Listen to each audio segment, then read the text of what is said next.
Ladies and gentlemen, from the Tastyspleen studios, straight into your basements, welcome to Organ Grinder! 14 competitors will duke it out in the games of their choosing, spilling digital blood for their honor and your entertainment. Lines have been drawn, circles have been strafed, so pull up a stool and let's drop some duels!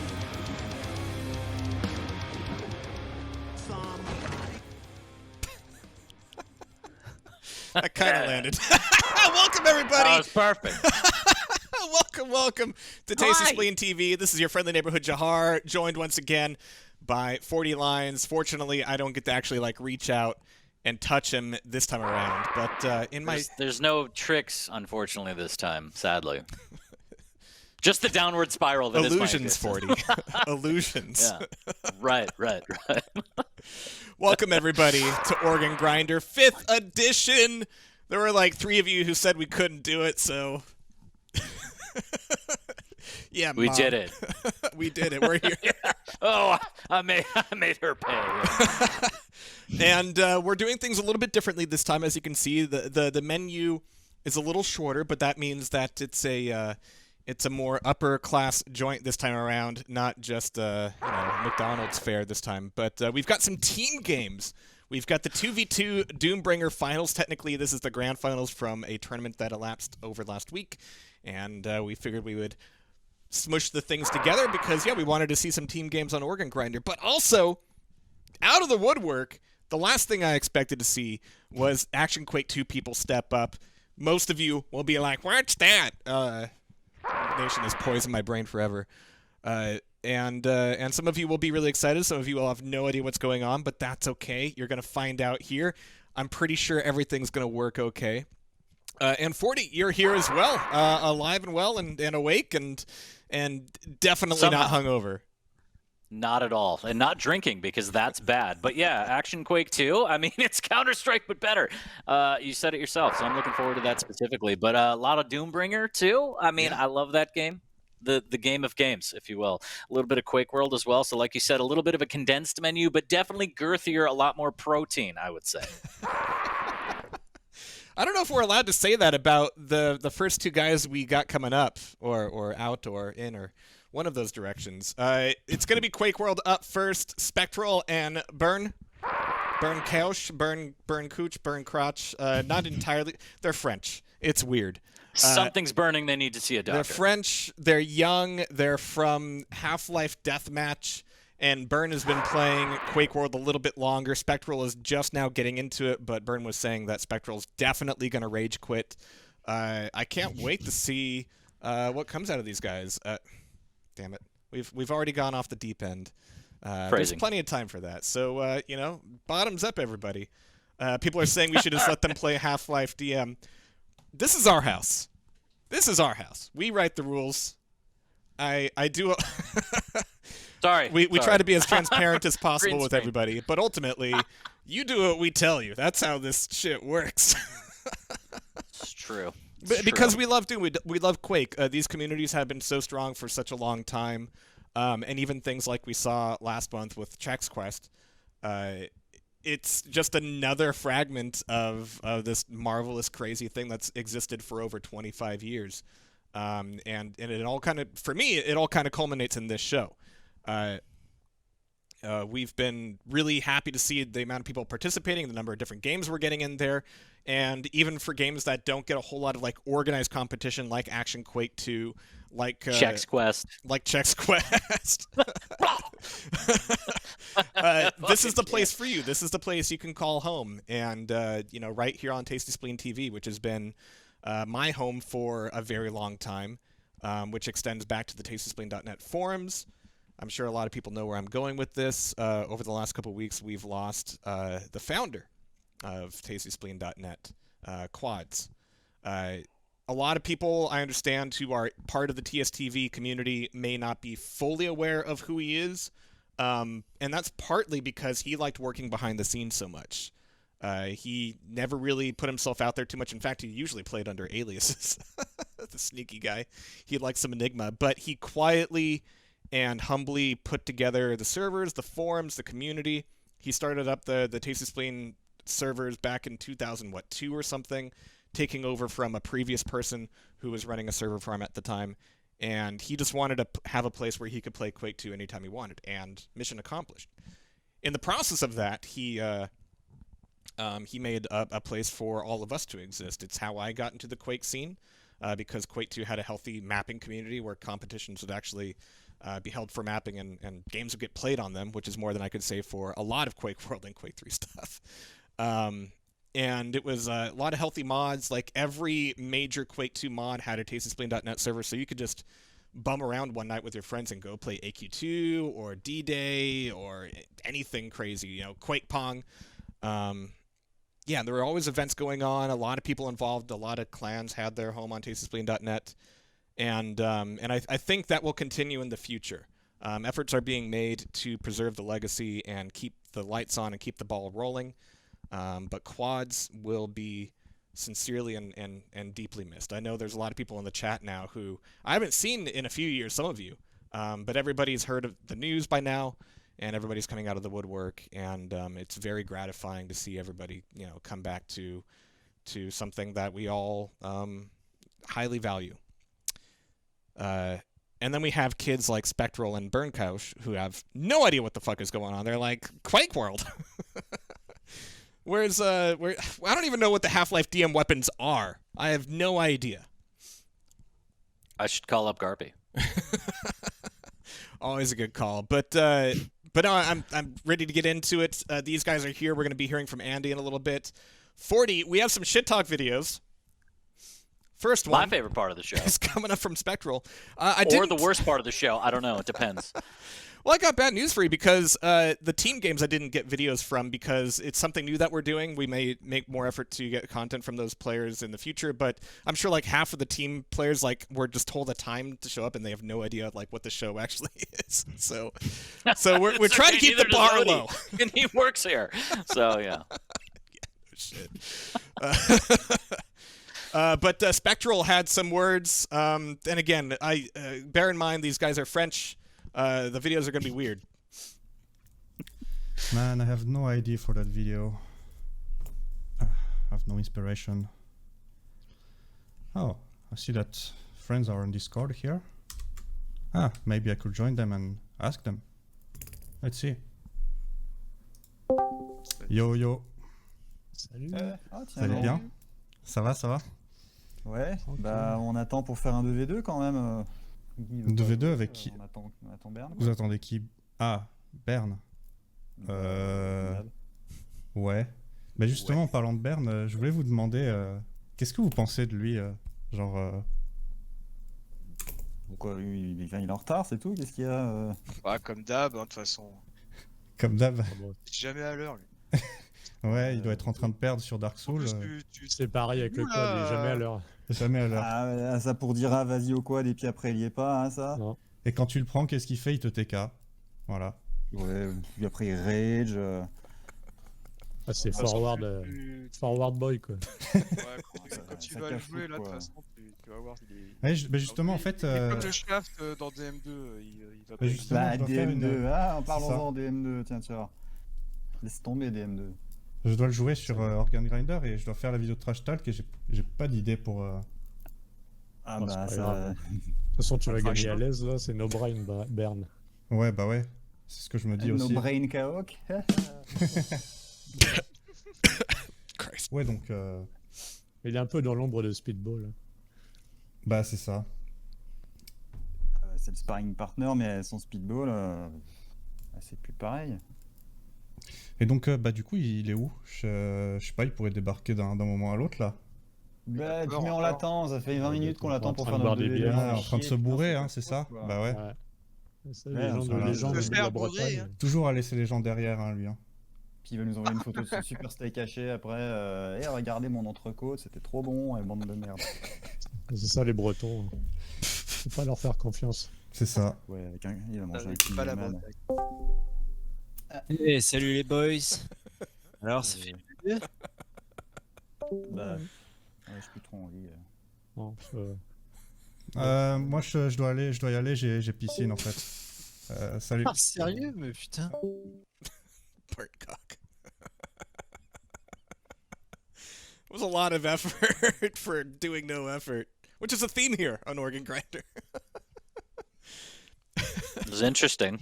It was different, for sure. I don't tell people what to do. I like seeing what they come up with. Getting the entire crew to shit talk on the same guy, there's something nice about that. I have to appreciate that. I want to see if something. BERKNAOCH actually burn. Yeah, even the French people call him Burn. Just Burn. I want to see if he rages because Burn was also saying that Spectral rages. So I think it might be a assault competition. Burn had his own words to say.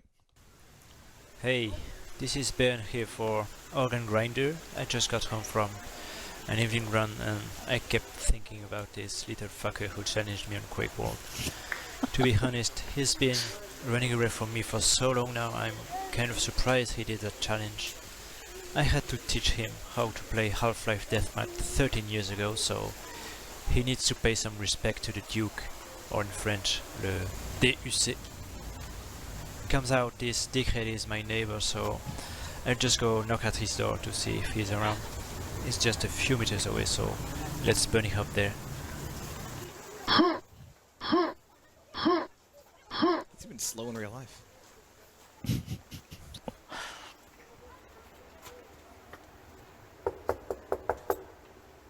Quelqu'un?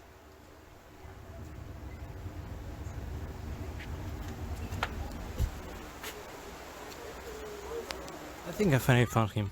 He's just around that corner. He's just running away, as always. I'll catch him. Bah alors, Spectral, pourquoi tu t'enfuis comme ça? T'as peur? Allez, sois fort samedi, ça va être dur, hein? Name tag derp. Salut Spectral. I get it. He's a piece of shit. Organ Grinder, it's a real shit show. Hey. Fuck. Fuck, man.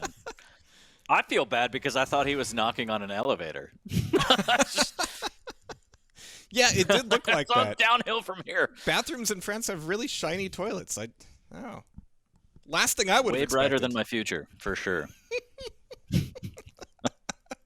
Well, I think your future involves a few more drinks because I think Andeh and I are going to take it over for Quakeworld. 40, what do you think is going to happen in this match? I don't know, but I know the stakes are high because they talked about stakes earlier. I'm just looking forward to a bloodbath, as always. That's what Organ Grinder is all about. So yeah, let's see some frags and some shit talk and chat. That's all I could ever want. All right, Bouv, take it away. They say you can't teach an old dog new tricks, but can you teach new dogs old tricks? These guys come from the Vespa world of Half-Life Deathmatch and are now revving up for high-octane Quakeworld. Both from France, Spectral and BERKNAOCH are ready to get into it. First up, Spectral takes us on to Aerowalk. All right, Aerowalk it is. Welcome, welcome. And I think I've got Andeh here as well. How you doing, man? I'm doing so good. We get to see Quakeworld at Organ Grinder once again, and I'm always happy about that. You know that. Yeah, and now we've got some relatively new players. Over the course of Organ Grinder, we've seen, BPS and Locktar, which is about as ancient as you can fucking get. And then we've got these guys. So have you seen them play each other much at all? Yeah, pretty much. Especially BERKNAOCH, or whatever we call him. He's been playing a lot the last couple of years, and Spectral is very, very new, but he's also picking up the game so well. I think the movement is very, very similar in Half-Life DM, and I think that kind of helps them. And you'll see some weird movement, like some backward strafing kind of things, and I think they're ready to go. Creative as always, but yes indeed, it's going to be Aerowalk up first, and these guys, they selected their betting tier and they agreed on it. It's going to be winner takes all in this best of 3 series, so we're going to be playing 3 maps regardless, but we are now getting started on Aerowalk, and of course it's going to be Burn getting the red armor spawn, but I really like this rocket spam coming out of Spectral. So a lot of teleporter play. Burn's going to be losing all of his armor out here, but he's still technically in charge of the red armor spawn. So from behind, it's not going to quite work out that way. Jump pad too slow. First frag goes to Burn.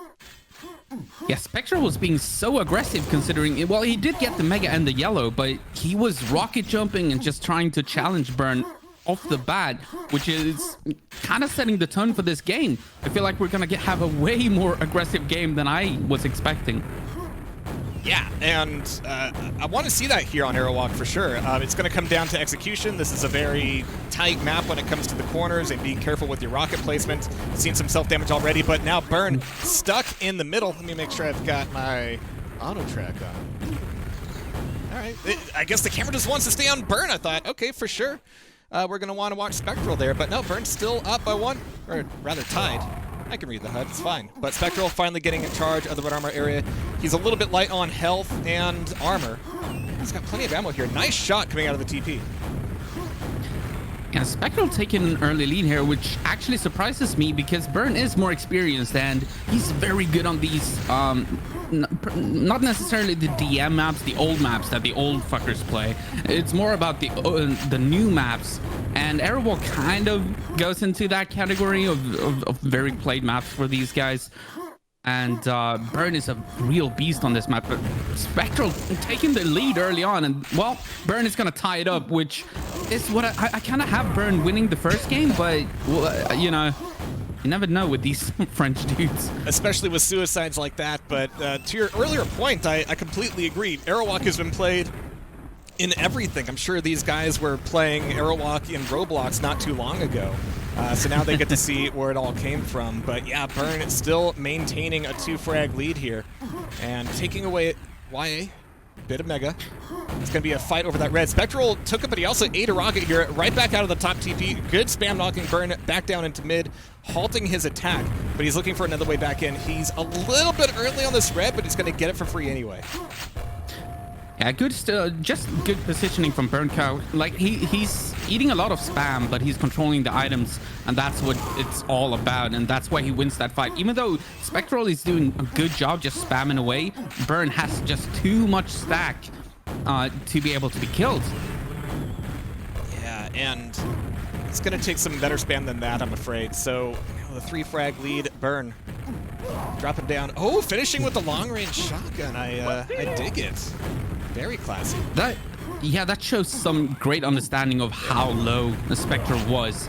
Like, you don't often keep track of the health of your enemy. Like, that's very hard to do in Quakeworld, but the best players, they manage to just remember how much damage they've dealt, and without hit sounds or beeping or whatever when you hit, it's kind of hard to do, but Burn did it. Back in my day, all I needed was the screams of my enemies. That's all. Exactly. That's all the information you need. See, that little bit of a that's all you need. It's great. It's perfect. But Burn has some quite good movement here coming back out into mid. Spectral was fishing for Mega and Yellow, but oh, he's going to be turned around and taken down. Even that Yellow getting stolen away, so there's really no armor for Spectral off the spawn. Red's not going to be up for a few more seconds, and Burn is assuming that he's camping out on top, but Spectral's just going to have to run away. Yeah, and the timing is perfect here for Burn. He's going to be able to get this next Mega as well. Then he's probably going to steal the next Yellow, and then he can go back to Red. The items just line up perfectly for him here. If he remembers this Yellow, maybe he didn't, but they're just perfectly out of sync, and that's what you want. Oh, nice spam coming out of Spectral. Not quite enough to bring Burn down, though. But the great thing about Quakeworld is the weapons are so strong that you always have an opportunity to shut somebody down. Oh. And Burn even kills himself here. So camera on Spectral for the moment. He's got a 7-frag lag to make up. Looking for a red armor that's not there, unfortunately. Yeah, I wouldn't have been too sure of the timing after my opponent kills himself on the red platform. But that's still Yellow and a frag for Spectral. This could be the beginning of his run, but it's all going to depend on this next red. A short little RJ over, and he's got it. No, oh, a little bit of spam coming out of Burn. See if he can make up for it on the Mega. Yeah, the issue is that Burn got both the Mega and the Yellow armor, and that's actually more than just the red armor. So Spectral is still in trouble. He needs to get this next red, and it looks like he's going to be good for that. But here comes the fight. They're both going to back off a little bit, but I think Spectral got the better of that fight, and he's going to be able to pick up this Yellow armor as well. So Spectral is doing... Oh, no! That's a perfect grenade from Burn. It was just bouncing and hit him straight in the face, and Spectral goes down. Burn is back in control. That's a nice jump that Burn just did, by the way, to get to the red armor. That's not very easy to do, especially in a tournament, or not tournament, in a show match, I should say, or an organ grinder match. What do we call these? Grudge matches, and these guys Grudge seem to have matches, at least yeah. some kind of grudge against each other. Either that or Spectral's friends really don't like Burn, so that's not a fun thing to wake up to. But it's still a solid lead here on Airwalk, but it's still relatively low scoring with 4 minutes left on the clock, and that means anything could happen. I think today is going to be a good day for seeing grenades on Airwalk. We have a lot of Doombringer after all as well. But Burn at the moment, yeah, he's a little bit lighter on the armor. He's got yellow, no mega. Looks like he's waiting for it, but I think it's actually in the hands of a Spectral still. It is. He completely lost track of the mega. And Spectral is so stacked now. He needs to try to attack, though. He only has 3.5 minutes or 3 minutes and 45 seconds to work with, so he needs to start attacking. Where's the corner hits? Yeah, Burn was able to walk back over towards green with no real punishment. A nice little bit of a layup with that rocket. I admire the pressure. And right back into the face, some self-damage as well. So Burn's going to be really weak here. There's only 1 health pack available on top of red. He could be shafted on down here, but he's doing some damage against Spectral as well. And the Mega's back up. And there's Spectral taking the frag back. And he needed that Mega, and now he needs to get back over to this red. Yeah, he needs to Usain Bolt it to the red to get that, and he does. And this is his opportunity now. He has the entire map under control. So now he needs the frags. He needs to find the kills. Yeah, he's running out of time to make that happen as well. He's a little bit early here. Uh-oh. Yeah, the Mega is going to spawn before. This is going to cost him the Mega, unfortunately.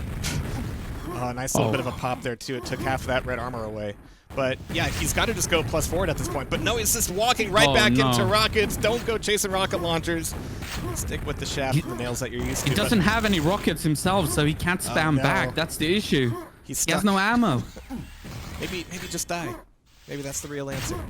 Yeah, /kill. He also makes the jump, by the way. That is so hard to do. These guys are so good at movement.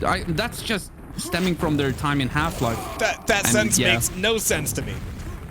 Yeah, it doesn't, but in Half-Life DM, it's like the same kind of movement, I guess. They're so good at it. I bet you Locktar and BPS don't make that jump as consistently as these guys do. Because they're decent human beings. These guys can learn. It's all good. But 2 minutes left, and yeah, Spectral's running out of time here. Burn is just having a bit of a play date down in the middle of the ball pit of the map, and not really getting a lot of pressure from Spectral. Is he still waiting for this red? He is! He's up there, and he's going to be punished for it. There it is. I feel like Spectral lost this game with that. When he lost the Mega, he went for the red instead, gave away the Mega, and then didn't have any rockets to spam with. So he received so much spam from Burn, and he couldn't shoot back. And I feel like that was his opportunity to win this game, and now he's got nothing. He might be able to get this red, but that's about it. Just nice play from Burn here. And this is where what we really start looking for is the spawn frags mid-map, but Burn is running out of fuel for that play. Backing off it. So the French community has been like talking about who's gonna rage quit first, and I don't know. Are we gonna see like the first rage quit of Organ Grinder? I'm not sure if DEEKAY has done it before. He had a rage win and a rage lose, but not a rage quit. So, but the day is still young. Almost as young as these guys, but 11 frags on Airwalk is not worth raging over. That's fine. Burn was playing a better item game. He was playing a better spam game, and when Spectral had some advantages, he didn't push them enough. So, you know, it's very by the numbers when it comes to Airwalk. Yeah, I feel like Spectral had every opportunity to win the game, but that's where the experience plays in. He mistimed the Mega, he gave that away along with the yellow armor, and then he forgot to pick up rockets. And, you know, such small details can lose you the game. And that's all experience, and Burn is more experienced than Spectral. He started playing in May, for God's sake. What a difference a few months can make. See? It should tell everybody, even you can pick up Quakeworld and become pretty competent. Really good play there out of Burn the whole way, so I gotta hand it to him. And we're gonna be handing him the map as well. That's 1 out of 3 for Burn on Arrowwalk. And we're gonna be looking for, again, it's best of 3, winner takes all, but we're playing all 3 maps regardless. By default, Organ Grinder is a 25-75% split, but this is gonna be everybody taking it. Oh, and it looks like, is it true, Bouv? Is it really true? The ever-aggressive BERKNAOCH is ready to rip into his own map pick, and it's going to be the modern classic Bravado. Yeah. It's time to get tilted and plus forward on to victory, or will cooler heads prevail? Let's find out. Andeh and Jehar. Thank you, Bouv. Thank you, Bouv. And yes, indeed, we're here on Bravado, a map that we see a lot in tournament play, but for some reason, I don't see it on stream too often. It's actually probably one of the few maps I've played more than I've casted. Yeah, this is one of those maps that a lot of people love, but it's not streamed often because they're never played in like grand finals and things like that, or hardly ever. But it's one of those maps that I know Burn loves. I think it's probably his best map, and that bodes ill for poor Spectral. And yeah, he's gonna take the first rocket there as well, or a perfect rocket, I should say, from Burn. Burn takes over control of the red armor, but almost goes down to that beautiful lightning gun from Spectral. Oh, and that's a beautiful grenade from Spectral, and he's gonna get a couple of frags here and the Mega. So maybe I'm wrong. Maybe I'm wrong. Maybe this is Spectral's map. Yeah, we might see a full reversal here again. Spectral was the challenger in this case, but at the moment, up by 1 frag, he's got to take that to the bank. He's still in charge of the red armor position. There's so many ways to approach red. It's way out there in the open, but the jumping and the distances makes it rather interesting. This is a great map, but also if things slow down, like they don't really have the opportunity to in Arrowwalk, then yeah, there's a lot of ways to kind of like force fights to be a little bit slower, do some hiding off the spawn. But my god, the LG, he actually forces a crater, making it a mutual frag death. But what a way to start off the map. Yeah, that is so unlucky for Spectral. He ran out of cells, so he had to swap over to the super nail gun and try to get the kill, but instead they had to trade frags. But he made a clean one at this point now, so he's able to put some pressure here on yellow as well. So yeah, this is 1 red armor. I think there's just the 1 yellow, right? And then there's the green by the spawn. And I keep saying that the only thing I would change about this map is put the green a little bit further back so that you're not forced to pick it up on that spawn, because it's a noisy armor. It's very noisy, and you're in a bad position here. You have like 3 ways to go, but none of them are awesome. But Spectral seems to be figuring it out. Yeah, and also the lightning gun is such a huge deal on this map. It's in a very vulnerable position. You have to make the jump over there to get the lightning gun in the first place, and just going for it is very dangerous as they trade frags yet again. This is a very close one.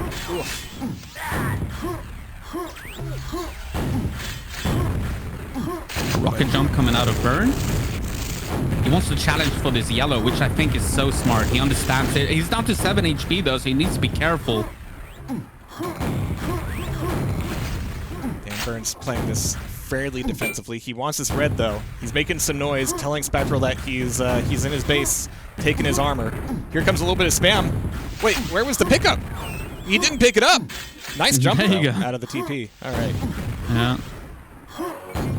I don't know. Maybe he was doing that on intention to, like, intentionally to offset the Mega and the red. I'm not sure, but a little bit of delay on it. I don't know. It looked like some panic movement getting back in there, but it was really well done out of Spectral.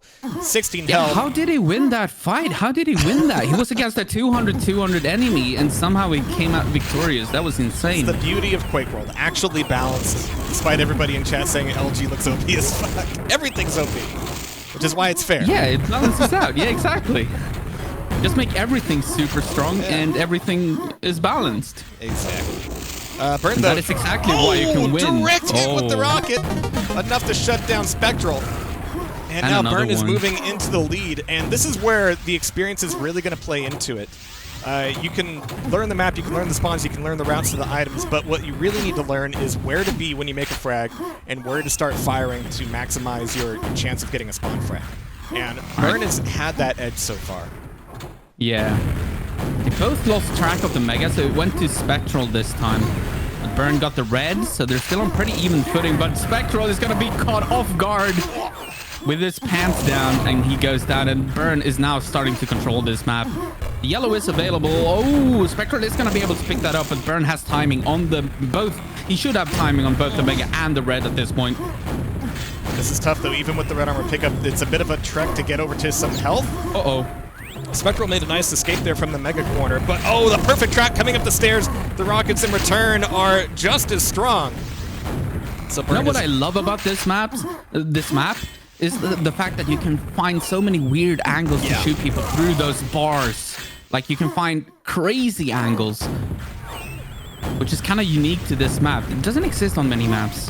No, and there's always more to learn. I think every time I watch somebody play this map, I figure something else out. But one thing that's consistent is, besides Spectral's LG, which is just fantastic here so far, is how many ways there are to approach red and how careful you have to be about getting on there early. Because if you get there early, you're fucked, basically. So Burn's got, I think, 2 pickups now.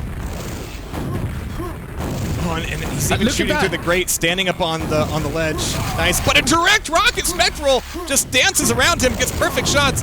Burn off of the spawn, returning fire just in kind, but it's going to be traded frags here, I believe, for a little while.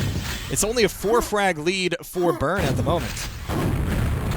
Oh, beautiful rocket from Spectral. He had such an opportunity there, but some beautiful rockets coming out of Burn.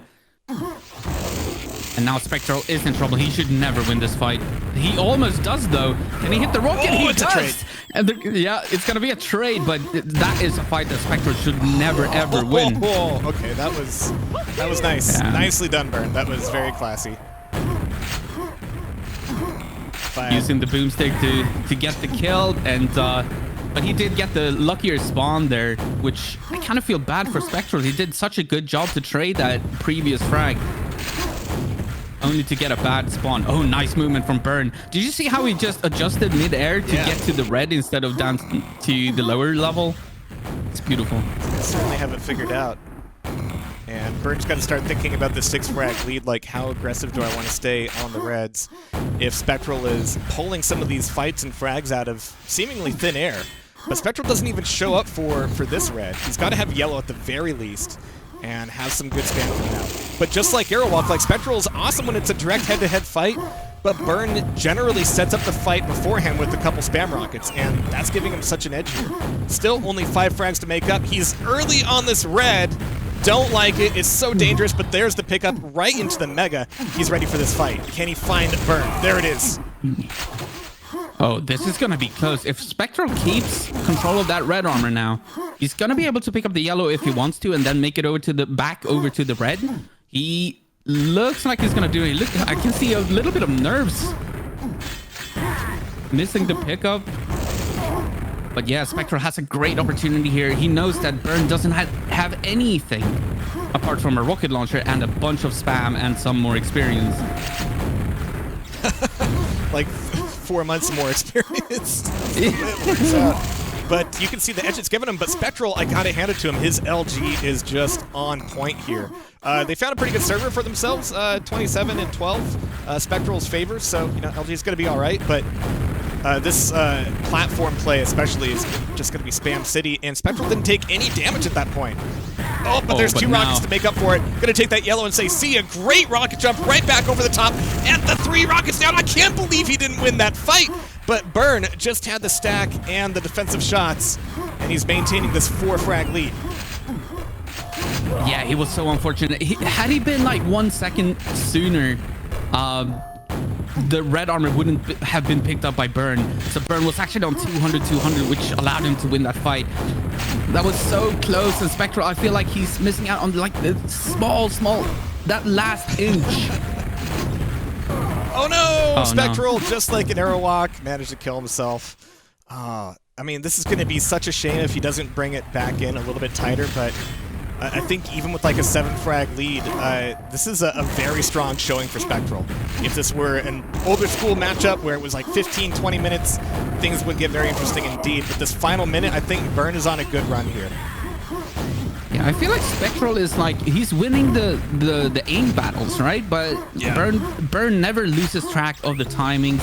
He's been picking up more armors, He's just making the correct decisions. So I feel like Spectral is like this super promising player with amazing aim. He just needs to learn, well, get more experience. Not really learn anything, just get more experience and know exactly what to do in every situation, because he's winning these aim battles. Look at that.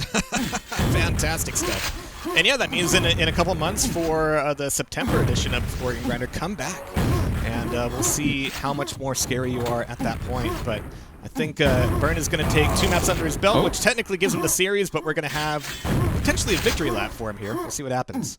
But it must be said, still only 7 frags. It's not going to be possible in 20 seconds, but it's not a big win. Look at that.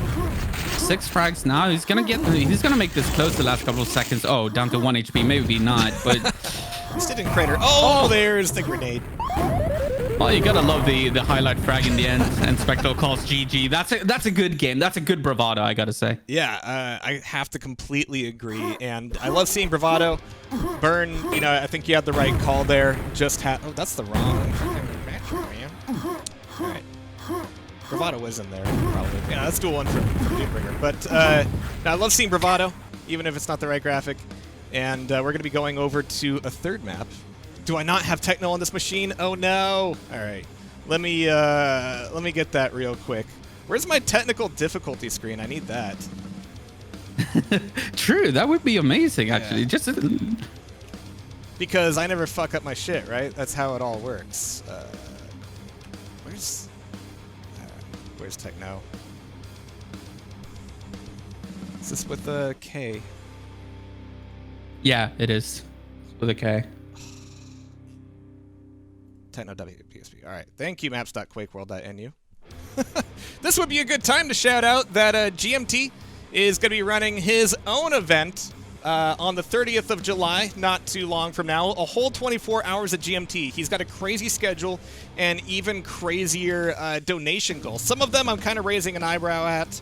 I'm not sure Mother would approve, but no, he's going to be doing some cool stuff. I really hope he doesn't get a tattoo, or I hope if he does, he gets more than 2,000 euro for it, because that's not a whole lot in the grand scheme of things.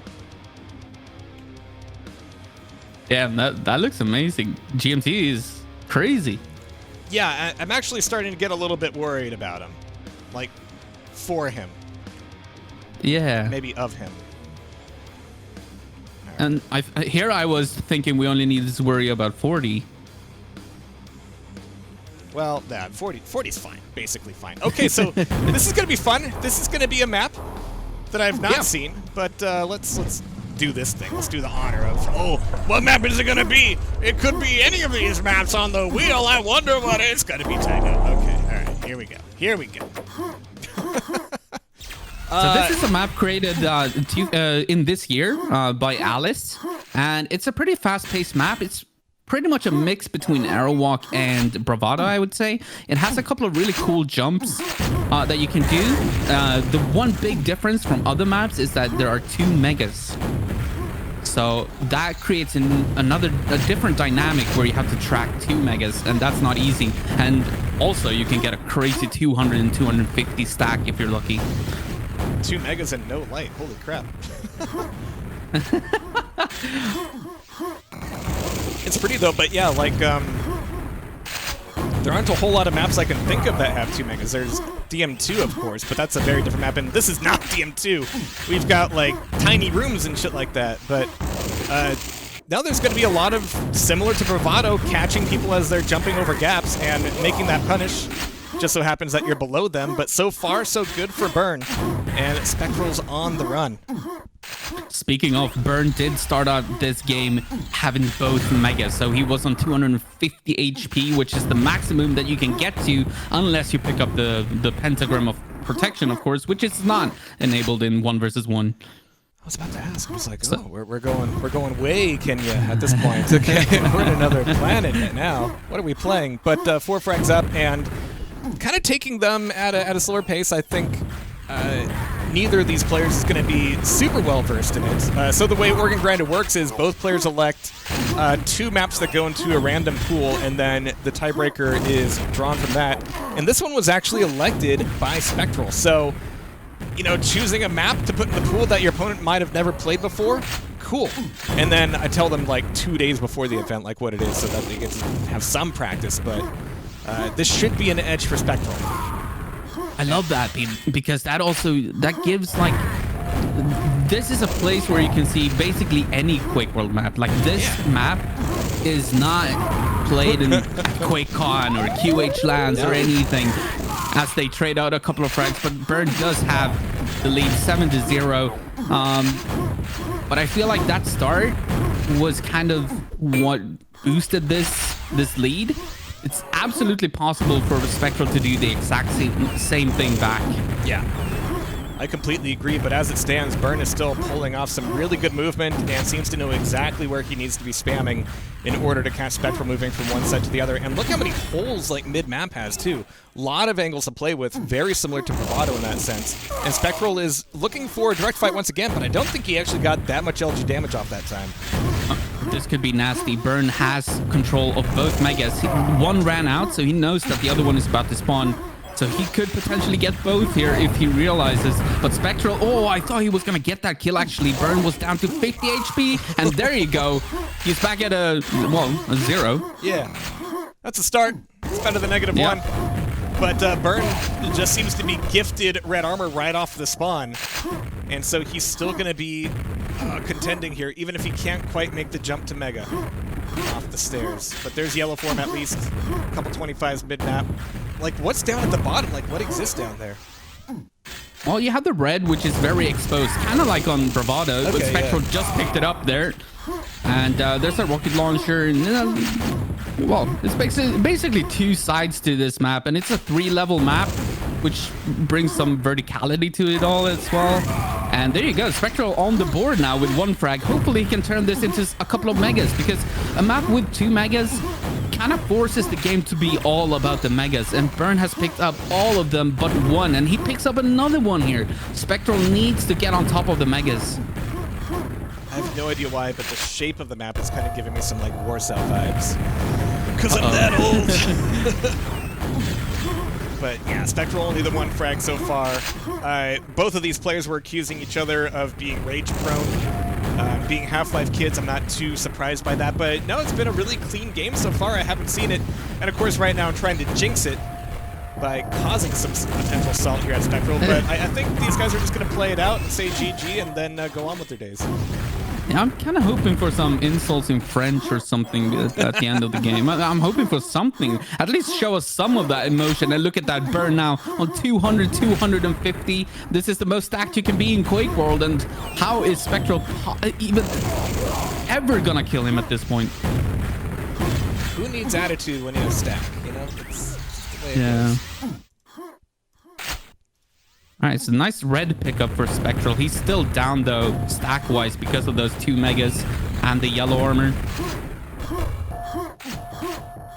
But at least he has timing on the red. That is something, but now he needs to find some damage as well. And I hope he can. And here we see Burn, anytime he wants to, he can cross the map without eating a whole lot of spam. Like, it gets really quiet anytime Burn is on the run. And after that frag, he's going to be looking for the spawn. I think we heard it nearby. And Burn almost caught him. Oh, they're out of the teleporter. It's going to be a mutual frag suicide. Still keeping SPEKTRAL's score at 1, unfortunately, as we're well over the halfway point. Let's see if they remember. Both megas are spawning now. Let's see if SPEKTRAL remembers that Burn had both of them. He's going to pick up 1. That's a start, and the other one goes to Burn, so they're going to split them. However, SPEKTRAL with a little bit of red left. He's going to wait for this yellow. There's actually time to get to red. And he's gonna rocket jump and try to go for it. He's gonna get the pickup, not the damage that he's looking for though, but maybe he's gonna get the kill, and there you go. He gets on, well, another one, so he's back on 3. Only 4 minutes to go though, but definitely doable on a small map like this one. Let's see if he remembers the megas. It's all about the megas. 3 spots. He caught a little glimpse of Burn earlier. But there's the mega. One of them. Yeah, they're gonna split them again. Yeah, they're gonna split them again. I heard the pickup from Burn. But Spectral has the red armor. That's the advantage, and he's gonna just barely come out victorious from that fight. Oh no! Oh, 16 HP, and Burn turns it around with the LG, taking it directly off the spawn.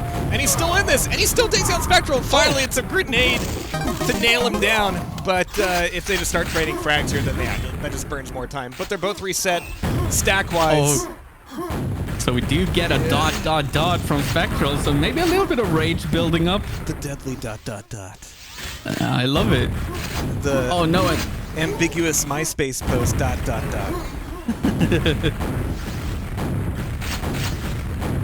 I'm hoping for some emotion here. These are two young players, and young whippersnappers. Yeah, I say all this after seeing how Burn was playing on the Vado, and I'm like, shit, could I take this game? That's some good stuff in there. You know, I'm not confident that I would beat Burn or Spectral at this point, and it sucks to say it. I could beat Spectral. Oh, here we I go, don't know French. I don't know. I know the word spawns. Someone translate. We need a translation. Wait, Spectral can't complain about spawns in this map because he picked it. This is his choice.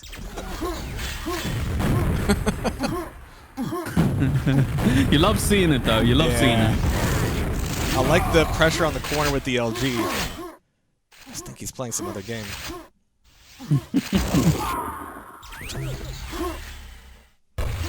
The best spawns translates. He must stick. All right. Well, I'll take his word for it.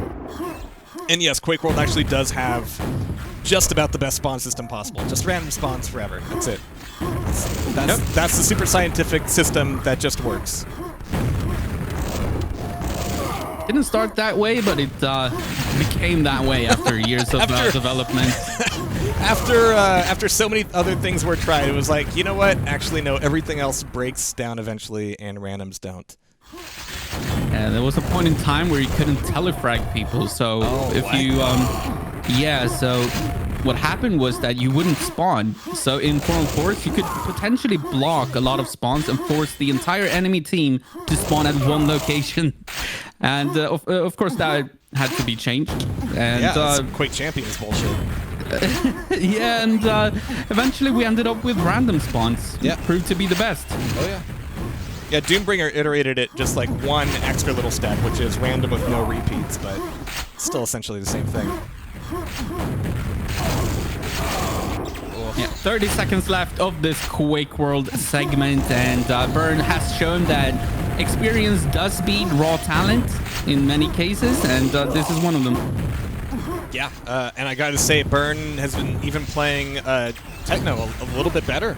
A lot of it better than Spectral. It's not just about the fights themselves, it's about, you know, knowing where to spam, where to go, how to get there, and being on time, which BERKNAOCH always was, always will be. So that will be a final map win for him, and GG's indeed. Is it going to show the right map? Yeah, alright, cool. Hell yeah. Well, I did enjoy this map. This is the first duel that I actually see on it. I like the map. 2 megas creates a whole nother dynamic, and I love it. Let's see what 40 thought about it. Absolutely. So thank you, Andeh. We'll catch you in a little bit. I think you're coming back a little bit later, so see you there. All right, 40. Oh, gonna howl at the moon a little bit.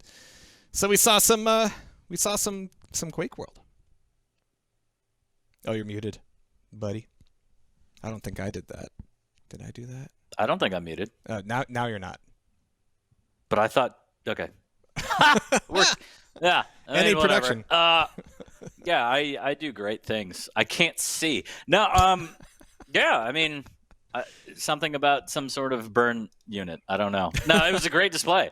3-0 to start off the day. It's a little rough, but yeah, I just love watching Quakeworld. That game is fucking amazing. So it absolutely brutal. Is. Yeah. Did you think that Spectral was gonna not be able to take a map at all? No, I didn't really see that coming, but I don't know. Because of the classes thing. Oh, me. I get it. I hate myself. Yeah, but great way to start off Organ Grinder 5. A whole lot of mayhem. Always love hearing you and Andy on the mic. And shouts to Bird and Kalachi or whatever. I don't. What do we just burn? Burn Kalachi. Fantastic. Well done. All right, well, I think we're going to take a short break, and when we come back, we've got the first of our several Doombringer matches today, and a little bit later on, we've got some action Quake 2 as well, so I will see you there.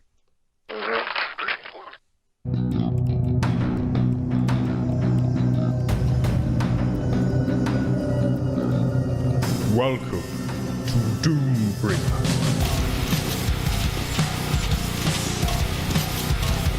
Only the mighty shall prevail.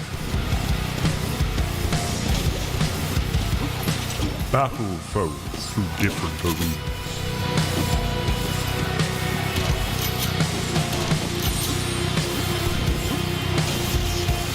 Conquer or be conquered.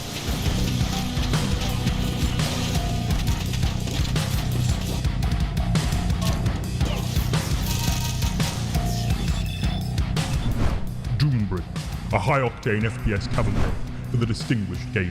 The connoisseur's choice. And now, E1M1 Magazine presents Fun Ways to Play with Yourself.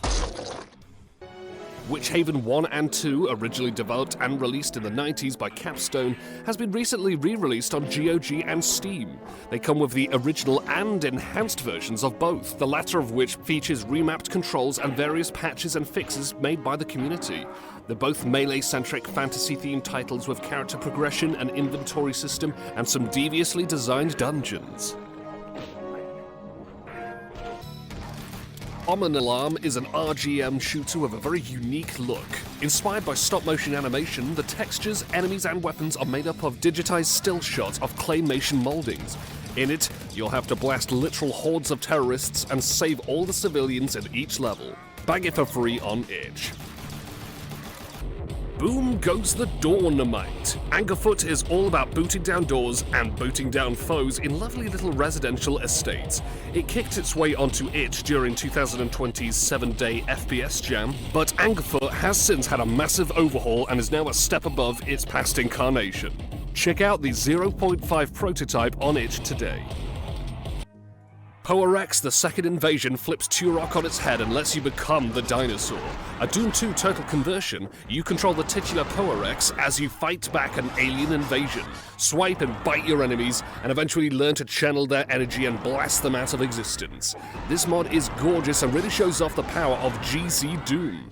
The beta is available on ModDB. Alkaline is probably the best looking Quake mod you're ever going to play, so move over X-Men Ravagers of the Apocalypse, massively expanding the enemy roster and lobbying in some extra weapons too. It feels like a whole new Quake game, and a bloody good one at that.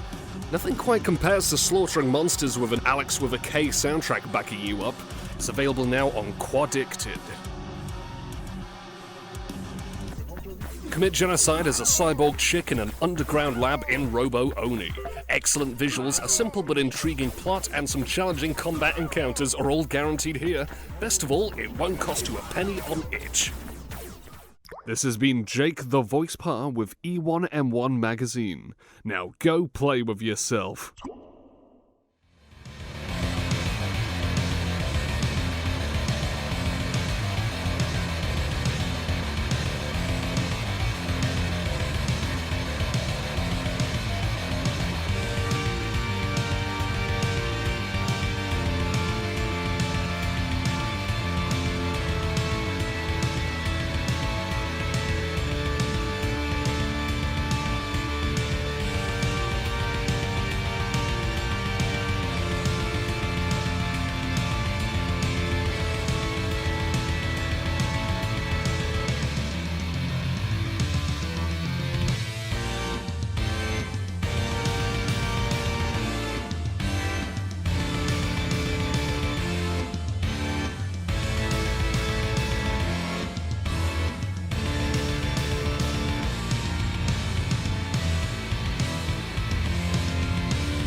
And once again, thank you so much to Master Boot Record under the label KEYGEN Church for allowing us to use some of his awesome tracks, and a big shout out, of course, to Koziol for putting together the Organ Grinder theme song.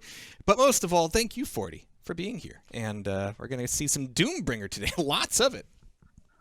A whole bunch, a double dose, maybe even triple. I don't really know, Jehar, but yeah, the music is fantastic. The production, always ace. So what more can you say?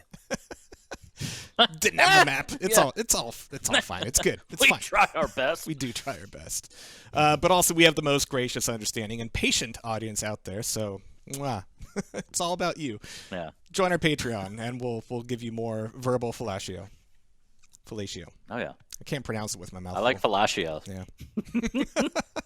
But yeah, we've got our red bubble up. We've got T-shirts. I just ordered some fire blue socks. So if you would also like to be a distinguished gentleman, you can do that as well. Or just chuck money at us via the Patreon, which will go towards staff, like getting this guy chicken nuggets and keeping a roof over our heads. But everything not me, but other people.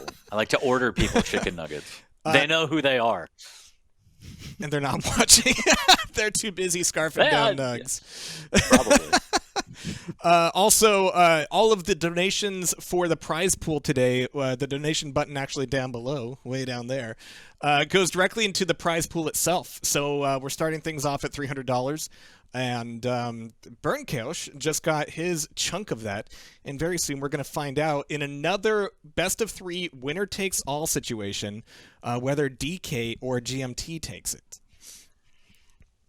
Now we've seen love of God, GMT. We've seen DEEKAY here a lot, picking on a lot of people, and I would usually say that that GMT is another one of those he's just a boy situations. But during the last video, GMT is actually the one who started this fight. If you saw during Oregon Harvester, DEEKAY clipped where GMT said, "You know, DEEKAY, fine, challenge me, but make it winner takes all."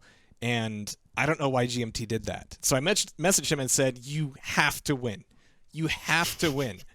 DEEKAY has, again, just started challenging people in Quakeworld and is immediately backing out. So he's being very selective with who he fights after he decides to already put his fingers on the keyboard and make big, bold claims.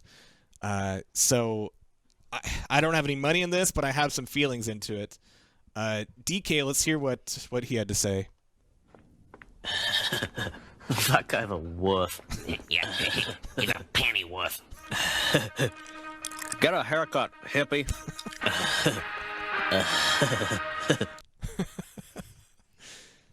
So I think that hurts Hot a lot garbage. of us. Hurts a lot of us. Hot garbage. When are you getting a haircut? Never. Thank you. The last time you shaved your beard, I was devastated. You looked good, but I was sad. I was not happy about it. Rottenrose of all people was like, Jehar's very upset with you. What else are we going to light on fire when we get too drunk? I don't know. We'll see. Depends on what's at stake. Jesus Christ, 40. This is a children's show. What? I don't. It was a callback, but now it's bad. Yeah. Continuity in the show. It just gets darker and darker. It really does. Yeah, and it does. And it's all DK's fault. Look at that cat's face in the black void. GMT, I really, really hope you have something to bring back to him. Please. Oh yes. DK, hello. Hi. How are you? It's me, GMT. Just woken up in my beanbag. As you do. Doombringer. Organ Grinder. Me. You. You right? Yeah, so. I'm gonna win. And you're not gonna make any money. That's the long and short of it.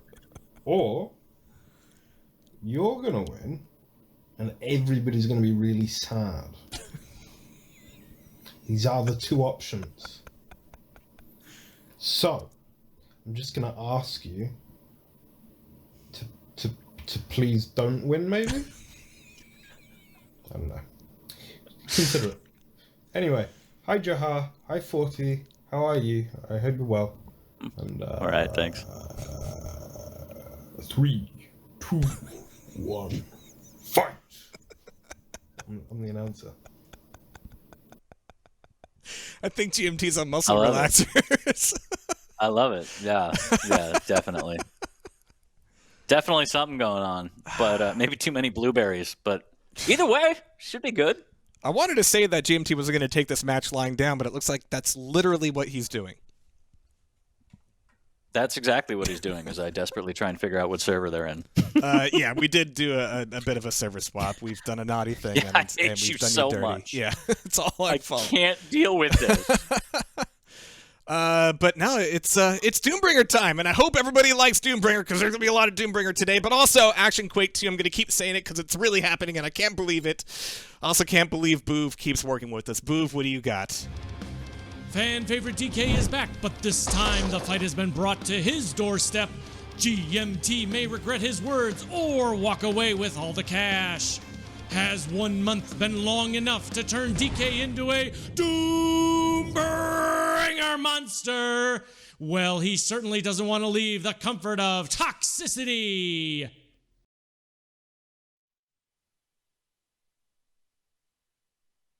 I love it so much. I really do. Bouv is amazing, isn't he?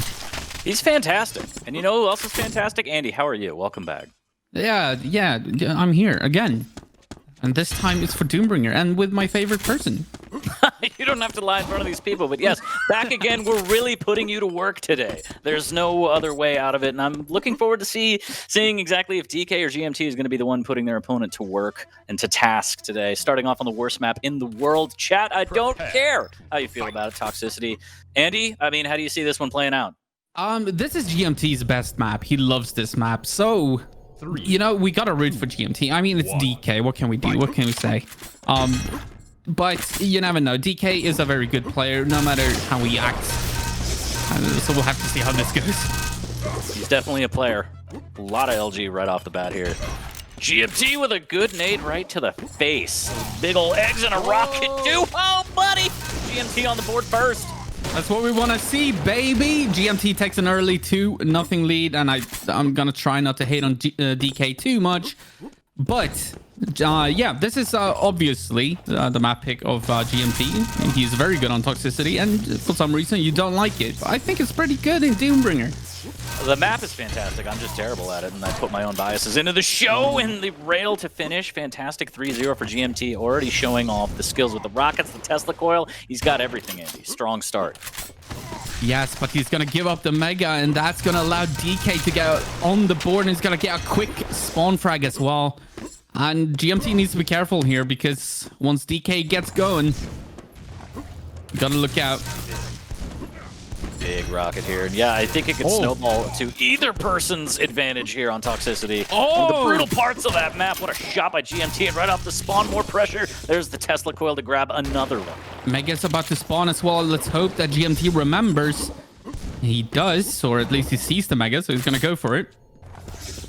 Misses the yellow armor pickup for some reason. It was available. He just stepped through the teleporter a little bit too early. Maybe some nerves. Maybe he knows that he wants to beat DK. Who knows? Oh, he's gonna eat the two rockets to the face. Oh no, that's the worst way to go. That is. I could think of a couple worse ways, but a lot of Tesla coil. There we go. DK looking strong to try and bring this back at 5-all here. Just needs a little bit of damage right here. GMT in a bad way. Trying to make nades. He's gonna hit one. No. 5-all in. Yeah. GMT did have timing on the red armor, so he's gonna pick that up. And DK is gonna be forced to run away for a little bit. And GMT coming up strong with that railgun. And another one. Can he hit the third one? They're gonna trade frags, and we're stuck at 6 instead. We got a ball game right now. 6-all. DK not doing a bad job. Again, as you said, fantastic player, all things considered, right? It's just, we could be a little biased here and say that sometimes he bullies people, and GMT on that battle is the one to bully him. Fantastic work taking the lead by 1. Little bit of spawn action, but DK big rockets puts a stop to that. No snowballing for you, but the grenades right off the bat to the face, and oh my god! GMT and the grenade launcher, they're like best friends. Oh, the lava, please. The hurting. 12 HP, stuck in a corner. How's he alive? It feels like GMT is almost trolling DK at this point. He's not even going for the weapons. He's just using the grenade launcher, or did for a long time, and was hitting his shots as well. He's gonna take the lead here, 9-7. Gonna start calling him the Easter Bunny, laying eggs out here. 9-7 GMT. Absolutely right as he's taking the lead.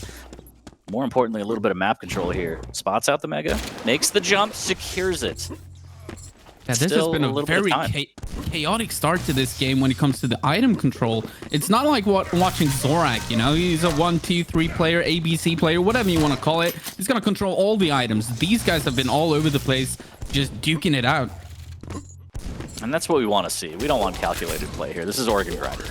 The show's not even calculated. All due respect to Jehar. It's mostly a me thing. As the Tesla coil in the corner, DK takes that frag. Only down by 1. Little bit of damage off the spawn. Will the rail come through for GMT? It will not. Tied at 9.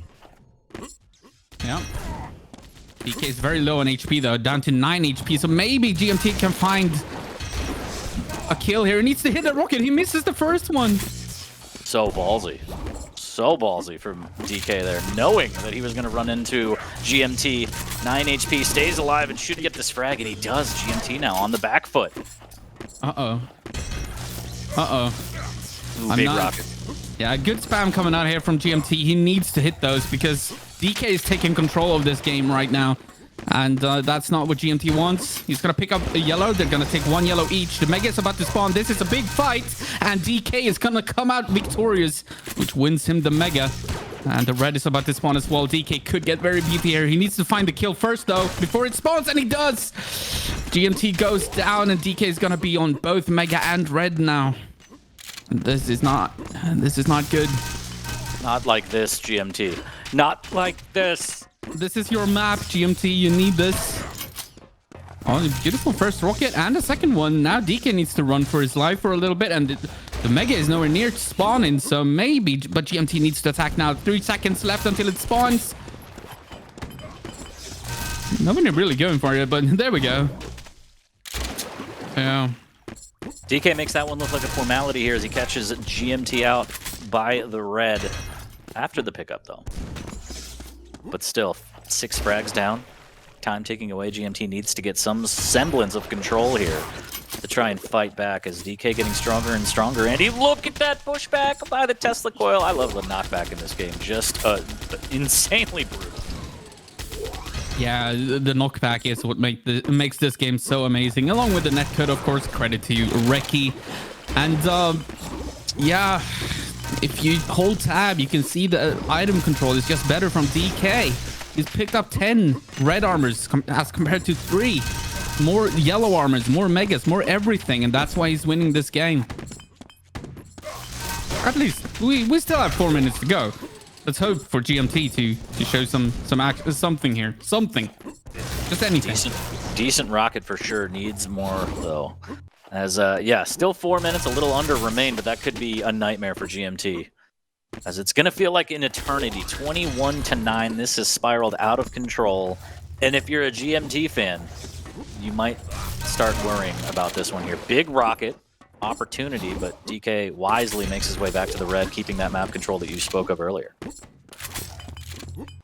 Yeah, he did give up the Mega now, though, so maybe GMT can get himself a kill here and start a run, but it needs to happen now. Oh, no, he's going to miss the rail and die to the Tesla coil of DK, and yeah, now I don't see a way. I don't see it. I can't see it. So you're saying there's no time? There's no time. 24-9. In favor of DK, and this is GMT's map. Oh, I feel so bad for him. Albie in the chat, DK just remembered rent was due. And GMT's paying the price for that one here. 25-9 right now, and this one looks firmly in the grasp of DK. And as you mentioned, this one was GMT's map pick. Brutal start to the set if you're GMT. Absolutely brutal. Good lightning gun coming out of both players, but just a bigger stack from DK, better map control. Still, only 4 red armors have been picked up by GMT in this entire game, and that's just not good enough. The man needs more blueberries. Somebody get this man some blueberries here. 27-9, and no signs of stopping. DK just piling it on right now. Relentless, another frag, another one, another one, and the mega pickup again, stacking back up. This is, yeah, this is bad. This is bad for the hair. Yeah, the Fro is not going to win this one, although we don't know what kind of hair DK has. Maybe he's got a Fro as well. What do you think? Actually, how do you picture, if you think about DK, what does he look like to you? Based on the picture, short hair, orange, goofy looking ears, I don't really know. Who am I the judge? I have goofy ears too, as the Tesla into the rail will miss, and finally GMT fights back with a bit of a bullet storm. DK snipes him right out of the sky immediately, 30-9. And yeah, my heart is heavy right now, Andy. Yeah. GMT finally picks up his 5th red armor of the entire game, but it gets sniped. It's totally sniped by DK. Poor GMT.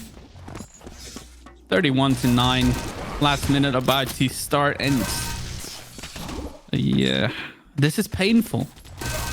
Yeah, this is, wow, what a combo there. Tesla and a rocket. And DK really has GMT over a barrel because it's a DK Mario joke. Am I right, Andy? Anyway, 34-9 as I hate myself more and more. Just a brutal, I mean, the start was actually pretty even, all things considered, of this map specifically, but the item control just too strong from DK. GMT couldn't really get anything going, and then toxicity, this kinda is how this map goes, which is why I absolutely hate it. But GMT... It kinda looked like GMT was gonna like troll DK, had a good start, and then he was hitting all those grenades, and it looked good, and then all of a sudden DK took over the map and just never let go. Look, the thing is, GMT's a vegan. You can't rely on the eggs, and that's what he was doing. And DK just better weapon selection, better item control, and 38-9, maybe even gonna hit 40. Brutal, just brutal start. But I mean, we're going 3 maps, so GMT can fight back. He's just gonna have to take DK's map from him, and if anyone can do it, it's that beautiful hair of GMT's. As DK does break 40. Yeah, wow. GG. And I mean, that hair does have special ability. It has to give him power somehow, one way or another. It has to. It has to. 40-9 in the books. Map number 1 for DK. So yeah, map number 2. I mean, did you see any glaring holes besides item control and GMT strategy, relying on grenades too much? This map is obviously a lot bigger, as we're going to get into it shortly. But yeah, in terms of strategy on, what is this, Purgatory, I think? I'm not sure. This is, yeah. It's definitely a map. One map down, and GMT must be feeling the pressure, for once again, it's winner take all in this fight for the right to pay rent. Fortunately for GMT, he can drag DK kicking and screaming into Duel 1, where leveraging the rail may turn the tide. Let that salt flow, Andeh and FREECXE! Bouv just does my name way too much justice. As we see some in-game chatter right now. If I win this, I'm donating the money to charity in a sense. If I lose, I am too. Win-win. GMT popping off after a big loss, but I still love the spirit that boy has. You know, I think GMT is trying to bait DK into, you know, tilt mode? Making a nice gesture and also donating to charity, but I don't think that DK is going to take that bait. Oh, that'll never happen because he wants to stay where he's living right now. As we're live right now. This is the bread and yeah, this is the bread and butter Doombringer map, Duel 1, and I got a fear for GMT's life here. I feel like even off the bat, DK just has the upper hand on this map, but GMT is gonna get the first frag, and that's always important. Good start. But we saw GMT have a decent start and it all went horribly wrong, so he needs to keep the item control up, and he does that. Takes a lot of damage, but should be able to recover rather easily here. Actually, this is a very good start for GMT. The Mega is available. He's gonna try to bait DK into jumping for it. He's not gonna take the bait. Instead, DK is gonna hit a mid-air rocket. Not gonna be enough to kill GMT just yet, though, but he needs to dodge these bullets. That bullet storm is dangerous. And DK goes for the Mega, is gonna get the pickup. Does get in on a Tesla coil so he can fight back. Tesla be Tesla, and he does! GMT goes down, DK's on the board, and this could be bad. Rough spawn for GMT, but luckily gets away. all things considered. That could have been 2-2 right there. And oh no, GMT caught out again. Grenades, no, GMT, stop it. Yeah, don't troll with the grenades. You need to find yourself a real weapon. Actually, grenade launcher is crazily strong in this game, but still, don't rely on them eggs. The Mega is about to spawn as well, and DK is going to be on 200 here. This is going to be a hard kill for GMT to find. Rails. Oh. Not bad. Needs a lot more, though. DK playing this smart. Timing the items again. Map control. Yeah. And tries to find a way in, but just gets caught out with the Tesla up close. I don't melted. I think what GMT needs is to find the railgun and try to get some real long-range fights going. Just trying to hit rails and harass DK a little bit. Be annoying, because close-up fight, DK just has way too good map control. I mean, he's so stacked in every single fight. So the only way for GMT to find a frag here is to hit some rails, and he started a rail run, right? He got 2 rails in a row, but this is too close of a fight. You cannot allow DK to use the lightning gun. Yeah, he is just letting this one snowball out of control. 9's too early. There's not much GMT can do. What a shot from DK there, threading the needle on the rail, if you will, and the follow-up is fantastic. And no, and if you're a GMT fan, oh no. Yeah. Oh, maybe here. Actually, a couple of nice rockets down to 21 HP, 16 HP on DK. Maybe can GMT find the frag, and he does with the bolter. The bolter is going to give him the kill, and maybe this is an opportunity for him to get some map control. He needs items, and he needs them bad. Start of something beautiful, potentially, as he really wants the Tesla. Real bad. Oh, no. GMT down to 14 HP, and DK is going to find the kill. That was the start of something, but it never developed. Ooh. No. Wow, that's rough. DK does a good job. Really utilizing that Tesla coil a lot. It's just painful looking at the armor stats already. We're only 3 minutes and 45 seconds into the game, and the armor stats are so in favor of DK. He's picking up every single armor. No. GMT's got nothing. Look at what they did to my boy. Look at what they did to my boy. 14-2 is DK going on a tear here. And again, I just can't help but look at this Tesla. It's an insane amount of usage in comparison. 1,400 damage to 200 damage, but the usage alone, about 500 cells shot in comparison to 130. Yeah. Just GMT cannot get it going right now. Yeah, and DK is looking for the LG fights. He knows that he's got a very strong lightning gun, and he's looking for those fights. I feel like GMT, he needs to abuse the railgun way more. That's where he shines. At least compared to DK. His accuracy is higher. He's shot 2 less, actually 6 less shots, but they've been more accurate. Trying to fight with the rail, and DK says, no, I have a rail too. There's nothing you could do to me right now. Nothing will stand in the way of this man paying his rent, and I respect it. He goes through the telly, catches out GMT, a little bit of rockets, decent damage from GMT on there, but goes down ultimately. It's all for naught, and the Mega comes up again, and the stack is huge, and into more rails, and the red is just waiting for him as well. He's gonna get the red, and he's just running the map. He's playing like an ABC player, and GMT, he can't keep up. 21-2. Brutal. It looks like DK might be able to pay rent this month as well. It's going to skate on by for at least 1 more month. But when will someone put an end? I mean, not that I don't want anyone to be homeless or anything, I'm just saying, you know. In terms of organ grinder, when is anyone going to step up and stop DK?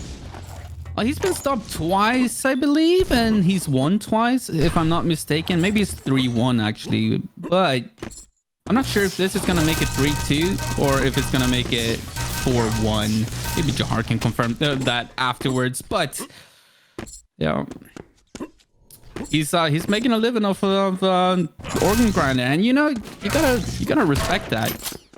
I think he should be put on the payroll. W2 maybe, Jehar? I don't know. We'll talk about it. I think I heard in my ear 4-1 is what the score is going to be.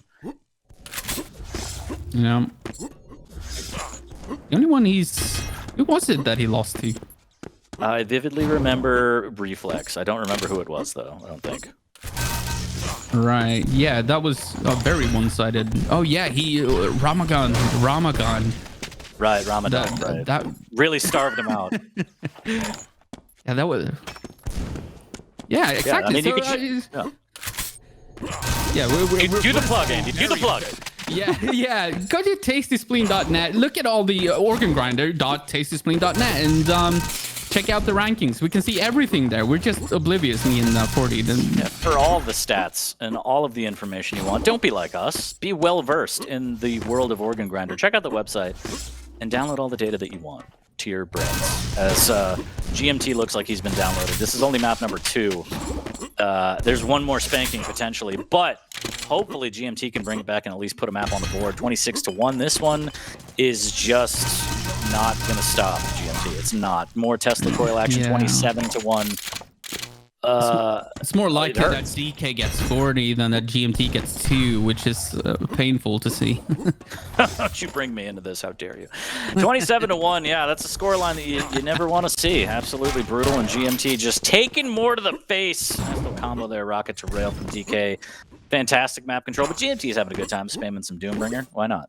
What else can you do? If you don't laugh, you might cry. That is absolutely true. And yeah, looking at the actually a little bit better now map control wise from GMT. Like he's not ever been in control of the map, but he's picking up a few more armors, at least the yellow ones, but he's missing out on all the reds, all the megas. And DK is just, yeah, he's just going to continue this. I see no end. It's never going to stop. It's never going to stop. He probably might hit 40 again. Oh no, can't even go through the telly. He can't even make it through the telly. This poor man. Leave him alone. It should be an award, by the way. We need to make a 40 award, just reaching, 40 frags, because we have 40 on the show. I don't know if that's an award or a punishment, to be honest. But up close, trying to get some grenades, something, shotgun. No! Oh no! It's gonna be a humiliation instead, and a telefrag, a double telefrag. They're gonna telefrag each other because that's how Doombringer works. So DK actually lost a frag there to GMT. GMT it's now on 2 frags. That's more than 1. That's actually double the amount of 1. Doubling indeed. GMT struggling. You gotta take the wins where you can find them. Hey, I mean 2 is better than 1. All right, that's how numbers work. I think. I don't know. America is very shady and horrible with our mathematics. But 36-2, real bad, real bad. This is not the winning formula. If you're a GMT here, again, we are going to get another map, which could be bad news if you're GMT. It looks like he's having a bad time. Yeah, and GMT said in his video that he actually asked DK to consider losing, and it doesn't look like DK really considered that. No, he didn't really think that one through. Didn't really need to. Makes the jump over to the Mega, and now, again, another formality. A little bit of a tickle there, 37-2. But the bright side, silver lining, Andy, he's not going to hit 40. Or no, he's not. There's no way. There's no way. It's going to be 38. Thank God he's not even going to get that one. GG, 38-2. That is harsh. And yeah, I feel like GMT is in trouble. I'm not sure what the third map is, but we'll find out shortly. I'm sure Jehar will let us know in the ear when we should stop talking. But yeah, DK 2-0, and it wasn't even close. So let's spin the wheel. That sweet sweep third map. Bittersweet, potentially, for GMT. One more opportunity to put something on the board. 204, the crown. This is actually the map that I've played the least. I don't know how popular it is. I'm not sure. Actual conversation between these two. DK saying if you believed in yourself, you could have won the first map. GMT saying he doesn't have a lot of stamina. There's power bars and pills for that. But regardless, map number 3, GMT, final opportunity here to put one on the board, or DK can get the clean sweep. 3. I'm not sure how to interpret that. if you believed in yourself, that's almost like a low blow on people that are depressed or whatever. I'm not sure. I think DK's just been watching a lot of kung fu movies recently. I don't really know. All right, Duel 4, The Crown. Not too familiar with this map. I've not played it a lot, I gotta admit. But DK is gonna get the first. Oh, that's a beautiful rocket from DK. Credit where credit is due, and he does deliver some nice shots every now and then. Dear Lord. But this is a nightmare start for poor GMT. I just feel like we should protect GMT. Like now at this point, it's just abusive.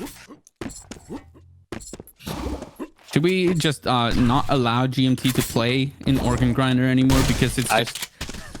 I just don't know. I don't know anymore. 4-0? I mean, it's just for about a minute in. Sake. He lost to REKI. Now he's gonna lose to DK. Oh. GMT, please.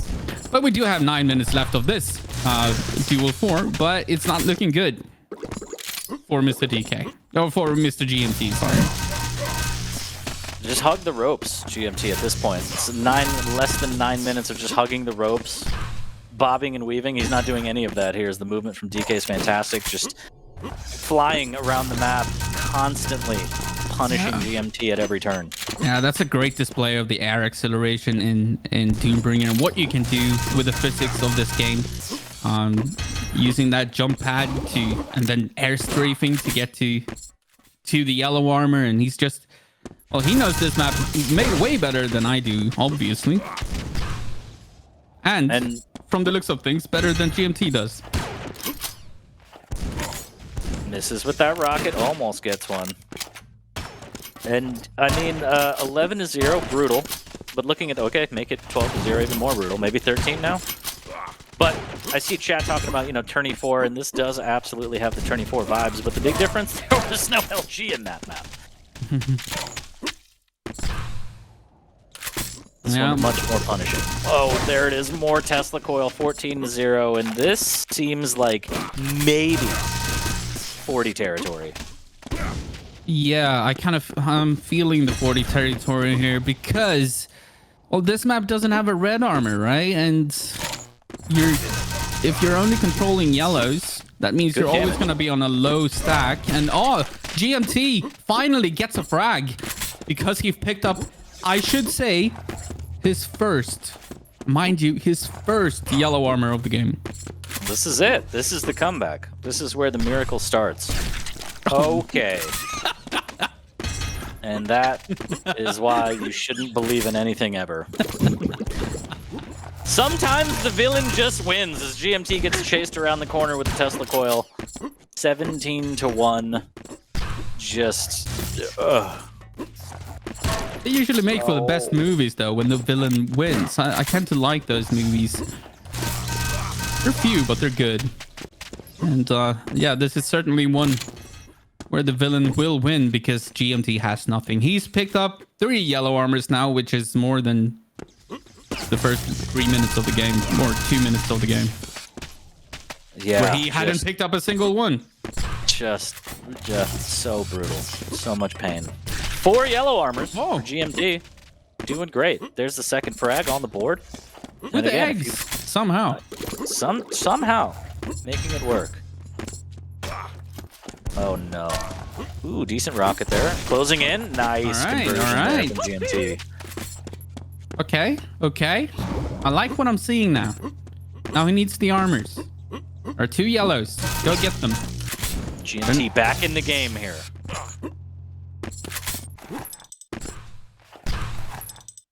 Go for pick up the... Oh, that's okay. I'm liking what I'm seeing here from GMT. 20-5 now. Both yellows are available. He should want to pick up both. Oh, they're gonna split them. Oh no. This is bad news for GMT. All that yellow is gone. He's gonna have to hit the long range trail, and he does. Conversion, please. Okay. Oh no. All right. The super shotgun coming out strong. And the yellows are now spawning again. He needs to go for at least one of them. He's down to 25 HP. He needs one of the armors, and he is going to get one of them. They're going to split, maybe. DK is not going for the other one, so the other one is still available. I don't think either of them know. Grabbing a little bit of health. I like it. Stabilizing at least. Taking a bad rail though, as we're past the midway point here. GMT has done well, except for that. That rocket was absolutely sublime. Sublime indeed. Well, yeah, you can't make that jump like that. GMT, and he's gonna go down again to the rail of DK. But it's kind of funny how Duel 4, the crown, is where GMT gets the most frags. I don't remember how many frags he actually got on the first map, but he did well here for a while. I want to say like a solid 8. Solid 7 or 8 on the first map toxicity, but yeah, it's looking like another pain train here for GMT as he gets caught out. Tesla into the rocket again. The quick switch, fantastic in this game. Lots of damage and just playing a little bit of elevator there. The trampoline of death, 26 to 8. DK still stacked as well. Closing in on GMT again. Nowhere to run, nowhere to hide. The conversion with the rocket, fantastic. Somebody, please. Do they have a towel? Throw it. Throw it as far as you can into the server. Yeah. I wonder when GGing out of games is going to become like the norm in FPS gaming. It's not, but if it were, I feel like this series would have been very short. Yeah, I don't know. I think it's one of those things where you hop in a server and there's an agreement where you're punishing or not, you're going to take the 10 minutes. Yeah. It's not like boxing or MMA where you're physically like gonna die. It's only emotionally. And as fun as that is for everyone else to watch, you just have to deal with it as the person getting piped. So GMT being a good sport, he's still in the server. Probably still going to say GG because that's the kind of guy he is. But yeah, this is an absolute shellacking. Yep. I thought this one was going to be closer, to be honest. I'm a little bit disappointed in GMT's performance. But, you know, I don't know how much time he has to play. I'm sure he's busy casting things and doing other important things. Casting, voiceovers, taking a lot of muscle relaxers. 7 HP, there's a good conversion there from GMT. But the aggression there, as the stack was just not enough. 35 to 9, looking to break 40 again. Plenty of time, unfortunately, for GMT. Interesting mega mechanic on this map, by the way. It's not the regular 35-second spawn. It's a little bit different here. So you won't see people with a mega very often, and only 2 yellow armors. So the stacks are very limited on this map, which I guess maybe contributed to the fact that GMT does have 10 frags. But yeah, most of the items have gone to DK. Yeah, just to clarify, 2-minute mega similar to T4, I believe, right? If I have that right. Ooh, the Tesla coil. So yeah, shades of T4 all over, except again, like, who on earth wanted to put an LG on this map? Just absolutely brutal. Yeah. Oh my god, I'm just checking tab quickly, and I see Don't do it. It's a bad place. 25 yellow armor pickups for DK, 7 for GMT, 4 to 1 in megas. The item control, it's been the way.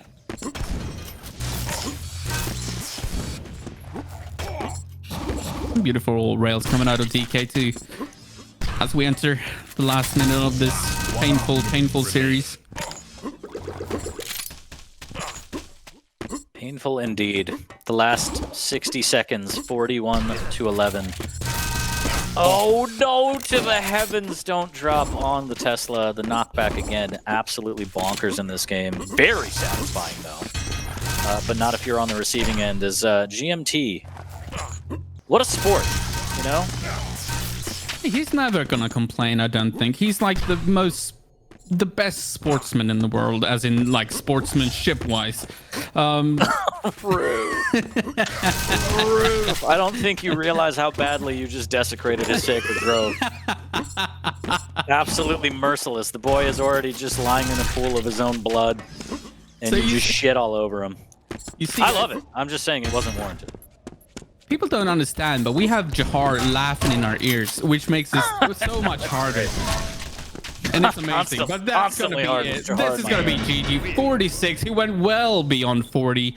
46 to 12. GMT is going to drop and say congratulations. As DK says, got to start believing in yourself, GMT. Yeah, I don't know. Final words, 40. What do you have? A gentleman, but it was a shellacking. GMT taking it on the chin like a champ. Shouts to him, but DK coming out on top. The reign of terror continues.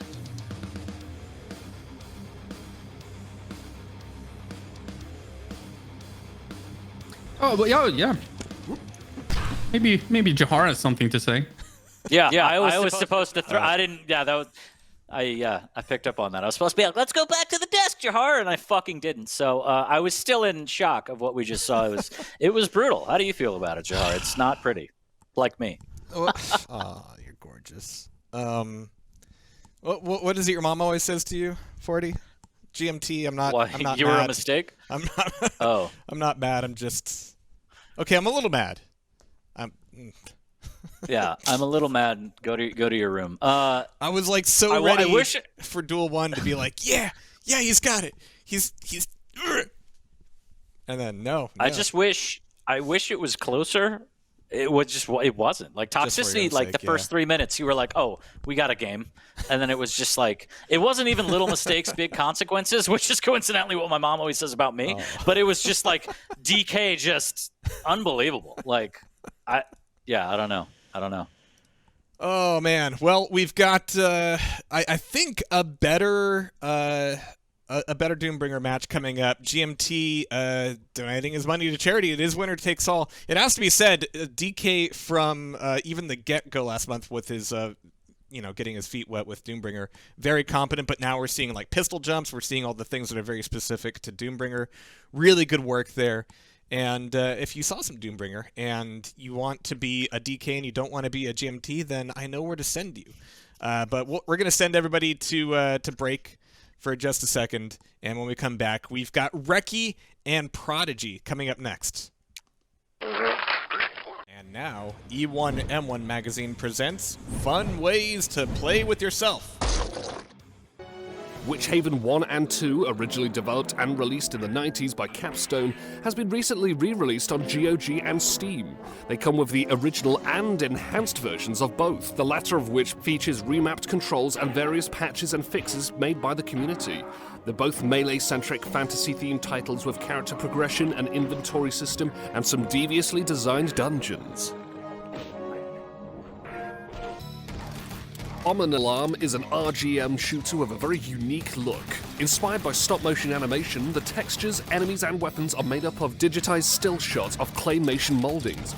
In it, you'll have to blast literal hordes of terrorists and save all the civilians at each level. Bag it for free on itch. Boom goes the Doornamite. Angerfoot is all about booting down doors and booting down foes in lovely little residential estates. It kicked its way onto itch during 2020's 7-day FPS jam, but Angerfoot has since had a massive overhaul and is now a step above its past incarnation. Check out the 0.5 prototype on itch today. FREECXE, the second invasion, flips Turok on its head and lets you become the dinosaur. A Doom 2 total conversion, you control the titular FREECXE as you fight back an alien invasion. Swipe and bite your enemies, and eventually learn to channel their energy and blast them out of existence. This mod is gorgeous and really shows off the power of GZ Doom. The beta is available on ModDB. Alkaline is probably the best looking Quake mod you're ever going to play. So move over X-Men Ravagers of the Apocalypse, massively expanding the enemy roster and lobbying in some extra weapons too. It feels like a whole new Quake game, and a bloody good one at that. Nothing quite compares to slaughtering monsters with an Alex with a K soundtrack backing you up. It's available now on Quadicted. Commit genocide as a cyborg chick in an underground lab in Robo Oni. Excellent visuals, a simple but intriguing plot, and some challenging combat encounters are all guaranteed here. Best of all, it won't cost you a penny on itch. This has been Jake the Voice Par with E1M1 Magazine. Now go play with yourself.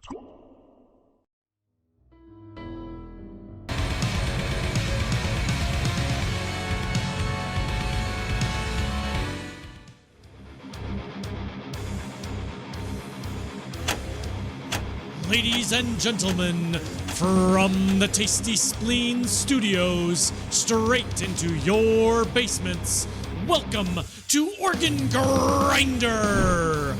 14 competitors will duke it out in the games of their choosing, spilling digital blood for their honor and your entertainment.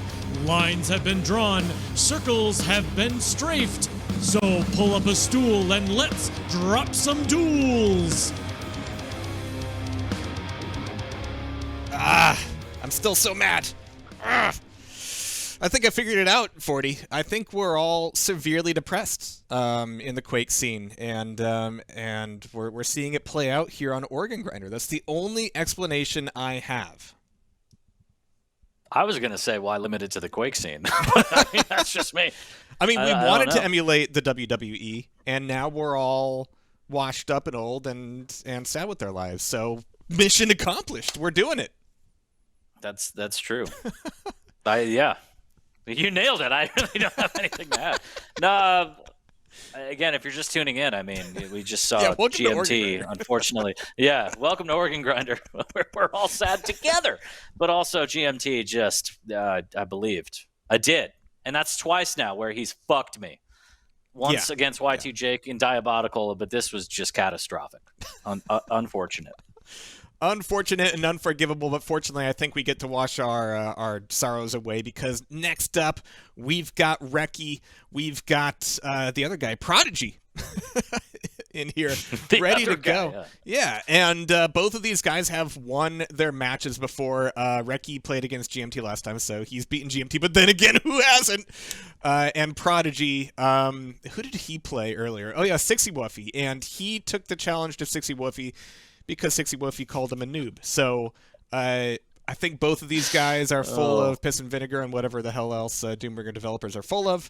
But we have both of these guys who have won matches in Doombringer before, and now we finally get to see them together. I think this is going to be the one that either determines who the grand champion of Doombringer is today, or at least puts them on the same level as DEEKAY, which is difficult for me to say without my throat swelling up, but that's what the next Organ Grinder's there to resolve, right?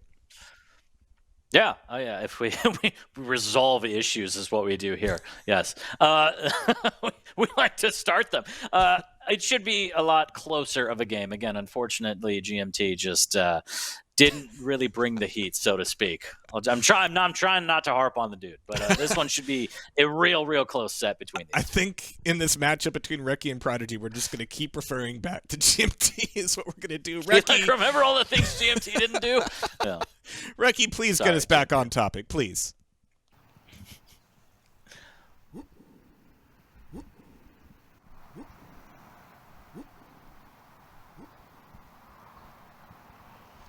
Where does he live?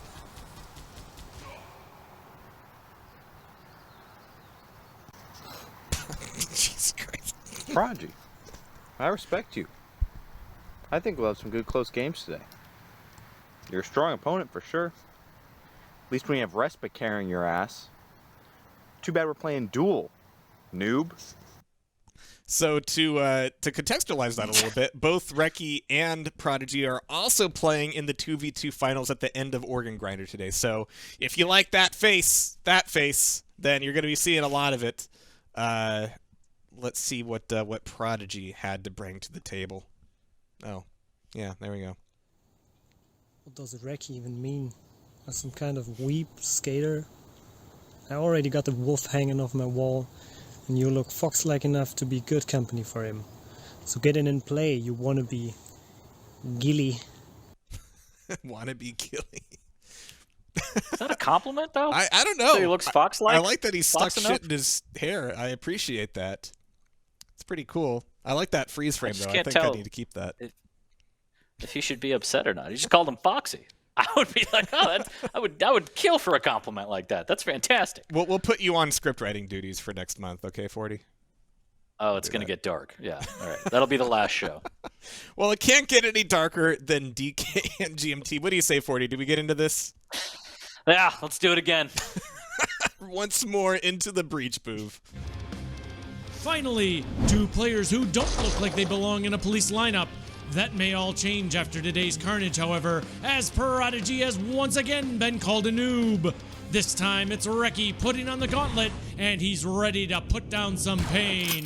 Duel 1, where it all started, but it won't be where it ends today. We're back again. Yeah, it's us You again. can't get rid of me. Oh, you can't get rid of me either.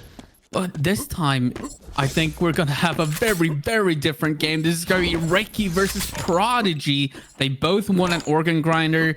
REKI wrote the netcode. Prodigy is very, very active. I can't call this one. I don't know. Oh my God, look at that name. Look at that name. Wow. Shouts to DK. Even when he's not playing, he is the topic of conversation. But we're live on this one right now on Prodigy. Spawning with the Mega. Decent start, all things considered, right off the bat. Map number 1, the Doombringer map, Duel 1. Of course, everybody knows this map at this point, and I feel like REKI might be a little bit favored here. Not at the beginning, though, because of that first Mega pickup by Prodigy, but I know that REKI is extremely good on this map. There you go. 1-1 already. Prodigy with the super shotgun spawn, so he's gonna get a free kill there pretty much. But here comes REKI flying in, or should we say DK is a dodger? I don't know. I'm gonna say REKI, but I love the name. Yeah, I mean, it's a pretty fantastic name to tag up as, but I mean, the way that it went, I mean, I don't know. Dodger or not, he went 3-0 against GMT. Look, that's the 19th time I've said it. Let's just stick to this game. 3-2 as DK's a dodger goes up by 1. Yep. And REKI takes the lead, or DK is the dodger. It's REKI, and he didn't even warn me that he was going to use this name, so that's amazing. It was a funny surprise. But he is, like I said, very, very good on this map. And let's remember, he's playing on high ping here. He's from the US and playing in London. No fear. No fear in a 2-frag lead as he's going to be able to claim yet another Mega. Needs to be careful. Takes 1 rail. Ooh, there's another one. Drops down. Waiting to claim this red a little bit early here, but it doesn't look like any aggression coming out from Prodigy. Still has a chunky bit of that Mega left as well, so he's feeling good about this next fight.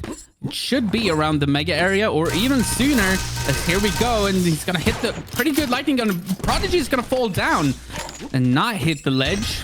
That's gonna bring another frag for REKI. 5-2. Oh, look at that 100% LG coming out of REKI. That's a very easy kill for him. He's controlling this map. He's controlling the map. Rail. Oh yeah. He's doing exactly what GMT was not doing. Oh, Rue. That poor boy. He's not going to hear the end of it, is he?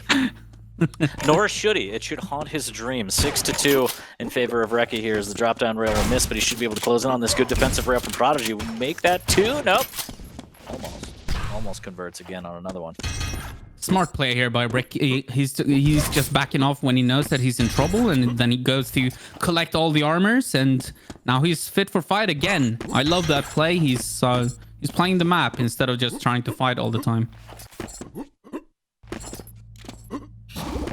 Is that the key? You're not supposed to constantly fight all the time? Maybe I should learn a thing or two. Here's a good rail. Prodigy pushing back with Tesla. Oh. There it is. Nice little rocket jump. Very risky, but it worked out. Oh, still so much damage. Wow. What a shot. He was in trouble there. He was down to 40 HP, and he's still in trouble. He's going to hit the rail. Down to 9 HP, but he still hit it. And that is one of those high-pressure rails, which you tend to miss, because you know that if I miss this, I'm dead.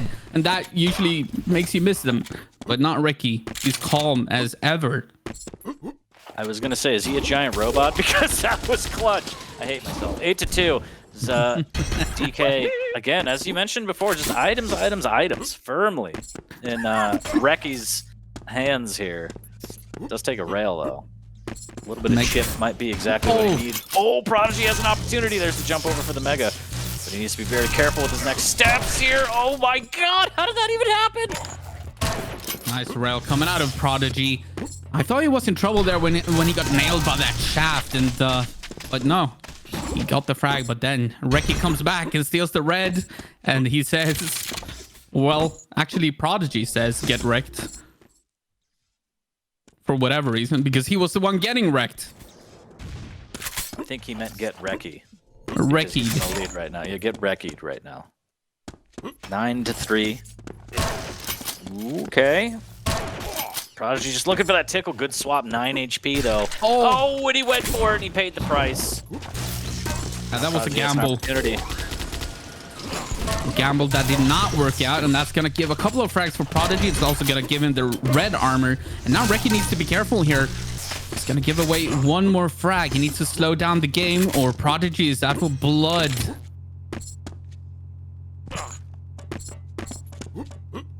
$10 seconds till the red as he's a little bit on the hunt here, trying to find out exactly where REKI might be. He's going to catch him out, takes a lot of damage to the choke point, but does end up taking the frag. Should have timing on this red, but Mega's going to be the poison of choice that he picks. So red will go to REKI, a little bit of a split. Prodigy looking strong here, needs to be careful. Wow, that LG just so good. And I mean, when you're right next to the person, it's kind of hard to miss. Can't believe how aggressive REKI went there. Like, he came flying in. Maybe he thought that the Mega wasn't picked up by Prodigy or something, that he felt that he had an opportunity. But in fact, Prodigy did have the Mega and a yellow armor. So now we're tied at 9. 9 all, a little bit over halfway through. And you just can't help but think this match is way better than what we just saw. Sorry, again. It's just bad. I can't stop thinking about it. It's just unfair. Decent damage around the corner. Good rocket swap here. REKI should go down, and he does, but again, does great damage on his way out. So opportunity to potentially refrag here as he goes zipping on by into the telly.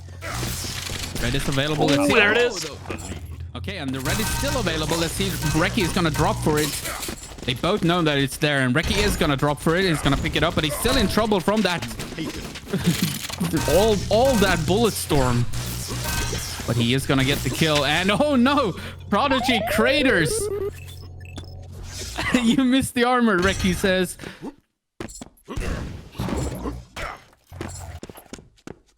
As he takes the lead, 11-9. And yeah, this is a much better game than the last one, and this is getting me hyped for this series because I do believe that this map pick was that of REKI's, and he is in the lead currently, 12-9. Nice lightning gun coming out, and he's controlling the map. He's playing it correctly. Wow. A nice flick shot with the. Remember, we're seeing this like server side kind of thing. Like that was even more of a flick shot on REKI's screen with that ping. Beautiful kills coming out of REKI, and he should be able to get this Mega as well if he can hit his rails. He's gonna miss a couple. Actually, miss a lot. Yeah, he's gonna go. He's like, fuck. Oh no! Oh no! Whoa. Wow.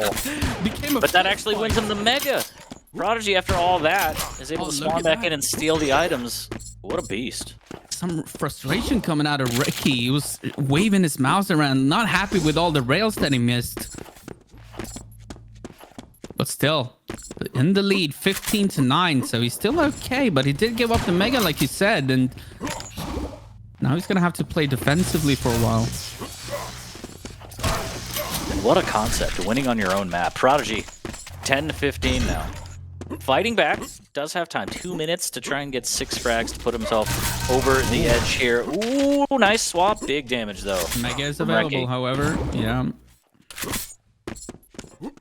We have Mega for Prodigy. He's still more stacked than REKI. He should be able to take this fight. No, he's not, because REKI hits all of his rockets. Prodigy goes down.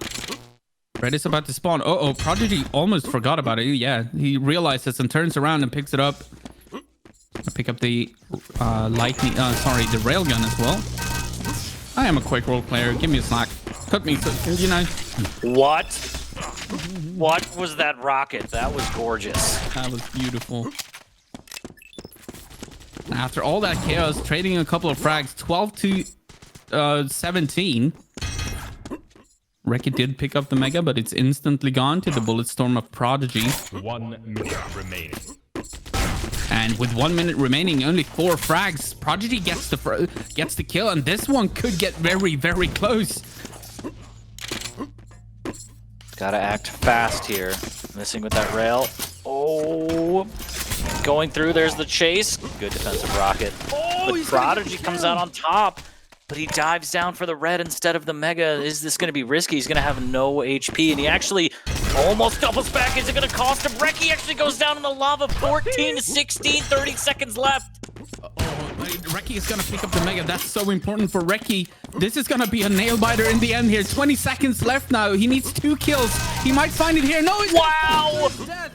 He's going to crater and die, and that might be game. 15 seconds to go. He picks up the... Well, he tries to... Okay, I was about to say something that may not be suitable for children, but I feel like REKI did it. 17 to 13. GG. What a map number 1. That's amazing. I love that. Insane. Insane games that we should have gotten previously but didn't. GMT, how dare you. But Prodigy and REKI provide us with some action. REKI taking his map number 1, in a very, very close game. Let's see what Boom has to say about map number 2. Take us there. The championship title rages on, and Prodigy is making sure his face is the last thing REKI sees before the end. He says he has nothing to hide, but we're headed into the foggiest map in Doombringer, GT4. Will close quarters be what Prodigy needs to win out? Andeh and FREECXE are here to hold us through this trying time. 3. I can't get over how good Bouv is. Shouts to Bouv for just being an absolute beast. Prodigy and REKI, map number 2 live right now. REKI trying to close this out 2 in a row, but Andeh, do you think he can do it? I think he can. He's such a good player. He's such amazing aim, and he understands this game to the level of almost Zorak War, I would say. Maybe not quite, but like he's up there. He's up there amongst the best players in this game. And now he's changed his name back to REKI as well. He's gonna get the first kill. First blood is drawn by REKI on GT4, by the way. I should mention that this map is. And I will let you throw to Bouv next time. I can't actually hear Bouv. You guys don't allow me in the VMix call. You know it is what it is. I should yeah. I mean, you can do whatever you like. It's fine here. It almost feels like Prodigy's trying to do whatever he likes.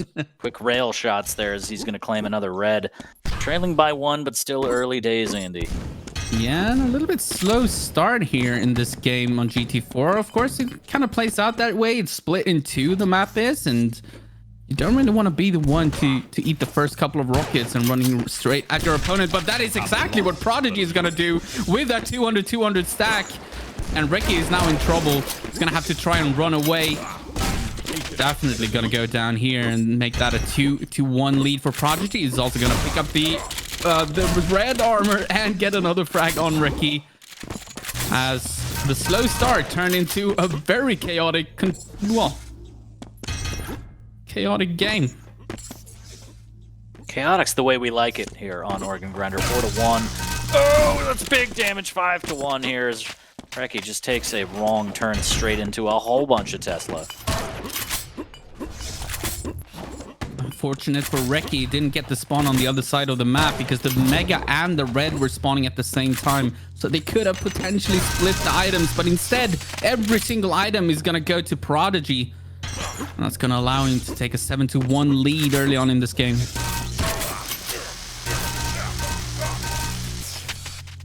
Eight to 1, pouring it on. Is this going to be how this second map goes? Can REKI find some sort of foothold? He can find even more LG all over his body as Prodigy. No signs of stopping. And again, I can't help but think this is kind of how it goes. You win your maps. GMT as oh no, Prodigy! Oh my god! Like oh my god! That was a beautiful grenade, and Prodigy 11-1. And you know, I gotta say, like, as much as I love REKI, I can't help but just want that deciding map number 3. I kind of love those when we're tied at 1. So I kind of want Prodigy to win this one. Well, I feel like he's not really having any issues with that. 12-1 early. Oh dear lord. This super shotgun, the back. REKI's head. Oh, so much the damagings. 14 to 1. Oh Lord. Oh please. He didn't mean it. He didn't mean it. Wow, it really. He can't even make the jump. The thing is that Prodigy doesn't have any rockets. He's finally gonna pick up 10, but he didn't have any rockets for the longest time, and that's why he's been using the super shotgun. But that's basically like if you hit your shots, it's even more dangerous than a rocket. But of course, it's punching him. The fist fight. He's gonna win it with 2 HP remaining, but an 18 to 1 lead. Yeah, this is definitely the map of Prodigy. Have we ever even had an early GG like out of embarrassment? I'm not saying we're there yet. I'm just saying, is that even possible on Organ Grinder? You know, I don't think we have. It would be fun. Like, I'm still waiting for the first real rage quit or something. Like, that would be such a good story to tell our children and whatnot, our grandchildren. But here we go. Prodigy is going in for yet another frag. And he's doing a good job controlling the map. Like, REKI does know this map, of course. Prodigy is just that good. He's just that good. Prodigy is just incredible right now. 22 to 2. Barely. Oh, like not even at the halfway point. 15 seconds until we're halfway through, and almost 25 frags put up by Prodigy. Just absolutely insane. And the map control firmly in his favor as well. There's some good damage coming out from REKI, but will Prodigy be able to bounce back? If he can still bounce back and get a frag even after that, then you know that this is just doomsday. The last 5 minutes from REKI have to be perfect here. Yeah, REKI lost control or timing of the Mega. The Mega was available. No, he's not. Prodigy is gonna steal the Mega. It was up for the longest time, but I don't think that REKI was aware. And Prodigy was able to pick it up and get the frag. That is so unfortunate for REKI. That's what I was afraid of. He was down to like 8 HP, stacked back up, took the fight, got the frag, and picked up the Mega. And I think his last 5 minutes might be brutal. REKI fighting back, though, getting the 3rd frag. But a whole lot more needs to happen. Absolutely. Still has 4 minutes to work with here, but that's a lot of frags to catch up, to make up. And I'm not sure if he's going to be able to do it, but he needs a couple of frags here. Prodigy is going to get another one with the super shotgun. That's been his friend this game. His best friend. God, has he gotten a lot of super shotgun frags. It's just so brutal in this game. The reload time is immense, but so much damage, and the nade's almost hitting REKI. Oh, there it is. A little bit of super shotgun of his own here. Really trying to lay the hurt down, and it's going to have to be a lot in Prodigy making that one easy for him as he just jumps onto the barrels. Wow. Yeah, that was like the closest range super shotgun you've ever seen. It was straight in his face, and that's the perfect time to use the super shotgun. And another super shotgun kill from REKI. Of course, he doesn't have a rocket launcher, so he's kind of forced to use it. But now some control for REKI here. He's going to pick up the rocket launcher now. So opts to use the super shotgun. Of course, it is a hit scan weapon, so it's easier for him to use. And you know, these players, you mentioned the reload time. It's a very high risk, high reward weapon because of the very long reload time on the super shotgun. But these players are so good that they rarely miss their shots, which means that the reload time doesn't really matter to them. 26 to 8, and yeah, okay. Just I'm gonna dodge these eggs like it's nothing.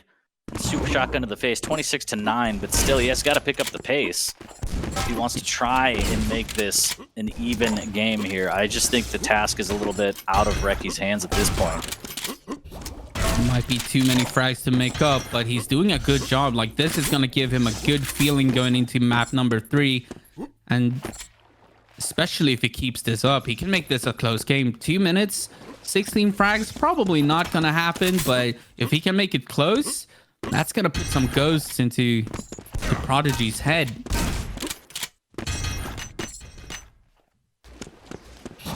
Is that even a saying in English? I just realized. I'm not good with English, so I don't really know. REKI is just trying to find him at this point. Prodigy is running away, just making sure that he doesn't run the risk of losing this game. Finally, we might see a fight here. I feel like REKI should win. Oh no, he runs out of ammo, and no. REKI is gonna go down. Prodigy gets the kill. REKI gets a good spawn though for the red armor, but yeah, he needed every kill that he could get at this point. Only 1 minute and 20 seconds remaining of this game. Map number 2, game number 2, whatever you want to call it. REKI is gonna kill himself, but deal a lot of damage to Prodigy in the process. 1 minute remaining. As we get some Doombringer spam here. It's usually what happens when you see a lot of super shotgun kills. You get a lot of Doombringer spam because we love the super shotgun in Doombringer. Poor Prodigy. I mean, if you're on the if you're on the receiving end, not so much. That is very true.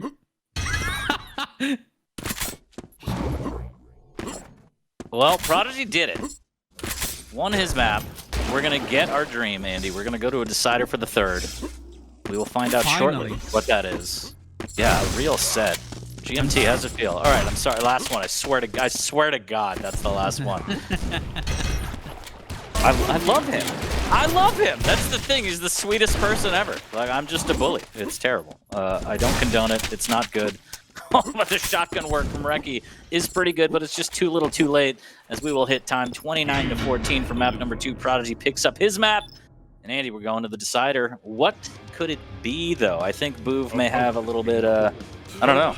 Well, the wheel, Bouv, something? I don't know. I don't know anymore.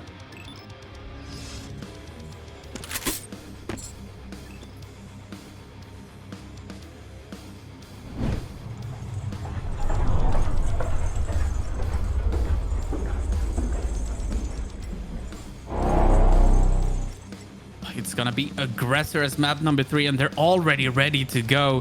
This is a close quarters map, and I mean the name kind of fits it. It's the Aggressor, and early on, REKI is gonna get the first frag. Wow, yeah, I can't believe that already happened. And this is another one of those maps. I mean, all maps where the super shotgun just is brutal, but this one specifically is it's a little more up close and personal. It's just narrow corridors and hallways. Whole lot of boomstick action on this one. Absolutely, and oh, what a lightning gun from REKI, completely nailing Prodigy to the roof and give him a 4-0 lead, and Prodigy's in trouble here. A lot of people thought that Prodigy was gonna win this series. I was skeptical. I know how good REKI is, and well, Prodigy is also amazing, of course. And we're gonna see them more tonight. We're gonna see more of both of these players. But first, we gotta settle this in the duel between them. Oh, another one! Oh, that lightning gun from REKI just absolutely annihilates Prodigy, and Prodigy is in trouble here. 10-0. I guess REKI is the more aggressive one on the map, Aggressor. And REKI is just waiting on the other side of this teleport. For now. And this is an insane start here for REKI. Down to 1 HP though. He needs to be careful here. He's very close to cratering. Gonna land on the health. He's fine for now, but there you go. Prodigy is on the board with the super shotgun. Followed by a rail. He's also gonna get this mega, and this might be the start of the comeback. We're only 1 minute and 50 seconds in. So much Doombringer left to play. 10-2, yeah, quite the start for REKI. Prodigy getting in on that red. Should have timing on the mega, takes a little bit of damage, needs to be careful here from above. Almost hits a direct rocket, but there's the rocket jump taking the fight straight to REKI. Not really getting the damage you wanted, but REKI's just hanging on by a thread. Just barely missing out on the conversion of the frag, and a little bit early on this red, but REKI, I don't think he can stack back up in time to even really contest it. Prodigy is playing this smart. He's completely denying this lightning gun from REKI. That's why he was able to do that rocket jump without getting absolutely obliterated. and that's What a- smart play. Yeah, what an LG there. 3 to 10, and this is gonna be. If REKI needs to find a way to get some damage done, or this is gonna get ugly. Full map control from Prodigy right now. Nice first rail from REKI. Can he hit a second one? No, he's not. Instead, he's gonna get completely electrocuted, and a spawn frag as well from Prodigy. 6 to 10 now. He's making the comeback happen, and this is gonna be a close one. 40. And that's what we wanted. Map number 3 going the distance, and the rocket going straight into REKI's face. Right off the spawn. Oh, more pain, unfortunately. But REKI doing a good job of actually evading most of the damage there. Just kind of the rocket bounces. Oh my god, never mind. Straight to the face. I was going to say the rocket bounce is kind of ruining Prodigy's tracking a little bit there, but in the end, he gets the frag. 2 frags down, still trailing, but this should be a tie ball game here. Great conversion there from Prodigy. 1 more to tie it, and this should be easy, and it is. For the lead. He's just controlling this map so well right now. He's gonna give up the red for the first time in a long while. He's still gonna get the frag though, and the mega is available, so Prodigy is 100% gonna get that unless something happens here. He's down to 6 HP, and REKI is gonna come in with the super shotgun and get the kill and the spawn frag, and the mega is still available. Get a bit of exchange here. Nobody is there to go for the mega. Now REKI is going to go for the mega. He dares to go for it, but he's going to lose the majority of it to that rail from Prodigy. But this is exactly what REKI needed. But as I say that, he goes down to the super shotgun of Prodigy, and this is just a battle of trades at this point. They're just trading and no map control whatsoever from either side.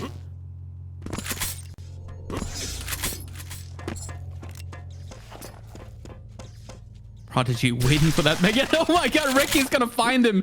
He's just gonna... That was almost like a railgun or something with the lightning gun. And it worked out. But oh my god, once again, they're gonna trade. There's no control anywhere right now. Prodigy is gonna pick up the mega.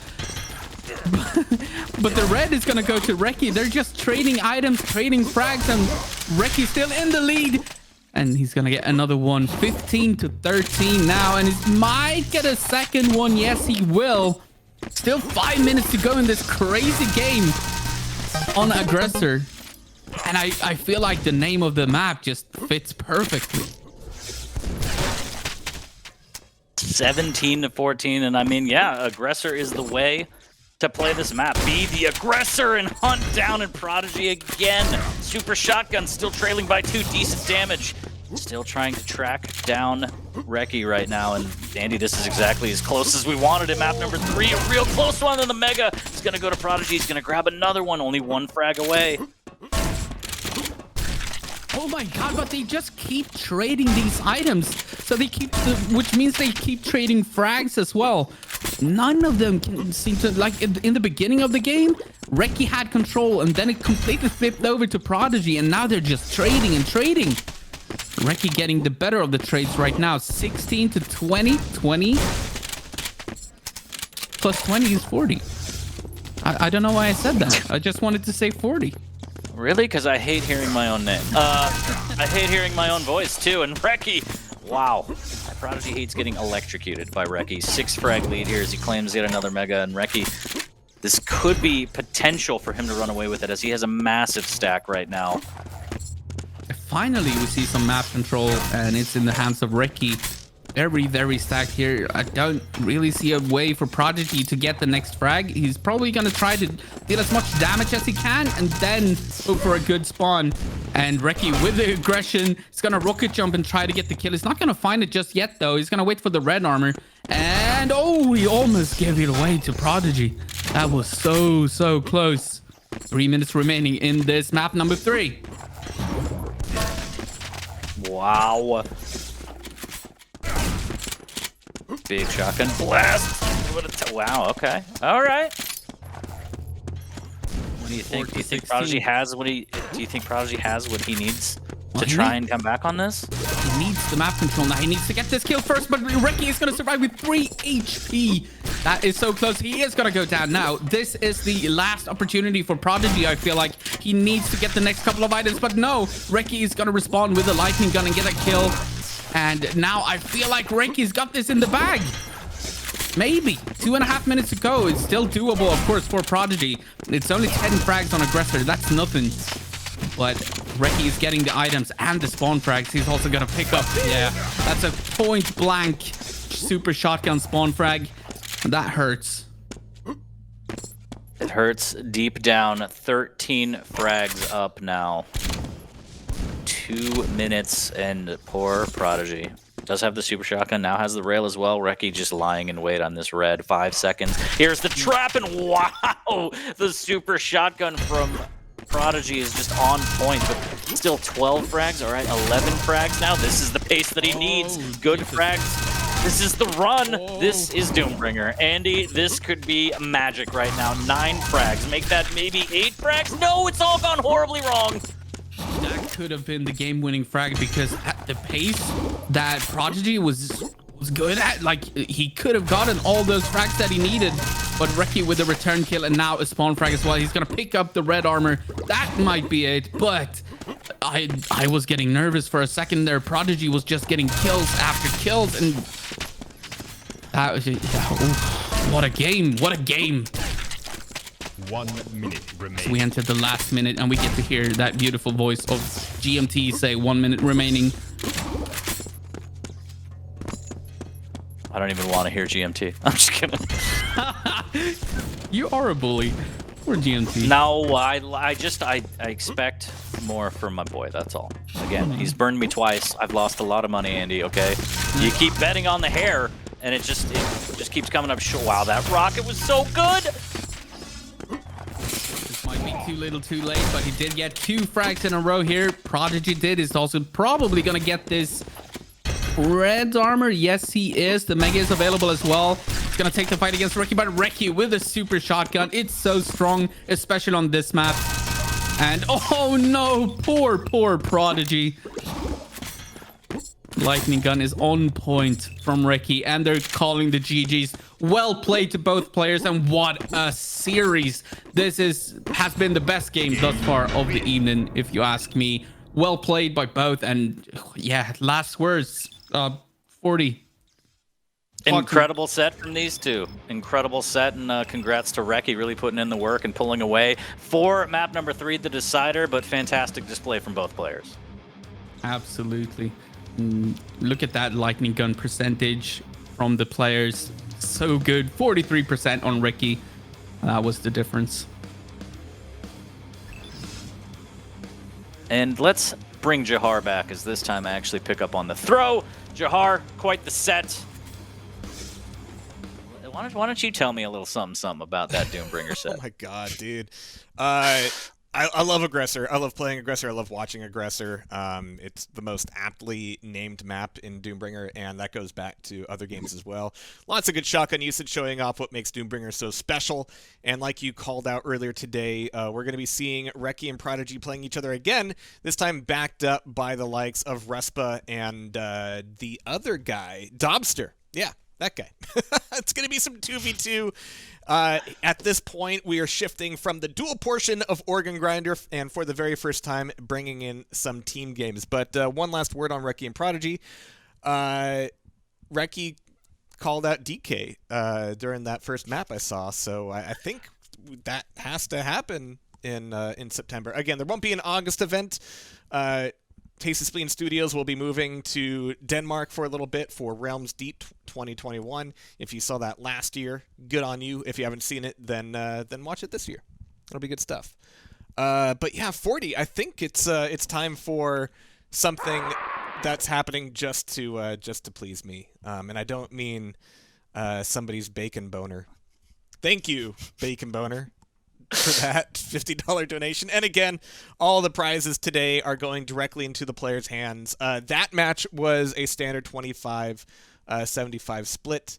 But it is worth noting that I think it was it was REKI who wanted a 33% split each time. So that actually worked out well for him that they stuck with the first tier. He got more money out of that. So 75% of the pool going to REKI and 25 going to Prodigy. But it makes the leaderboards for Doombringer very spicy indeed. But when we come back, it's going to be time for some Action Quake. Oh, I couldn't be more excited. In fact, let's watch some Action Quake right now. Let's do it. Let's do it. Quake 1 wind sounds. All right, I'm excited. I know I'm the only one. Maybe there's a couple people out there. Holy shit, we're doing Action Quake 2. I'm excited. How dare you? I'm so old. All right, how many sunglasses do you have? A lot. A lot. Did you just like start punching people? I brought them all daycare? out. What? No. How dare you? So CS before CS. I wish people wouldn't call it Action Quake 2. Because, okay, yes, technically you're right. Technically you're right. I don't have to be happy about it. I'm going to keep saying it because that's how you described it to me. Well, okay, yes. You're right. I'm full of hypocrisy and existential conflicts. But yeah, it's literally made by some of the people who made Counter-Strike before Counter-Strike, but in an engine that allowed for crazy knockback, really extreme swings in TTK, bleeding, fall damage, leg damage, limping, bandaging, radio callouts. A little bit more full-featured, I would say, and a hell of a lot more dynamic. We won't really have any videos for these guys, but Leftovers and EVERLAST have been playing for a long-ass time. A lot of people who are kind of coming into the scene around the time when it was dying, and I don't use that word lightly. It's a game that, yeah, not a lot of people play, but the people who do love it, and I love it. It's had a bit of a resurgence in South America, especially Chile. So if you're not Chilean, you're shit out of luck for like people to play with. But one of the things about Organ Grinder is it's a show made by you guys. Whatever you want to play, asterisk, asterisk, asterisk, within reason. Anything that we support, you can challenge somebody. It can be like a real dirty, nasty challenge like DK and GMT, or it can be like, hey, we're friends, but we want to play for funsies. It's all good. And the money is the same no matter what. It doesn't matter. Nothing fucking matters. You get paid. It's good shit. This is going to be like 5v5, so it's going to be like a weird prize split, but no, it's going to be good. It's exciting, though. Yeah. It's like Dead Video Game Society. Oh, Captain, my Captain. That's exactly who we are. So, yeah. For those of you who are watching Organ Grinder for the first time, we do this every month, except not next month because the Realm's deep. And yeah, go to og.tastyspleen.net and you can hit the sign up button whenever it's available.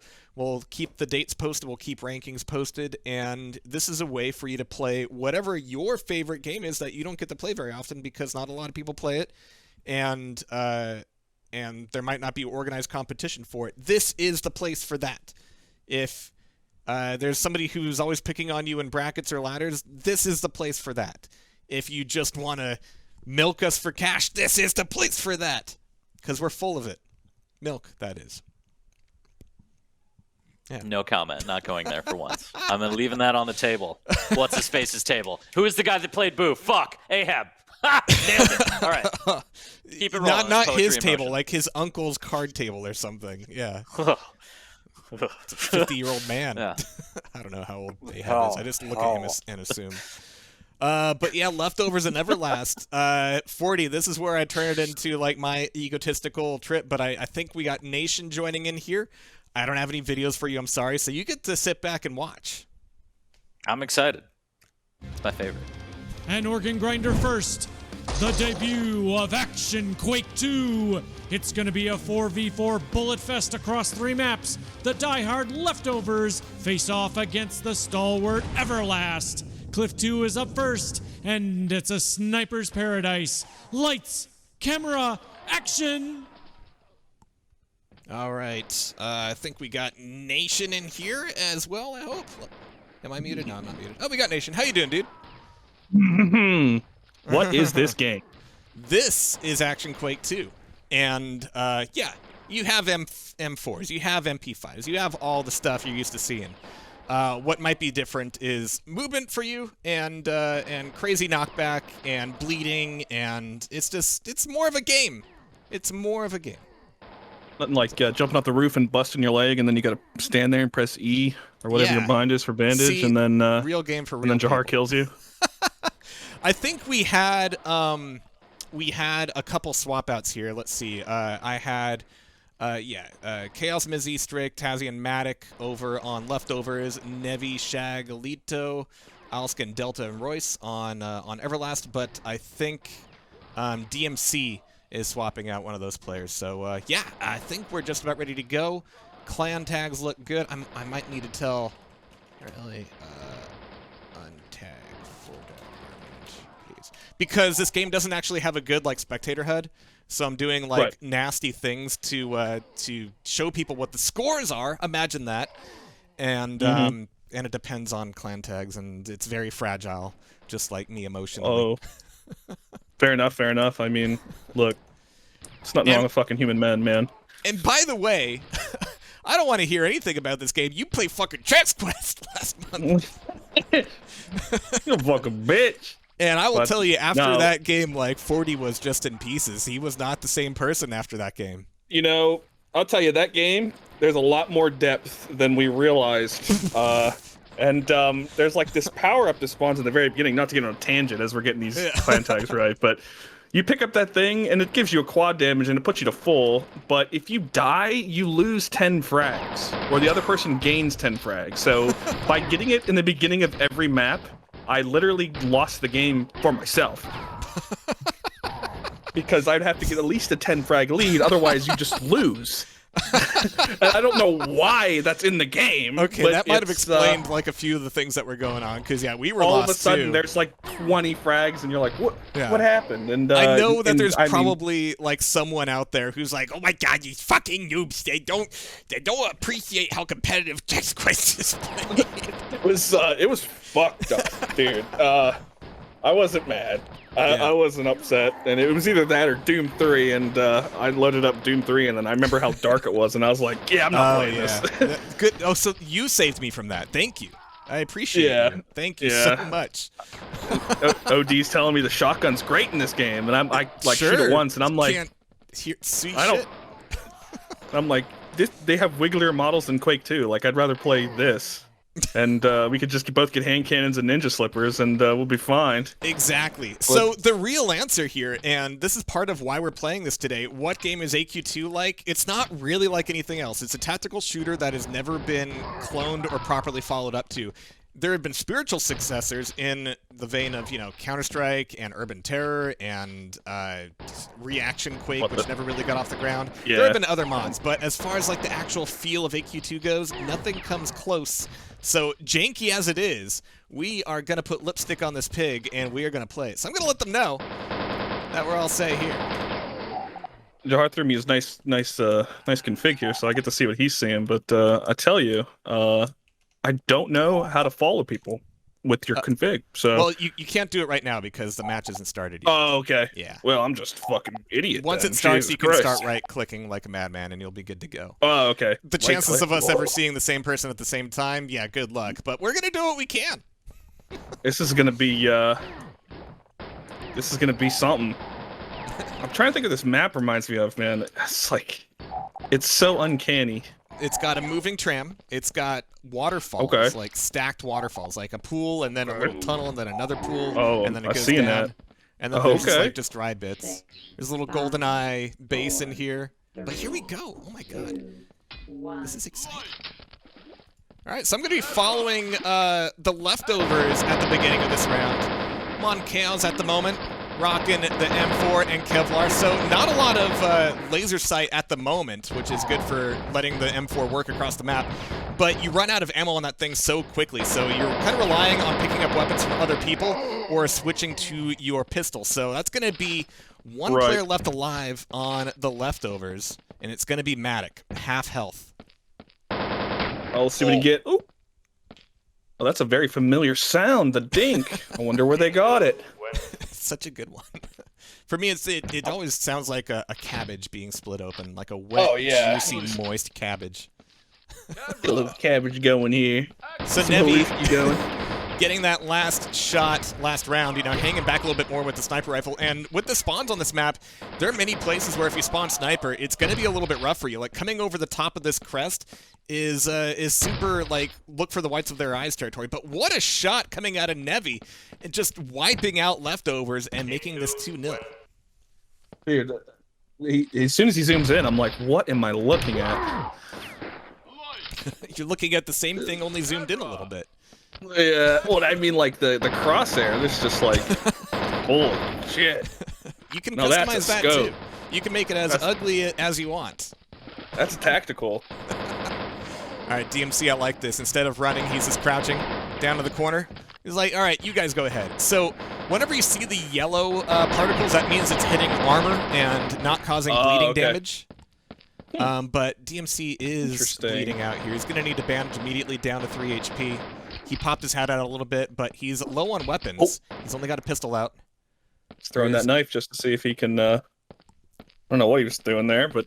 Just chucking it. You know, knives are dangerous. You don't want to be running around with those. I'm going to check over on the leftovers, though. We've got Matic here, who I have to shout out for putting together a lot of this organization. None of this would have happened without him. But from above, nobody's even looking at him, but he's not hitting with the M4. He's out of options, out of time, and out of life. That's 3 rounds in a row for EVERLAST. Super be pooping off. Oh, the body crunch sound. Oh, it's beautiful. Yes. What did he say when he spawned? Oh, it's the lights, camera, action. Yeah, because it's that kind of mod. It's pretty cool. Yeah, it's action Quake. Yeah. The specialist got nothing on this, dude. No, it really doesn't. Nothing really does. Again, mod's terrible. No offense to anybody who made the specialists, but just give it up. Leftovers with... Oh, they had a man advantage here, so Chaos is here. Like, listening for his teammate to die so he can start pulling out these sniper shots, but his back is literally up against the wall. 2 more shots on the sniper. He's got to make perfect hits here.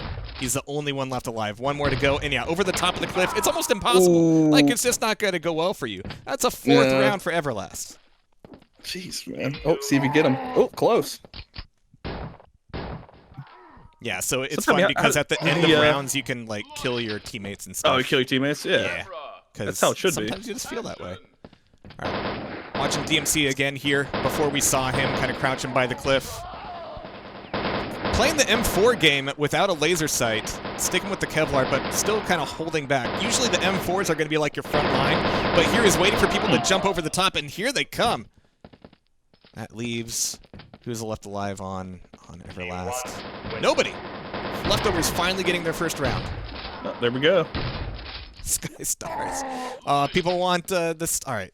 I'm going to do it just to flex and show that it can happen. So you can change the skybox with 1 command. Oh, yeah? Quake 2. Yeah. It's pretty cool. Oh. And you can put that command in your config for that map because you can have per map configs. Whoa. Quake 2 is so full of features that nobody uses. But they're insane that they're there. Great ether construct, John Carmack. Decided he's like, that's what I want. Yeah, but the more cliff and the slopes means that you're going to be seeing a lot of like pushing up into the sky action as well. Shaga here from EVERLAST. Also, no laser sight. You know, Kevlar's safer, but hanging back with the M4 makes it really difficult. You're basically waiting for targets to come to you. So it's 1 frag on each side. Shagas is trying to play this angle game, but he's almost out of ammo. Oh, he's out. It's very interesting. Oh, nearly caught him midair with that knife.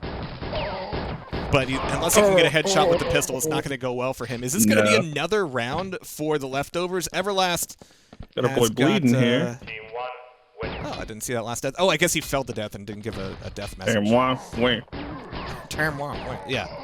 If I ever remake this game, I'm going to be using those voice clips verbatim. There's no need to replace them. Like. They're all going to have to push up over this hill. Yeah. Oh, it's not going well for the leftovers this round. Might be no deaths on EVERLAST so far. Yeah. Spawn, but... Oh! Nice shot there. Leftovers, though. We got Missy. And yeah, a lot of these players are finished, so I'm gonna fuck up a lot of these names, no problem. Well, everybody's coming after him. Good shot with the pistol, though. He's still alive, 10 HP, but now he's gonna get plinked off from the back. And EVERLAST maintaining this lead. Team 2 win. 2-1. Christ. See, it's not so bad. You can survive it. So yeah, during the lights, camera, action portion, there's no fall damage. So if you want to get crazy with your repositioning, that's what you do. Right, okay. And it uses the same gravity and everything like that as Quake 2, right? So yeah.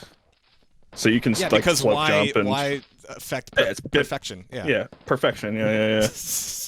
Mr. Chex player. Yeah, I mean, you got your Jello mold models running around, and now they crouch, so you can't tell what's happening. Jesus, yeah, it was chaos. It was absolute noise.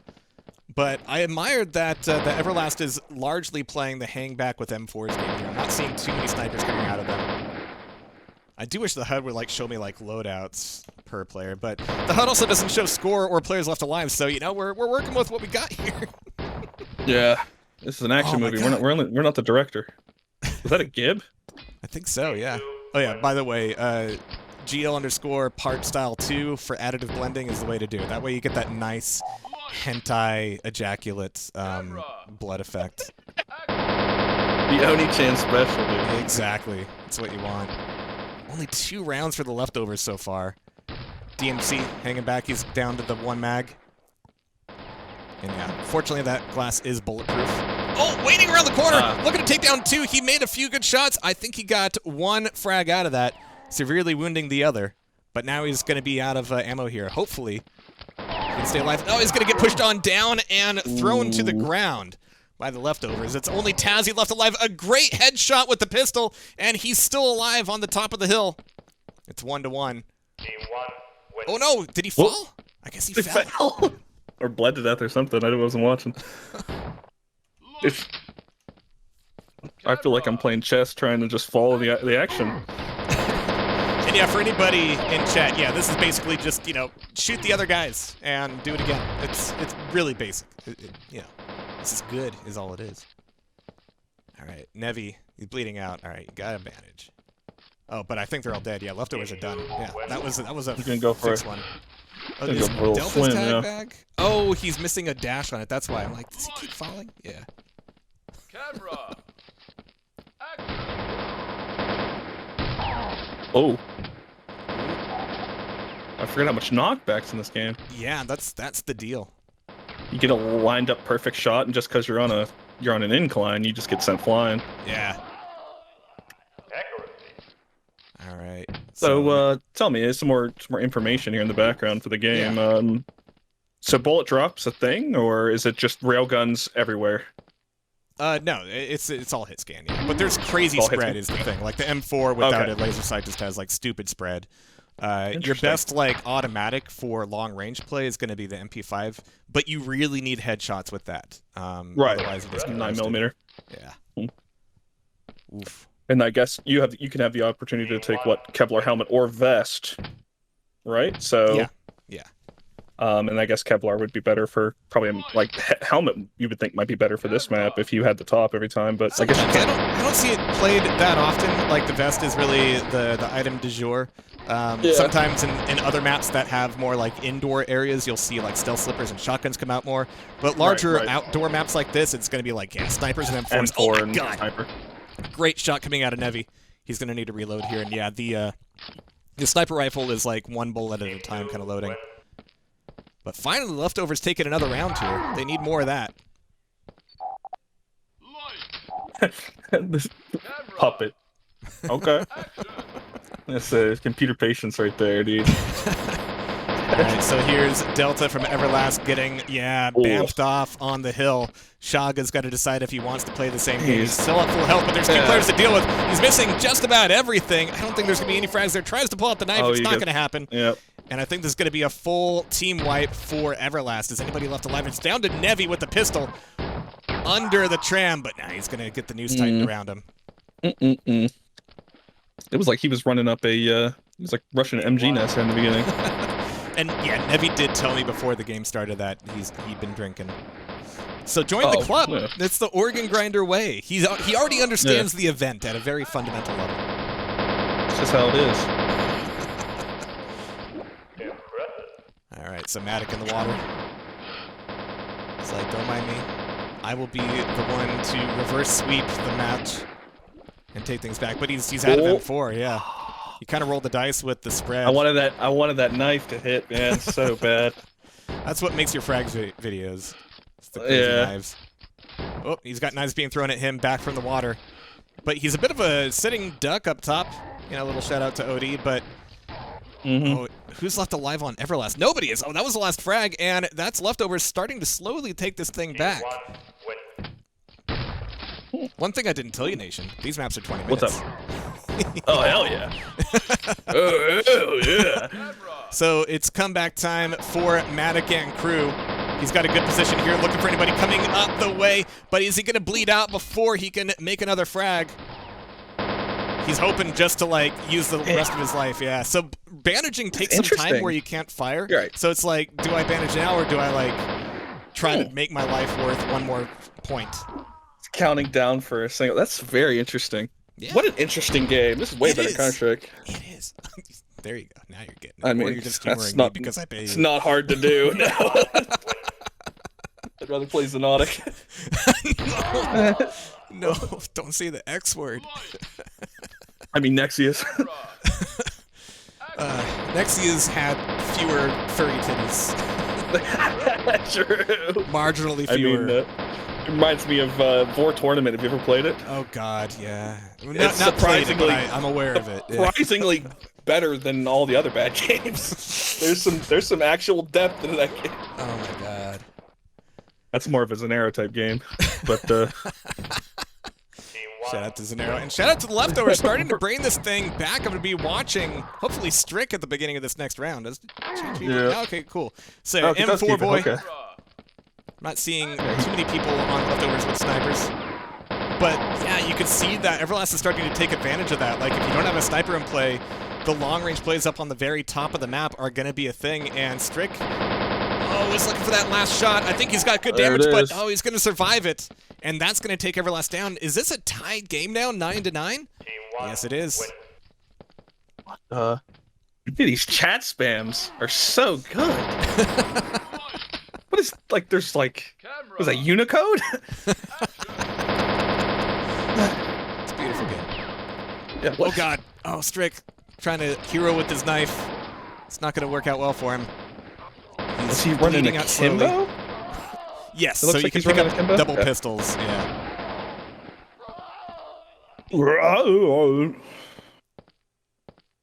Quake 2 death sounds are superior to just about anything. Oh, great M4 damage from that range. That's got to be bleeding damage. Sorry, so DMC is still alive. 3 bullets left on his M4. He's banking away here, but he pulls it off. What? Oh, over the cliff. Almost impossible to hit like that, but it just takes one. Everlast pulling it together. Yeah. Man, what's going up with these models? Back of their head, bro. Yeah, there's some spawns where everybody spawns in the same space. But taking a look here at like leaders, we got Strick with 21 frags, 22. Tazzy, Chaos, Matic, and Missy. DMC, Roy, Shaga, Delta, and Nevi in that order. So yeah, Strick really the leader here at the moment. Got to be responsible for bringing a lot of this back, but who's alive on Everlast? It's going to be DMC. And yeah, he's taking some bad hits, and there's the finisher. Peace. Team 1 win. Team 1. Yeah, it kind of gets in your head, right? Yeah. I like that. I like that the one chat spam where it showed his entire game version, and with graphics back in. It's because everybody in Quake 2 is incredibly paranoid and wants to know exactly what client you're using, what version of anti-cheat you're using. Tell me. Who is your daddy and what does he do? Yeah. What's your IP? Yeah. People are paranoid. Yeah, what's up with... Yeah, that's true, and I think about it. Q2 players are a special bunch. Yeah. Oh, yeah. Yeah. Quake 2 players are either stoners or Polish or both. That's fair. Team 1. That's fair. I had trouble getting into a Polish TDM server. because they did this time zone check thing where they check like Oh the time my your client God. is reporting versus the time the server has, and if you're not in like the Polish time zone, you get booted out. You need like NTPD running in the Yeah. background just for it. They've recently patched that just for me, so I feel good about that. But, man, it's crazy. They probably forgot it was there. Yeah, exactly. Why's nobody joined? Well, Leftovers Big is starting gains. to take this thing back, and it's down to Missy. Oh no, they've actually killed EVERLAST, so this is a round win for them, and that's going to put them 12-10 with 4 minutes left on the clock for this map. Jeez. Oh yeah, so there's no maximum number of rounds, so if you just Right. die fast. So I mean, here there's- we're actually going to be like counting total rounds, right? Just because that's the way they do things. But yeah, we'll count map wins in the UI, but the ultimate winner will come down to the rounds. Jeez. All right. So I like that DMC is down here. It's not a great place to be unless somebody is like jumping overhead and isn't looking for you. But sometimes they check. Sometimes they know you're there. Sometimes the comms are good and they're looking for you. And he's going to be stuck in the corner here. Oh, nice. That was actually a knife from Strick. Okay, Well done. good. Oh, blah. Fucking skybox was never meant to be looked at from the top. It's all fine. Everything's fine. Everything's fine. Don't look at it. All right, so Leftovers down one body already. Roy's taking some damage, but oh, it's just down to him and Buddy. He's got Sniper. Sounds like his buddy only has a pistol, and he's going to be taken down long range by Strick, so it's down to Royce with the Sniper way down here looking for the mid-air shot. In fact, it was baited. That's got to be a frag, right? There it is. Stomach popped out, but a mid-air shot coming out of Missy. Looks like he doesn't miss. That's good point. Yeah, Missy /mail /CTFR. Our boy. Stop criticizing my choices. I like this miss with the sniper rifle. And picking one off already. We see some good bleeding out there. They're just watching each other there from the windows. What's up? Oh, peek it. Oh no, he got hit! Madman. Oh, make that 2 shots from Royce. EVERLAST bringing it back. Nevy's still alive here as well. But he's down to pistol, so is it going to be Royce and Matic? I think it is. Oh no, there was one left. Yeah, Strick there as well. Sneaky boy. Oh, I like how they have sneakers. I just realized, bro. Yeah. So that just takes away all of your... Oh, yeah, the models have sneakers. Yeah, there's also the stealth Yeah, slippers the that models. totally negate your movement sound. Ah, yes. The people don't like when I bring it up.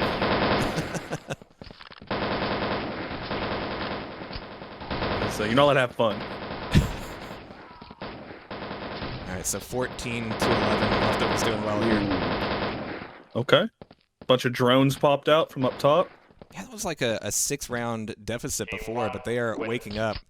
Or, yeah, Nevy's alcohol is really starting to get to him. Yeah, he's down at the bottom. Oh, man. He's playing Econ. What is Matic doing? He's going straight in, Oh my dude. God. My man. Today's a good day to die. All right. Absolutely. You pick up those action figures, you smash them together. I mean, only Papa Jehar is going to be upset about it. I mean, I got Quake 2 action figures, so yeah. Dude, Strick, that... All right. I He was love trying it. to be a hero, but it cost I them the love it. round. Look, yeah, that's true. It didn't have to happen like that. Oh, of course not. It's just like whenever I had that one duel against OD, and then I was gonna win, and then you're like, "Please don't do this, Nayshun." And what did I do? I ran at him like an action figure. Killed me with Peeker. Yeah. Is that a shotgun? That is a shotgun. Think? Yeah, there's My 2 man. shotguns. There's the combat shotgun, nice little pump, and then the hand cannon for that break. Good old action. hand cannon. All right. Cover your But screen there it in was. sparks. What was the final score at the end of that? 16 to 12. So a +4 for the Leftovers in map 1. Woof. Win32 X86, 2013, dude. So I know it seems like forever since we've heard Boo, but we're going to hear from him for map 2 as these guys are possibly subbing in. Let's see what happens. One map down, and you can see the rust getting knocked off our two teams. Knives and bullets are flying as we load up to map 2, chosen by EVERLAST. Let's get ready to lock our Glocks on Rock! Jehar and Nayshun, take it away! All right, we are back here in Rock. I thought for a second we were going to go into WizEXT's remake, but we're sticking with the classics here. So it's a mod that's been around for a while, right? So you've got maps that came out like relatively early in the day, like Quakeworld maps did, and they're objectively uglier. And the latter day maps are like, you can tell they're newer maps. Like, they're just polished, they're pretty, the lighting is awesome. This is not one of them. Rock is like possibly the ugliest map in the game. It looks like a Kenya map, like straight out of Quakeworld. Like, and I'm like a fan actually of Kenya maps. out of Kenya, the country. Yeah. Yeah, it's just like, here you go. Although I will say, there's a hole here that looks like a shuriken, which is badass. So this map's badass. It's got angles and shit. Yeah. Oh, I don't mean it's a bad map. I just mean it's, you know. It's, wouldn't take it to the prom, you know? You didn't really have to make the tops of the trees, you know, green. I would end up with this map at the end of the prom, but I wouldn't go to the prom with this map. Yeah. You know, this map fucks. As long as you're, you know, in sufficient darkness. Yeah. But, now, so far, a good start for EVERLAST. Leftovers is down to only Matic, who's doing some work with the M4, so that makes it 1-1. Oh, what the hell? Both of them just snapping with these shots. Perfect accuracy from them both, and that means that no team wins. It's gonna be stuck in my head. I'm gonna be like sitting at work and like, hey, win. So that's a portion of your 20 minutes right there, is just a neutral frag. Which does happen pretty often because of the bleeding. There's like a window there. Yeah, that's what, you know, we were playing just a little bit, and I was surprised. I was like, wait a minute, you don't see that ever in the game. It's fantastic. And look at modern here's games. The thing, all these slopes just make like all the movement. Like you can jump off trees like that. Fun. It looks like a fun map to move around on. Yeah. No. Yeah, trees don't like it. Another game that kind of follows this design aesthetic, Paintball 2, which is basically this plus CTF minus the fall damage with projectiles, and it's amazing. Jitspo is the author of that. Amazing work. We got to get some PB2 in here at some point. PB2 would be a lot of fun to play. Yeah, I remember playing that randomly as a child, and really good art. Wait a minute. Yeah. I was like, why is it so good at this game? Some people find their game and that's all they play forever. That's it. Yeah. So 15 years from now, Vor Arena, like there's going to be like 8 people who are like, yep, that's I'm not aware of other games other than Vor Arena. You'd be like, there's other games? I mean, I personally have like 129 hours to Slay the Spire, so I can't complain. Alright, so that ties it up here. Gonna be following... Who are we falling out of the next one? It's gonna be DMC! Yeah, DMC, okay. Again, long-range M4. You're gonna be hearing that blap, blap, blap a lot, which is why AQ2 players are fans of swapping their sounds all the time, just to preserve their hearing.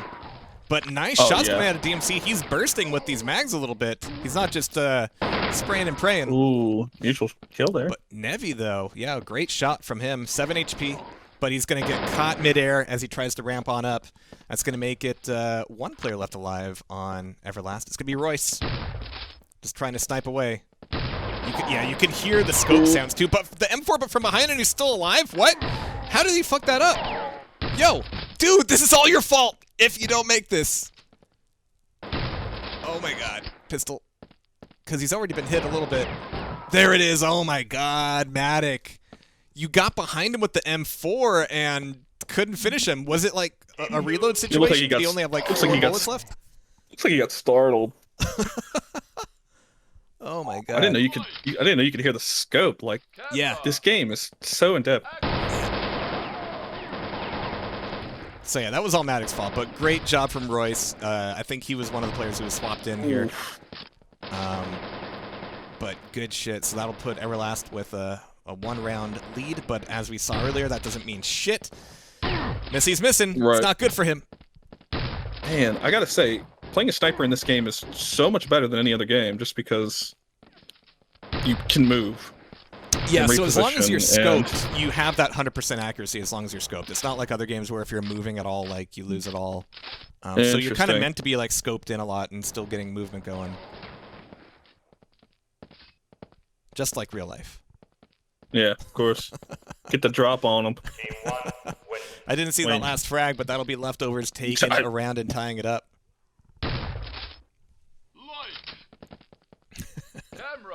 And yeah, All the as far snipers as is just certain great. stuff goes, yeah, Delta's doing great. Taz is doing great, but yeah, gotta hand it to Royce. He's doing some good work. Missy, on his team, is second place. Oh, nice shot. what? Oh! Oh! What a shot! Just drop it in. So Oh, nice. that's 2 for 2. Let's go, Missy. At this point, I just really hope I'm getting his name at least, like, somewhat correct. Oh, got another shot. Just needs to finish her with it. Oh, and that's going to be the fallen damage. So 1 to 2 now, but it's down to Missy. So you get plenty of bullets with the sniper rifle, but it takes a while to reload. And people can hear your reloads as well. Oh, he let it wait! He's going to do a full team wipe himself. It's down to the pistol, but he's above him. He's bleeding up very slowly, but doesn't care. I like how they throw their weapons. Is that to like bait them to shoot and stuff like that? So it's faster than switching. Ah, very interesting. All right, so Leftovers has M4 down there, which means peeking is dangerous. Missy's actually taken this moment to bandage up. Shaking it off. Now, bandaging is quiet. But it's also slow. Yeah, he went in the tunnel. Oh, no, that's a Kevlar vest, bro. Oh! He's got, like, Spooky, man. 5 bullets to put in, but he's, like, being really cautious about how many he loads into it. Oh, my God, there it is! This guy fucks. How many frags was that? Was that Yeah, at least he 3? killed the whole team. I think so. Holy shit. Yeah, that little mouse It was like, either 4 or 5. I'm cool. Mom! Mom! Mom! Look at me! I gotta keep following these for that. Jesus. Alright. It was like it was meant to be. I'm a huge fan of this map, actually. Yeah, oh, it's No, great. the more I'm seeing it. Yeah, you get a lot of map variety here, which is more than I could say about other games. But, cheeky knife. Oh, but they traded the man. shots. Good headshot from the M4. The knife probably scared him. Oh, man. Yeah, You see this, like, weird shadow flying at you. Your shadow finally came up and attacked you. Yeah, it moves at a pretty, like, slow pace through the air, too. It's kinda neat. Yeah, Delta, that's a bad guy. You shoot them. Yeah. Yeah, shoot him. I like the flank action there, though. Yeah. Right, Oh, Delta is he going playing? low. Wait. Oh, he is Kevlar, okay. I was going to say, does he Here, have yeah, stealth scopes on zippers? either side. That's not good news for him. And yeah, put himself out there in the middle. Wasn't going to go well. And that's going to be Leftovers taking another round. I don't know. Wait. Trying to think of it reminds. It's like it's so weird though. Alright, so straight here. How's he doing? Okay, he's acting He's, the bottom of the team. Yeah. So He's getting a little crunchy. we'll watch him for 1 round. See if he could do something heroic. He's looking for some pops. No, he's not doing, good. He's doing It's the not claws good. perma zoom in. Oh, Missy did the damage though. Oh! So, Strick is going to Hit him with be the sacrificial lamb. It's down to Missy once again. He hasn't been touched yet. Oh no, that was. Where'd the damage come from? Was it all bleed outs? I guess it was. Yeah, the one that was at the bottom of the ramp got hit with a knife and he bled out right after. Shit. Oh. All right, so good job there, Strick. Oh yeah, and of course you get classic like enemy territory style. You know, jump on my head to get up on this. Oh yeah. Oh no. The Rambo medic runs at you. Missy. Oh my god.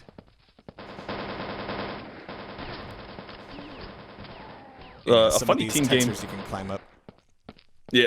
Oh, okay. Just like I didn't even know you could do that in Quake 2 at all. Is there ladders? I can't remember. You can put the ladder. Oh yeah, like anything. there's yeah. ladders. I'm like thinking, like, do I remember any ladders? It's another thing Quake 3 took away from us. Ah, you bastards. He's like, well, just use the jump. You just use the jump pad, dude. Because that way the bots can use it. And you'd be like, that way we can LG you and die. Fucking LG players. All right, EVERLAST taking a round back. DMC last man standing. Let's see how far he can get in the next one. All right, so DMC, M4, Kevlar, the works. And Missy's already dead. Oh no. Classic. All right, so DMC's just trying to play some corner damage. Oh. Oof. Who's left alive? Unless we got Matic here. 5 HP. He's already down to his knife.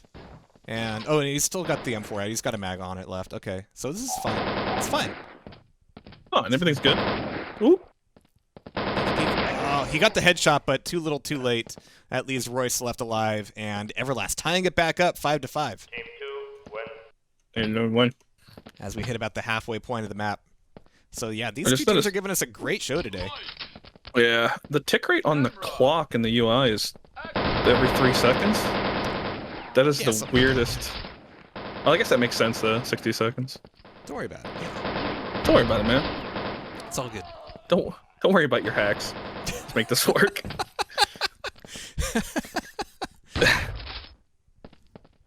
Alright, so 2-2 now. Got Royce still left alive here. He's doing some good work earlier. What the hell? Up the top. Alright, alright. Alright, little sneaky. The chase is on. Who's being chased? Oh, there comes a knife. It's Tazzy, and he takes down DMC. It's him versus Royce now. Looking for that last sniper shot. It's a pistol coming his way. The rate of fire is not going to be good for him. Oh, he actually still had that M4 out. And so Royce takes it. Looks like Royce was playing with him there. Team 2 win. This game is from 90s. Clock was not invented back then. Yeah, clock this predates time. Well, you needed to save those threads, man. The land before time. The land before what? I remember my non-hyper-threaded Pentium 4, and I got a Logitech mouse. Oh yeah. And the rate on the mouse was too fast, and it would lag me. I'm like, little kid, I had no idea. Too much mouse that shit for was that nuts. machine.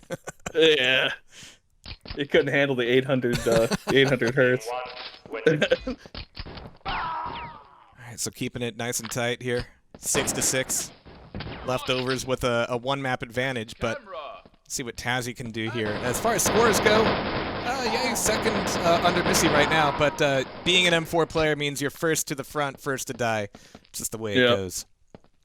Unless you're DMC. It's always playing this kind of creepy crouchy game. But it's difficult on this map to put yourself in a good corner. Yeah, you get out of here. Can he finish him off while still being alive? No. It's going to be a mutual frag. Leaving Nevi and Royce alive on the team. Good shot from Royce, but Nevi goes down. Can Royce be the savior once again? 3 players left alive. Mm-hmm. Oh, it's not looking good. Yeah, he got caught in the crossfire. Crossfire! Team 1 win. Damn. All I had was don't spill the beans, bro. It's bad luck to kill a seabird. Yep. Alright, Missy, our hero. He's going to be the one to take the leftovers back into the lead here. Just looking for targets. Oh my god. That's a tough one. So there are like 3 zoom levels, but generally you just use the one. Right, you just use the first one. Interesting. And you make your own scripts for like how much the zoom levels affect your sensitivity and shit. Oh, wow. Huh. How do I open doors? Oh, yeah, you just gotta write your own little patch to your own game DLL. Oh, neat. Find it, yeah. Okay. It was a better time when men were men, and women were men, and children were men. Yeah. See why people ask for they want to know what client you're playing on exactly. You need your build date. I need you. What's the git tag? What branch you building from? Trump? Alright, so leftovers. I like this lead they're putting together. We've got 7 minutes left on the clock for this map, but leftovers are still putting it together. Strick. Good M4 work out of him so far. Yeah, realizing like, alright, I'm not getting the headshots, I'm just getting armor. Oh, he's on his head. What are you gonna do? It's gonna chuck a knife and miss. That's good. All right, who's left alive on Everlast? It's down to Delta with 3 HP. Everybody's looking at you, and you're gonna die. I was trying to get to him, and then I just saw blood splatter. I was like, oh, okay. There he is. And yeah, there is an item you can select that just gives you tons of knives, so that's fine. You won't see that in competition though, unless somebody's Yeah, I really can't flexing. imagine. It's for practice. Practice and flex. I'd love to see some people swap off of Kevlar and like maybe bust out the laser sight for the last 2 maps would have probably been pretty good. I mean, it's risky, but the TDK is so high anyways that it's one thing that you're not hearing here that the players will be hearing is that they've actually got binds for voice lines, kind of like tribe stuff, and they'll be calling out like, you know, I'm hit, or, you know, enemy down, shit like that. Oh yeah, and if you jump while you're next to somebody, you do a kick. It's really rad. It knocks the weapon out of their hand and sends them flying. It's good shit. Oh my god. What a game. What a game! DMC, he's being forced into the fight this time. Can't hold back. But he got some good crater damage there.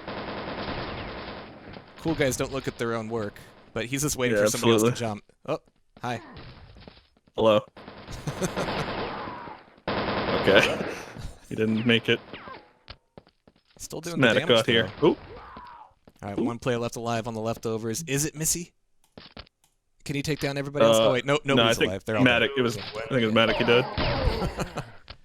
Oh, keeping it close.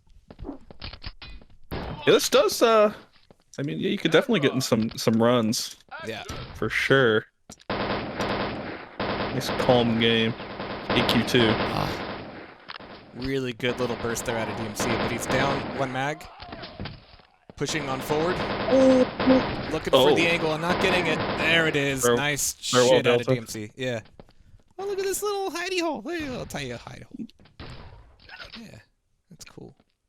He's thinking about it. Oh, is he the only one left alive? Scared. He is. Oh no, he's got a teammate. Who's left alive on leftovers? It's Missy. With the sniper shots. Everybody's scared of him. Like, they realize, like, oh, it's 2-on-1, and everybody stops. They're like, oh, shit, it's him. Now it's 1-on-1. Oh, and it's going to be Royce taking it back. The 4 healther. Game 2 win. There well. All right, we're one round split. Yeah. Oh. Okay, I thought that was in this round. I was like, jeez. Tragic. Alright, so Royce hopefully doesn't get picked off too early in the round here. He's got to be the hero. He's going to shoot himself. Was that his teammate? Oh, no. Okay, so it's red and blue. Okay, yeah, that's right. Like, he's missing, but also nobody's looking at him. Yeah. Like, hey, guys, I'm up here. Yeah, like, I'm not worried about this man. Let's see, yeah, he's got 16 frags. I don't care. Oh, shit, the pop-up over the top. It's going to take some damage, and yeah, there's a lot of you getting hit, so that's, like, the rough thing. Oh, nice shit there from the pistol, but no, Royce is going to go down, and that's going to tie this back up 10-10. Team 1 win. You're wrong, but... Oh, 11-9. Oh, yeah, I know what I'm looking at, yeah. Yeah. You had the right idea. Yeah. Yeah, everybody can pick the sniper if they want. It's just not usually a good idea. Yeah, there's no, like, economy or anything like that, which is bullshit anyway. You just pick the weapon you want to use, and you pick the equipment you want to use. Yeah. Because why make that part of the game complicated? I just muted everything on my thing, yeah. I talk. You okay? Yeah, I'm good. I talked shit on Jehar, and then everything got muted. Well, a helicopter is being dispatched to your location. Yeah, Node.js is running on my computer. Is that Bonzi, buddy? They're like, oh no. All right, now EVERLAST is getting their 10th round under their belt. Now I can count. Yeah. Good. Still got a 1 split here. Let's get these deaths. Who's top deather? Nevi and Shaga. And yes, there is a very cinematic third-person spectating mode, which is awesome, but yeah, I won't do it. We're about serious esports here. Checks, Quest, and Action Quake. Absolutely. That's what we do. Yeah, yeah. All right, Madden, let's just gotta survive this fight. There we go. It's down to 9 bullets. Gonna bandage up. All right, he's in this for the long run because there's only one Everlast player left, and it is DMC. 9 bullets in his own M4, and again, just being really sparing with it, trying to get these headshots, but it's down to just him and a pistol. It's like the end of Point Break, and it's not going to go the way Point Break did. It's like I'm throwing this knife over here. Point broke. Can't. Leftovers 12-10, and this could be the final round of the map, which would put their total round advantage up to 6. Wow, they're just on each other in the beginning. Yeah, they're making this a quick one. They want a quick round, I think.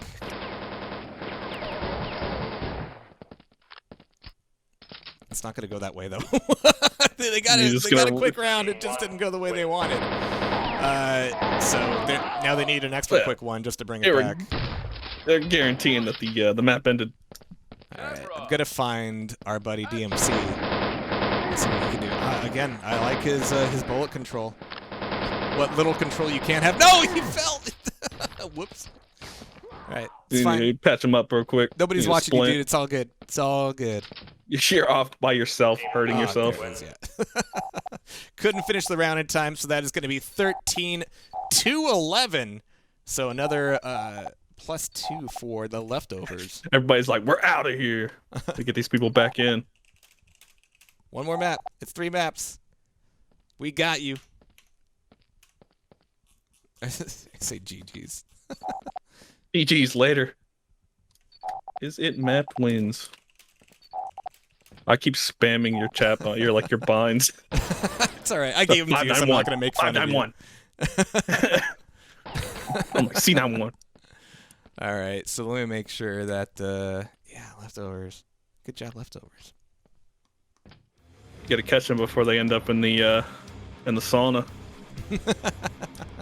That's what Finns do, right? I don't know. I think so, yeah. Yeah. It's like July though, so I don't know. All right, so we just need the Eve players to come back, and then we're gonna go. What's the map gonna be? It's gonna be something that nobody actually calls it because everybody just calls it W-Fall, but it's Waterfall Drop. It's the actual name of the map. Beautiful map. This one's a little more modern, better light map, better geometry. Yeah, this map. And it's gorgeous. I would live here. Like, yeah, I would no patch doors. the roof. Yeah, you might want to patch that roof. You got at least 3 fluorescent lights too. Oh, you're talking about this house? Okay. I don't know. I kind of like the greenhouse better, dude.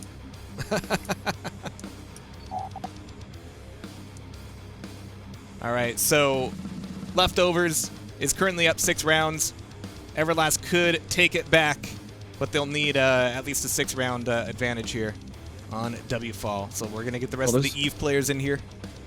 Oh, there's 2 more houses actually. Now I think about it. So yeah, we could do a little bit of a fly through while these guys are getting in here. So you've got like this house, and there's like yeah, there's nothing there. But then you got this barn with a hole in the roof. You got this tree, which is pretty cool, which is like over the top of everything, but it is a tree. You got this little like shed down here with a tunnel that goes out to the waterfall. Waterfall doesn't have anything like, and it's fucking water, right? But you got like this little hidey spot up here that a lot of snipers like going to. You got this house.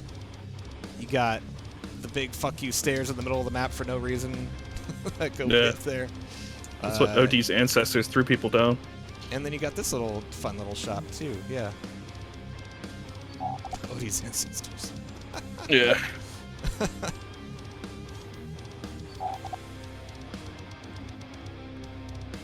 Alright, so we just need the rest of the Everlast boys. There's Delta. Nevi, I mean, Shaga, DMC, yeah, we good.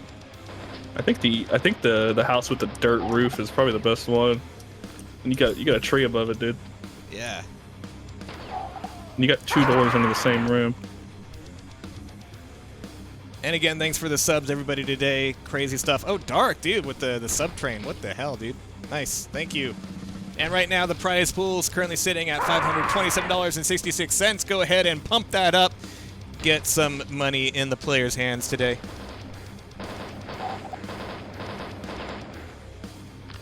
I better see some. I better see some different shit. Look at this model. This is so perfect.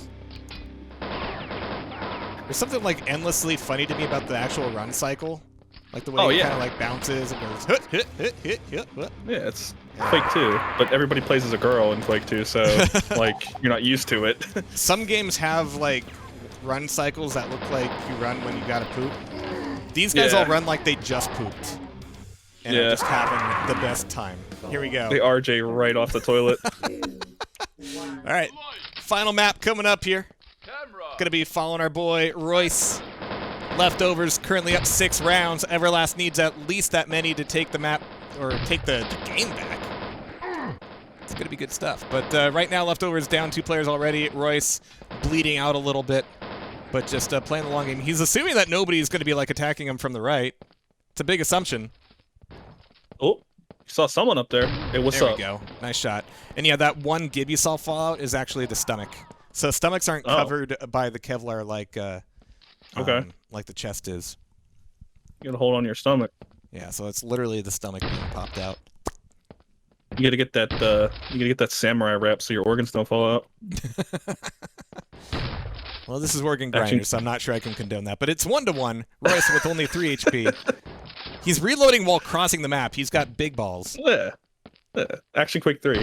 When's it happening? He reloaded his whole ass sniper rifle and immediately tosses it. He's really hoping for the knife hit here. Doesn't quite connect. Back to pistol. 3 HP, man. Like, even... like, none of this M4 is hitting. Oh my god, he did it! What the fuck? Alright. Alright. EVERLAST. Fucking Babdon, dude. C91. It's your space bar. Yeah. For those of you wondering, that's my chain gun alias in Quake 2. There's no chain gun here, so.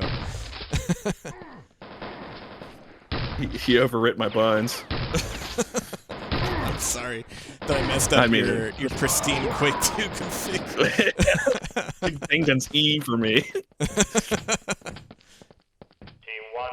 I never thought about putting it on a spacebar. You're nuts. Leftovers with the full wipe. What the fuck? All right, nice. It happens. Let's do it. Let's see some Cades here. Just gonna run right in. Okay, kill each other. Nice. All right, Missy.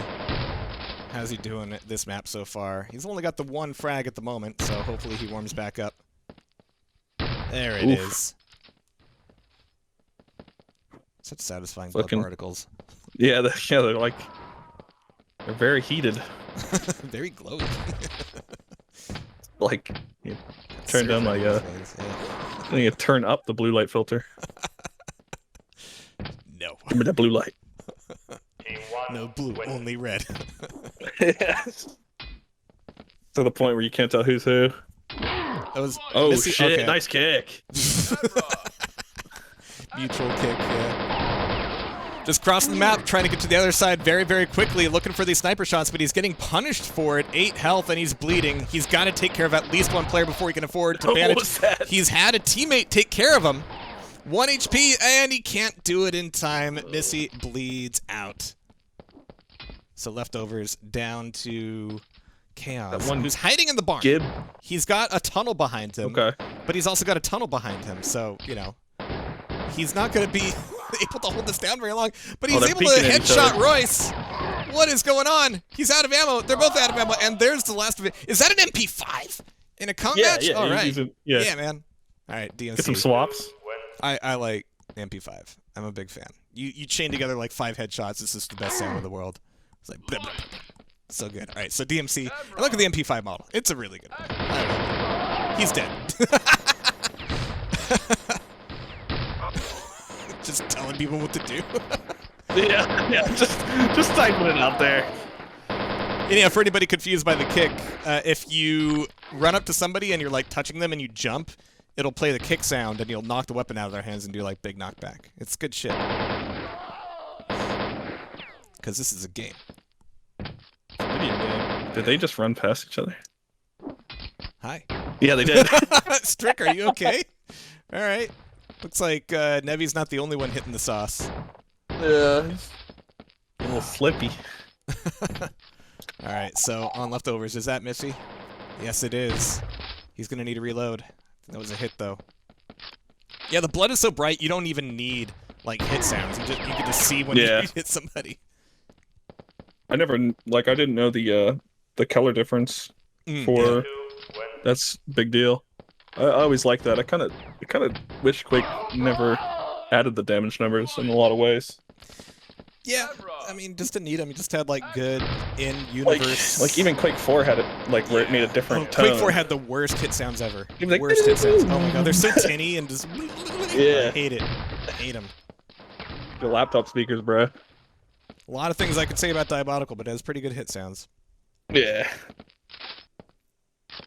Alright, so Roy's here. They need +6 on this to tie it up. I don't know what happens if they tie it up, but they're looking for +7 to win the series. Yeah. Oh, Matic taking on down Royce with the good shot. There's 2 more players though. Oh, make that 1. Good finisher with the pistol. Picked up an extra knife. He's got 2 knives, and it's a good angle for the knife, honestly. He's trying to bait that headshot. The bleeding's happening, but no! It's going to be Missy once again. 6 HP, winning the round for the leftovers. What a hero. He's playing, dude. He's playing a video game for damn sure. Tazzy's leading the server right now with 8 and 5. And the most damage, 1,700. Let's go find Tazzy, actually. There he is. Maybe he's just the guy who walks in with an M4 and just starts blasting. Yeah. I watch him here and there, and he just, if he's not in front of somebody in the beginning of the map, I'm surprised. Those blood spurts look more like Chipotle gas, says Emo-Stick. Hey, give me that red tomatillo, bro. Yeah. Oh, that DMC, I like the plans. They just, all fall apart. Like, I'm not going back there. Strick's like, who the hell am I? There's a bunch of guys back there.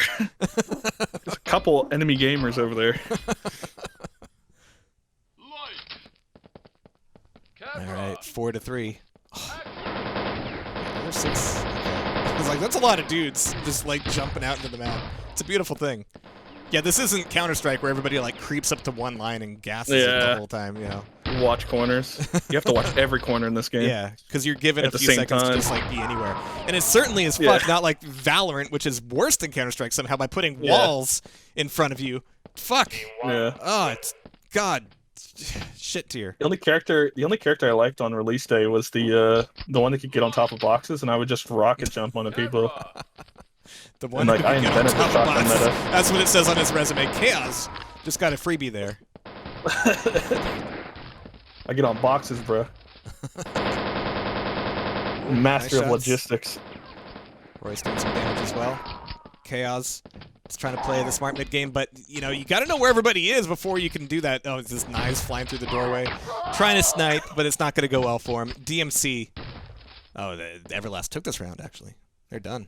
And for people who haven't played this game, whenever you're injured, like you break your leg or something like that, it's like simulating you're lagging on a server. Like you're literally rubber banding. Yeah. It feels like lag. And I thought I was lagging whenever I did it with Jehar, and then I was like, man, I had to bandage myself up after. The big papa dick. Alright, DMC lost his stomach plug. Stomach plug! Colostomy down, dude. So Shaga's here. Nice kick! Where's the follow-up? There it is! 1 bullet left in the chamber, and it's got probably Missy's name on it, but Missy doesn't miss either. Bro. Stacking bullets. So we got Strick. He's gone quiet. And Shaga here. Strick, okay. Yeah, you see a sniper and you think it's Missy every time? Yeah. Cause he fucks. Alright, he's trying to catch him on that reload. Nope, not gonna happen. I'm still trying to figure Spamming out. a shot, spamming 2 shots, alright. Just getting nervous, now you're just down to the 1 bullet. The math doesn't add up, it's not good. Oh, you need one. Baiting it. This is a bad angle. That's an objectively bad angle. Oh, Yeah, no, teabag him, he's- teabag him. It looks like he's doing the gun show right there, dude.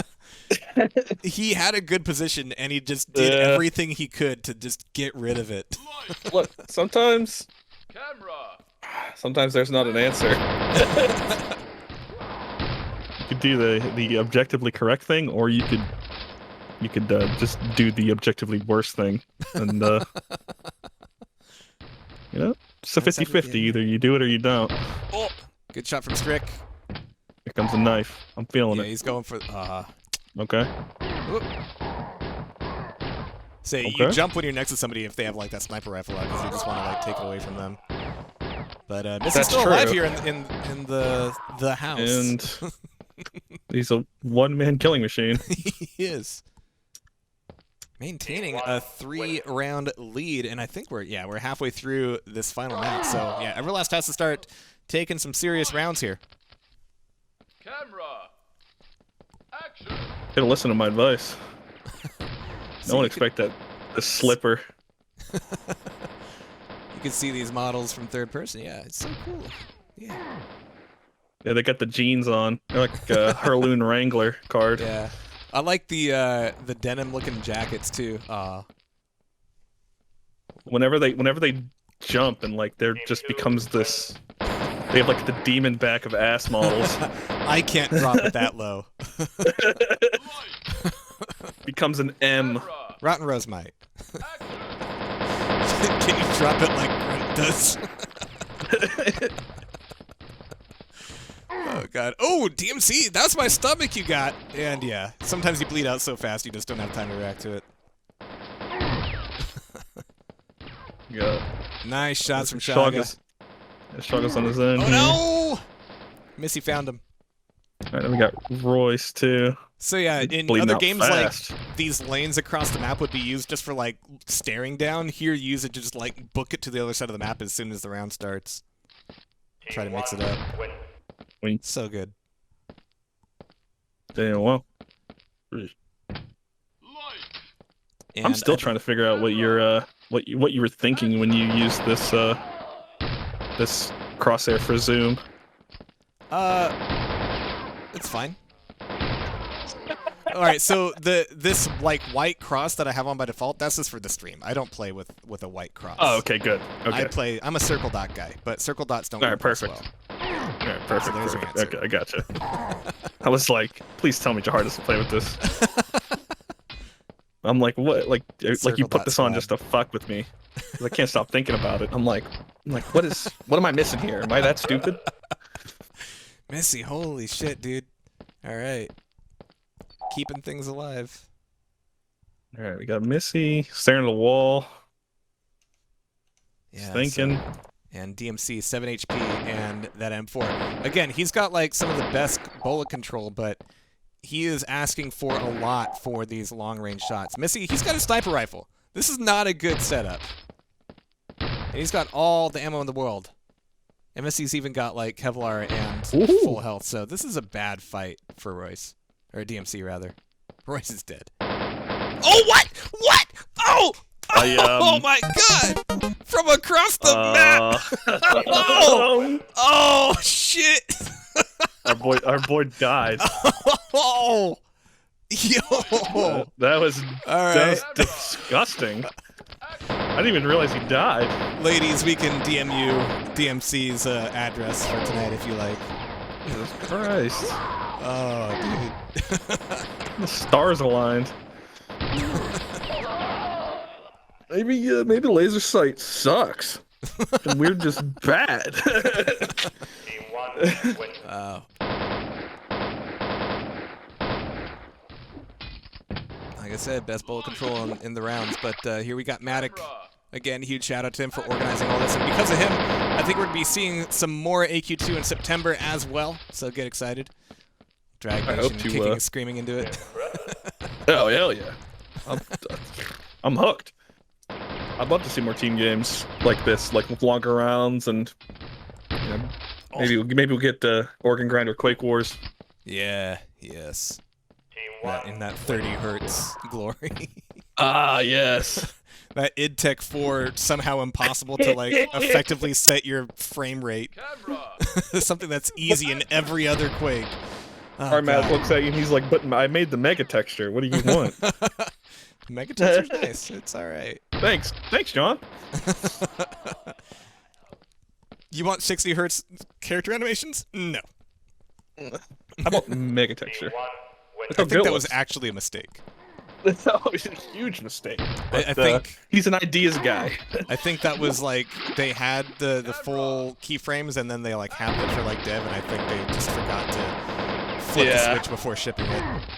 Yeah, you wouldn't expect splash damage to end up at that, like that. I would expect better. Splash right? damage to put out something weird. Yeah, bring. Yeah. They're like, nah, it's part of the game. I guess it did go on consoles, but like, yeah. Seems weird. Should not have. Yeah. It was a AAA game with new technology. Running on the fucking Xbox. Yeah. Oof. Fucked up. All this said, I don't think EVERLAST is going to bring this thing back. Yeah, they got 5 minutes to not only catch up to the 11 from 6, but they need another 7 on top of that. Not only did they think that they were out of it, we drag them back screaming just to suffer more. So, such is the life in the organ grinder. Yeah. This is live. It's Strick and DMC. Oh, DMC. Oh, he's got... Now DMC's got a sniper rifle. What? Oh, but he got taken down. Oh, Strick, nicely done. 4 HP hero. Keeping the hope alive for leftovers. Team 1 win. I think the hope is... I don't even know anymore. Yeah. It's just like... It's all running together now. Yeah, it's the a sure Jello thing. mold. But it's not the most sure thing we've seen in Organ Grinder today. So. No. Like, that would be Chex Quest. Or what or GMT getting fucking absolutely pounded fucking today. Bodied, yeah. Strick, do you know who you're shooting? All right. I guess so. Yeah. GMT got climbed inside of and wore like a costume. Ew. Yeah, DK does seem like the type. Did you say ew? It's the first time you've ever say ew. Normally Jehar would be like, Just thinking of all that's the what I'm hair. talking about. Where you're just like, ew. Just a lot of hair. It's a good workout. Jehar likes him smooth. Oh, Strick is trying to be a hero. Oh, and it's completely the opposite. Shaga got him with his own knife. Missy, always rewarded by watching him, unless he just eats it here. Oh, that was the most gimme shot. That was a very delayed click. He's pouring more steam on the coals in his sauna. All right, so 3 minutes, and EVERLAST needs to go quickly, very quickly. It's not going to happen. But I think Leftovers has shown a great show. EVERLAST, great rounds as well. And yeah, we dragged EVERLAST back into the server when they thought they were done. They're like, we have to lose one more time. Oh, good shit out of Shaga. They'd be like, look, Jehar paid me for 60 minutes. Yeah, exactly. You ain't going nowhere. You better get back in here. I don't want to give him 20 minutes of something. Team 1 win. Be like I ate an entire box of Slim Jims. My jaw be getting tired. All right, last couple rounds. So let's see who gets themselves a frag video. Let's see what Chaos is putting together. Yeah. Let's see what he's up to. Do something cool, Chaos. He hangs out by this door, dude. Yeah. All game. Yeah. This is his spot. In the rear with the gear. Yeah. Just hear knives raining down on you. Is it just him? Yeah, it is. Holy shit. Alright, do something really cool. You hear multiple scopes activating at the same time, like, fuck. See some guy flying above you. Metal Gear 3. There you go. There's the headshot. 2 knives. Oh, that was the win. Okay. Yeah. Holy shit. He was they put him in the box, and then to protect the enemy team. But I think he slowed that round down enough. This might be the last one. Oh yeah. one-shotted him. Yeah, you're right. Chaos loves this door. He lives in here, man. This is my cave house. He's a mountain man. He's in the... Oh! There it is. I locked in the map with him, bro. Good victory lap. Added Chaos and the rest of the leftovers. I tell you, I told you from the very beginning that's the best place. Because it's got the tree on top. Yeah. Look at that. It's a good tree. The only thing is, like, yeah, to your left, you just have, like, this great way for somebody to speed up on you so fast. Unless you can, stop them mid-air with the sniper bullet. Good shit out of missing before he goes down. Leftovers, 17 to 7 now, and that is going to be it. GG's called, holy shit, and that is going to be the leftovers. Some C9 ones. Yeah, CG ones, just... That is going to be the map and game win for the leftovers, 3 for 3. So, no question about the winner there in either system. Leftovers have taken it. Great games from them both.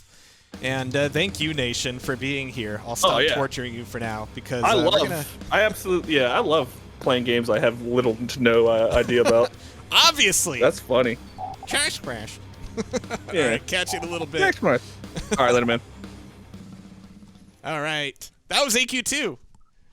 I swear you've been like napping this whole time, haven't you? No, I did my hair for you. It's dope. I can get behind it. The knife thing is just that last kill, I think. Not the last kill, but like 20 seconds before that was, that would piss me off a lot. But if you're on the receiving end of it. You're already assuming that you're on the receiving end of that frag, just watching somebody else do it. I know how I am in video games. I just constantly get piped. But more so than just watching that and, being taken literally aback by how great it was great to see the first team event for Organ Grinder. Hopefully not the last. Nope. We've got one more here, and if you wanted more Doombringer, then I got good news for you. We're going back to Doombringer.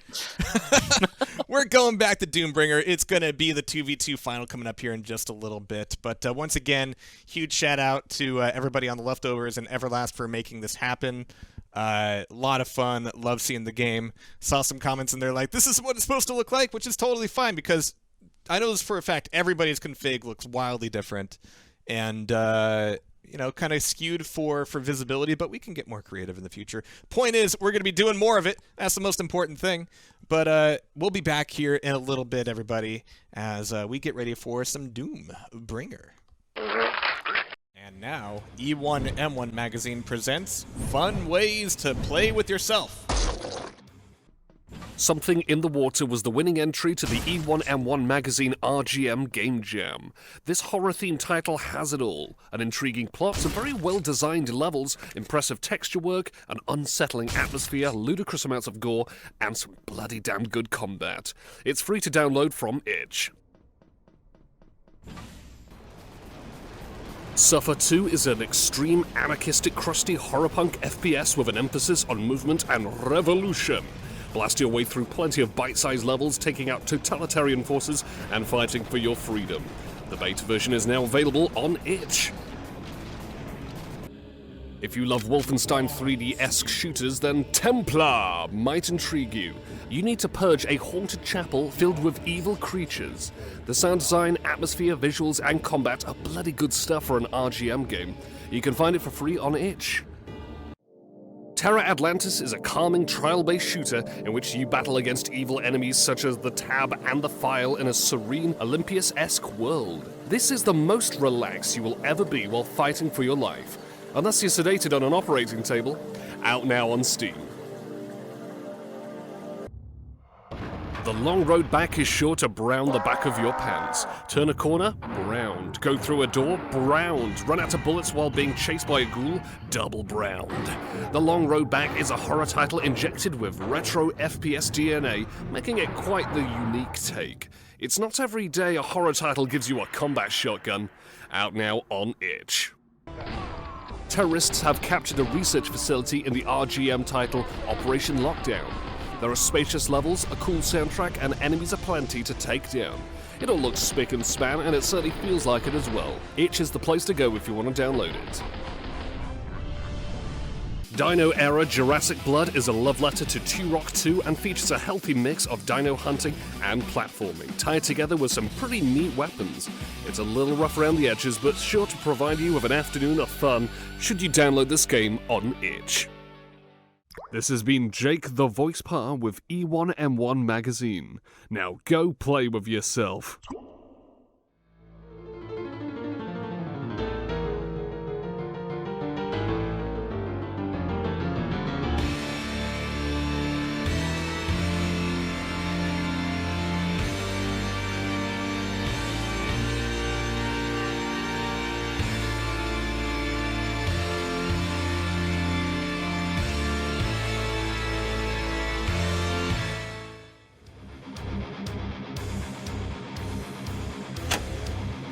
Ladies and gentlemen, from the Tastyspleen studios, straight into your basements, welcome to Organ Grinder! 14 competitors will duke it out in the games of their choosing, spilling digital blood for their honor and your entertainment. Lines have been drawn, circles have been strafed, so pull up a stool and let's drop some duels! Our final matchup of the day has arrived. It's going to be back to Doombringer 2v2, proper TDM action, armor, quads, you know, all the stuff that you're familiar with. People look at Doombringer, they're like, what is this? It's the same stuff. It's just really, it's tuned to perfection. It's glorious. Just like you, Mr. FREECXE, six-eyed monster man.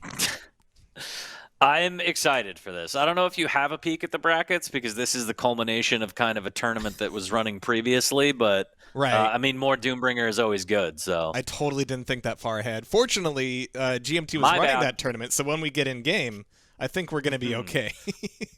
You'll be able to tell us all about it. As a co-host, I'm not supposed to bring up shit you don't have prepared, so I have fucked up, and I look forward to my severance package. I'll give you a package. No, it's been. I wish you would. It's been a fun day. I wish you would. A lot of Doombringer. Again, go get it on Steam. The multiplayer is free, so you can go get it like right now. That's all good, and you can become part of this wonderful, crazy group of people who play way too much. Way too much. I should be playing. And you more. can practice and take down DK. Yeah, we were almost in this tournament, 40. I know. Schedules didn't line up. I did want to lay thick broadcaster pipe, but we'll get in a tournament eventually together. We just got to show these young kids how it's done.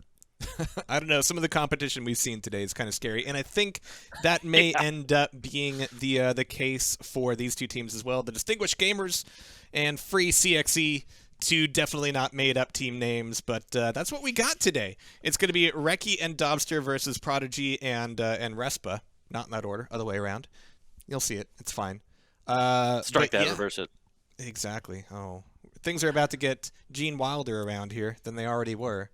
Do I have that bracket like at least on Discord so I can like look at it and at least I didn't mean to hurt you. Talk about it intelligently. There's so many channels in the Discord now. Wow.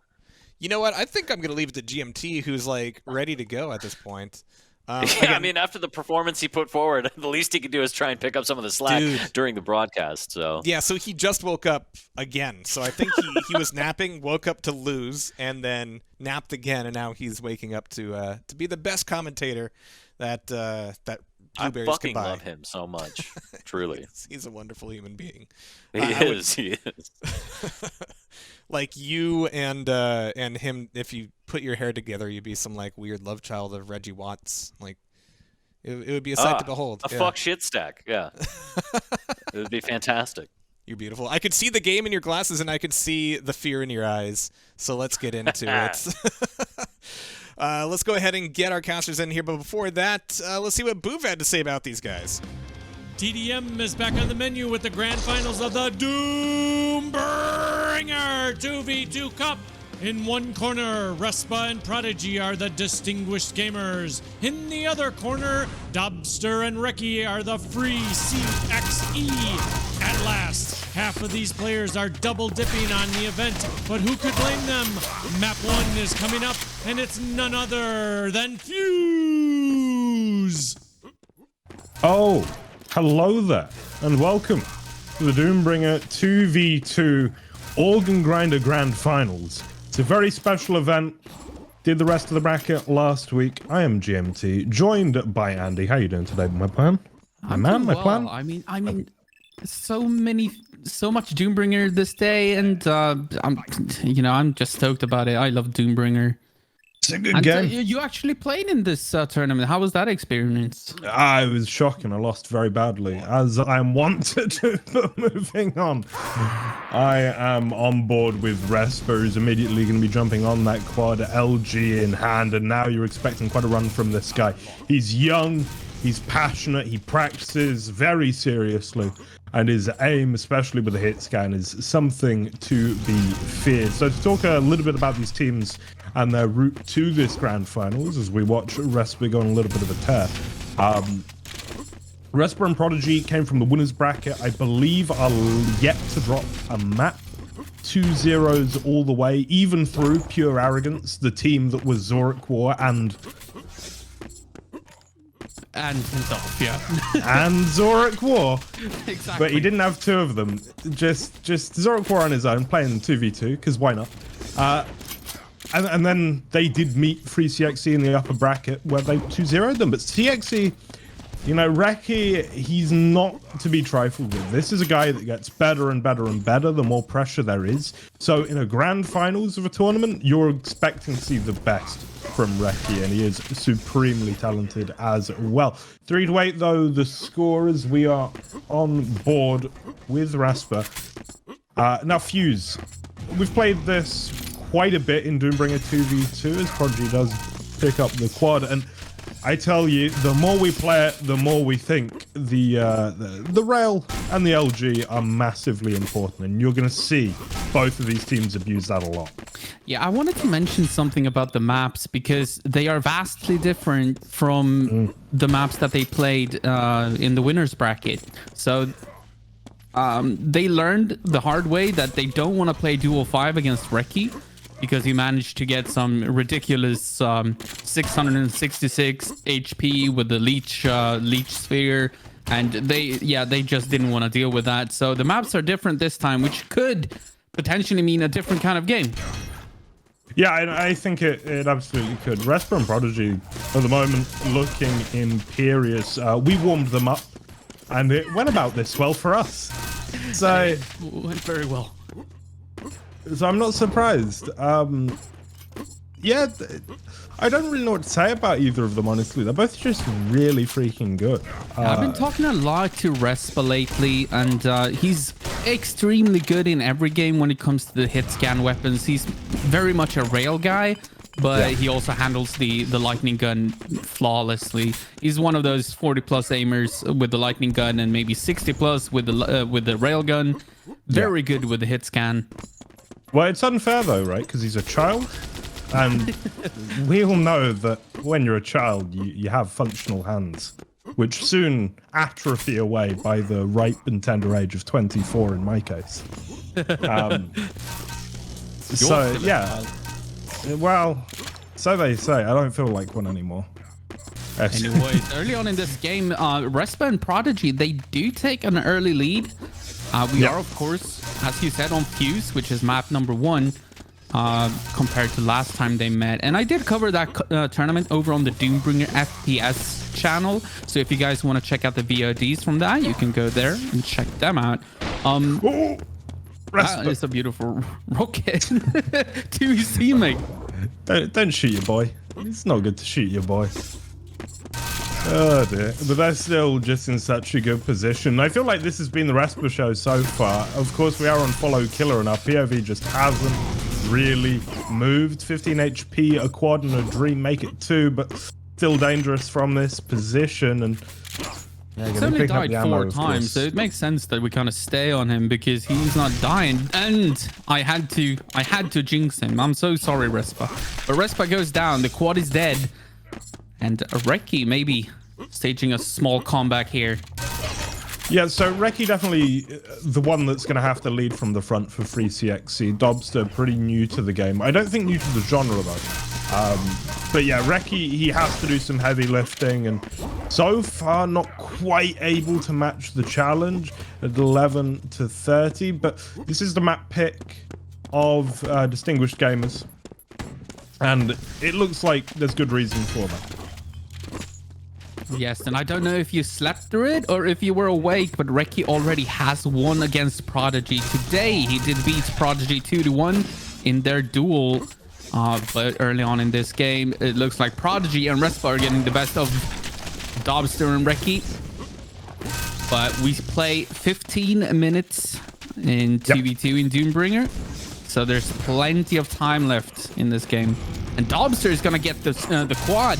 Let's see if he can hit some hit scans with the rail. Yeah, it should be a one-hit kill to pretty much anyone. Although, with the tiered armor in 2v2, Red can do huge amounts for you. Respa almost takes him down. If he'd hit one more rail, I think he would have got it.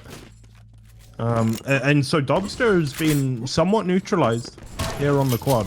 Gets the mega though, so this is his opportunity to maybe get a couple of frags. He's gonna grab 2. And that's gonna secure the next red for them. That's exactly what they need. You know, red armor's pretty good. Pretty good armors. Especially in 2v2 where it's tiered, as you mentioned. Which means you get 200 armor and, of course, a tiered armor. So you just get a bunch of armor. You're almost it's like 75% block. It's pretty ridiculous. That's a lava pass for Dobster, and Dobster is gonna go down to 2 Prodigy's super shotgun. Yeah, and coming back into the red, I think wishful thinking there, and he will take another buff. Now the shotgun comes out, Prodigy gonna take him down. Quad is now up, and that's in the hands of a man who has a red, a shotgun, an LG with a lot of ammo. He is on cloud 9 right now. This is a scary Prodigy that we're looking at. It's going to be hard to take him down. I mean, he doesn't even really want that red. Would love to have denied it, though. But, okay, this is sort of the point where you start to worry. He's going to get the mega as well. Yeah, if you're FREECXE right now, you need to halt this momentum sooner rather than later, because if we reach the 10-minute mark and you're still going to make up 25 frags, especially with the way that Distinguished Gamers can play, they can play very defensive. They will say, we've got a 20 frag lead, we're going to play like we have a 20 frag lead, and they'll stop moving around the map nearly as much. That's something they can do. They've absolutely got that other gear. Absolutely, and that's an important rail kill actually from REKI, because we're coming up on both the mega, the red, and the quad. So if they can get some control here, that could mean some very, very important frags.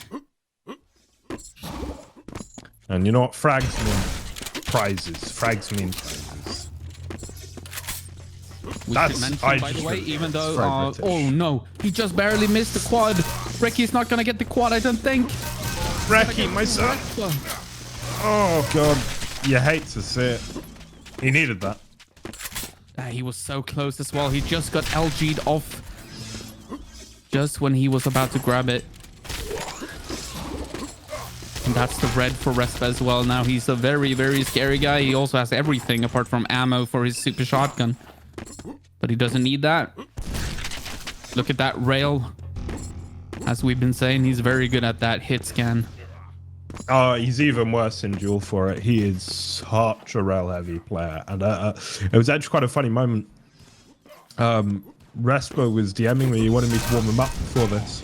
I said, sure. And he went, yeah, it's just Prodigy doesn't like dueling me because I'm really annoying. I'm like, yeah? No, I don't blame him at all. Because Respa will absolutely, because as I say, he's a dedicated, serious fellow when it comes to his gaming. He will do the best strategy. Whereas a lot of us are too busy doing the cool strategy. But he'll take his wins, and I respect him for it. And duel is not even his own. Oh no, REKI slips into the lava. That was unfortunate. But yeah, duel is actually not even his favorite mode. He prefers TDM, whether it's 2v2 or 4-on-4. But I can imagine with that railgun, I wouldn't want to dual resp either. Not in this game, anyway. Take him to Quakeworld, you'll be right. Yeah. Don't have to deal with the railgun then. Only the lightning gun, which is absolutely not bad in the case of resp either. No. It's... I think we need to start having like age-restricted tournaments. Just you have to be above the age of 30 to enter. Yes, I'm all for that. We need fairgrounds. Or in Quakeworld, as they call it, an open competition. It took me a second, but yeah, it kind of makes sense. You're absolutely right. So this is a little bit grim right now with 4 minutes and 55 seconds left on the clock. The gap has been growing quite slowly after a very, very one-sided first couple of minutes. But yeah, this is rough right now for FREECXE.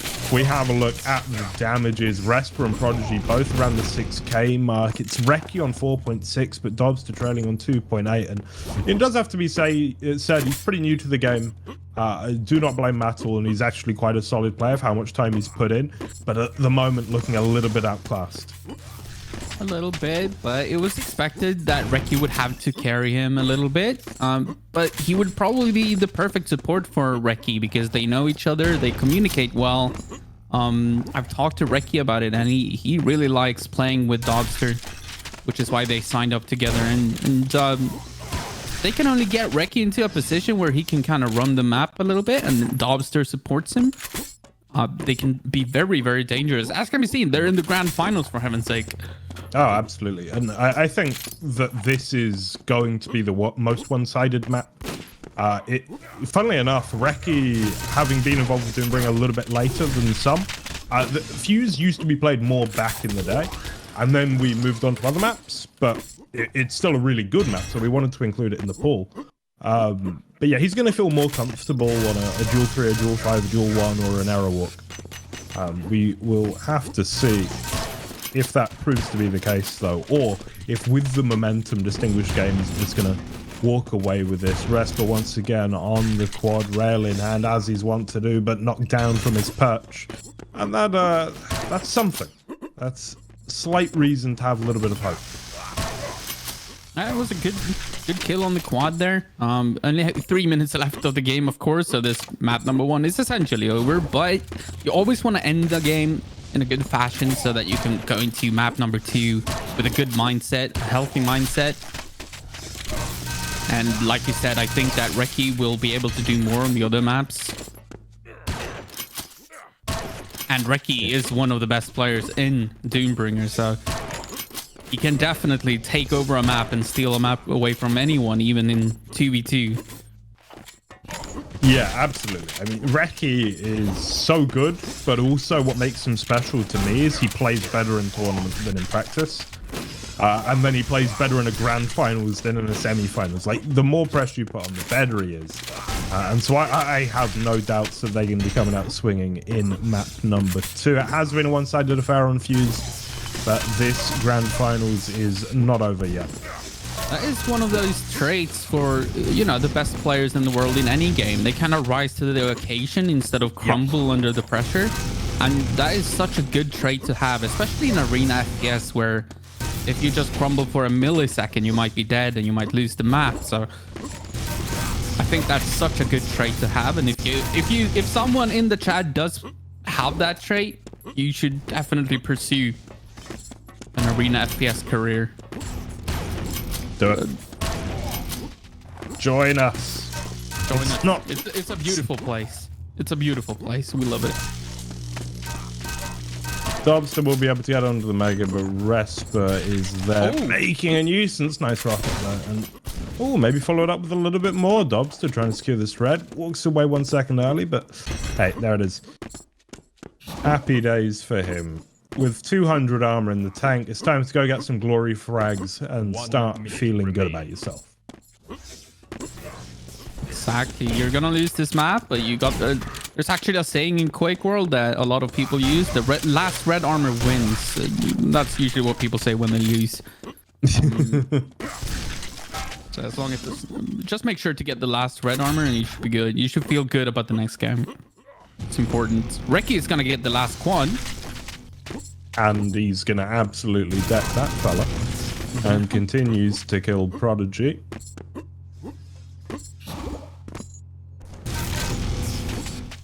I'm sure people in the chat as well are having a little bit of fun about the name of REKI and Dobster free. Of their team name. A little bit of a jab at the CPMA community, but yeah, I'm not entirely filled in on that. But there's a fella called CXE who I believe is banned, and it's questionable. So yeah, the admins don't like deleting messages and stuff, but it is what it is. GG, map number 1, 85-45 to Respa and Prodigy. Well played. I do believe we will see a different story on the next upcoming map. Absolutely. I don't know if Bouv has something to say about that. I'm not sure. I don't know, actually. I should know these things. What a shit show map 1 was, or was it good? I don't know. All I can hear is the throbbing pulse of the power-up. But there's more where that came from. Duel 1 is our second map. Let's hope these teams are still on friendly terms after this. What do you say, Odie and Andeh? Here we are then. How you doing, Odie? I'm not bad. I would do an accent, but I don't want to. I don't want to get cancelled. It's not second map, of course, the very, very iconic Duel 1. The seminal Doombringer map. The one and only.